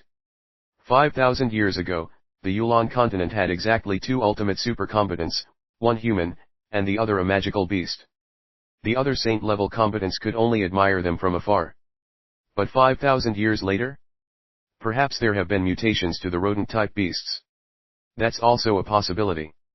Douyu Coward consoled himself. Douyu Coward once again glanced at Linley and Bibi, then nodded. A descendant of the Dragon Blood Warriors, and a mutated shadow mouse. What will the 2 of them accomplish together? Douyu Coward was rather excited to see. Perhaps, by Linley's side, his future days wouldn't be too lonely either. The entire tunnel was absolutely silent. The unconscious Linley's body was still transforming, and the dragon blood battle chi was slowly gathering 3 inches beneath his navel, crystallizing into a pattern similar to a draconic crystal. Bibi's wounds, in turn, were also slowly healing. 3 days later, Linley opened his eyes and suddenly rose to his feet. Right now, Linley was absolutely naked. All of the clothes he had previously been wearing had been torn asunder long ago by that first dragon form transformation he had undergone. But now, after having returned to human form, Linley seemed no different from any other humans. I finally changed back. Although according to the secret Dragon Blood manual a Dragon Blood warrior was able to transform back into human form, only after it actually happened did Linley feel at ease. After all, his dragon form and the authentic dragon form as described in the manual was different. Boss, you woke up. That bright, chipper voice rang out in Linley's mind. With surprised delight, Linley turned his head to look, and as he did, Bibi jumped into his arms. Embracing Bibi, Linley finally felt his heart at peace. When Bibi had suffered that vicious wounding death blow of the armored razorback Wyrm, Linley had truly been afraid. He was afraid that the little shadow mouse he had grown up with was dead. Bibi, are you okay? Linley carefully inspected Bibi's body. Upon doing so, Linley saw an unassuming scar directly on Bibi's chest, but Linley could also tell the rest the scar appeared unassuming was because the fur on Bibi's chest was blocking much of it. Bibi chortled, I'm fine. How could I, Bibi, be afraid of a little worm? Boss, hey. Your body no longer has any scars? Same with your face. You don't have any scars at all, now. Bibi suddenly said in astonishment. Only now did Linley pay some attention to his own body. Ah, so this is indeed as the secret Dragon Blood manual described. The first time one undergoes the dragon form transformation, one's entire body is transformed, and even the skin is changed. Right now, there wasn't a single scar anywhere on Linley's body, and it was in perfect condition. Sensing the boiling power now within his body, Linley couldn't help but feel excited. What tremendous physical power! Linley could feel that his current power was at least several dozen times greater than before. After having roused the dragon blood in his veins, the physical characteristics of his body had all been tremendously enhanced. Even in his human form, he was much stronger than before he had roused the dragon blood. Clenching his fist and generating a field of dragon blood battle chi, Linley suddenly delivered a powerful punch to the nearby stone wall. Bang! As though struck by a steel rod, a large hole was punched into the stone tunnel wall as rocks began flying in every which way. 6th rank. Linley, in your human form, you already have the power of a warrior of the 6th rank.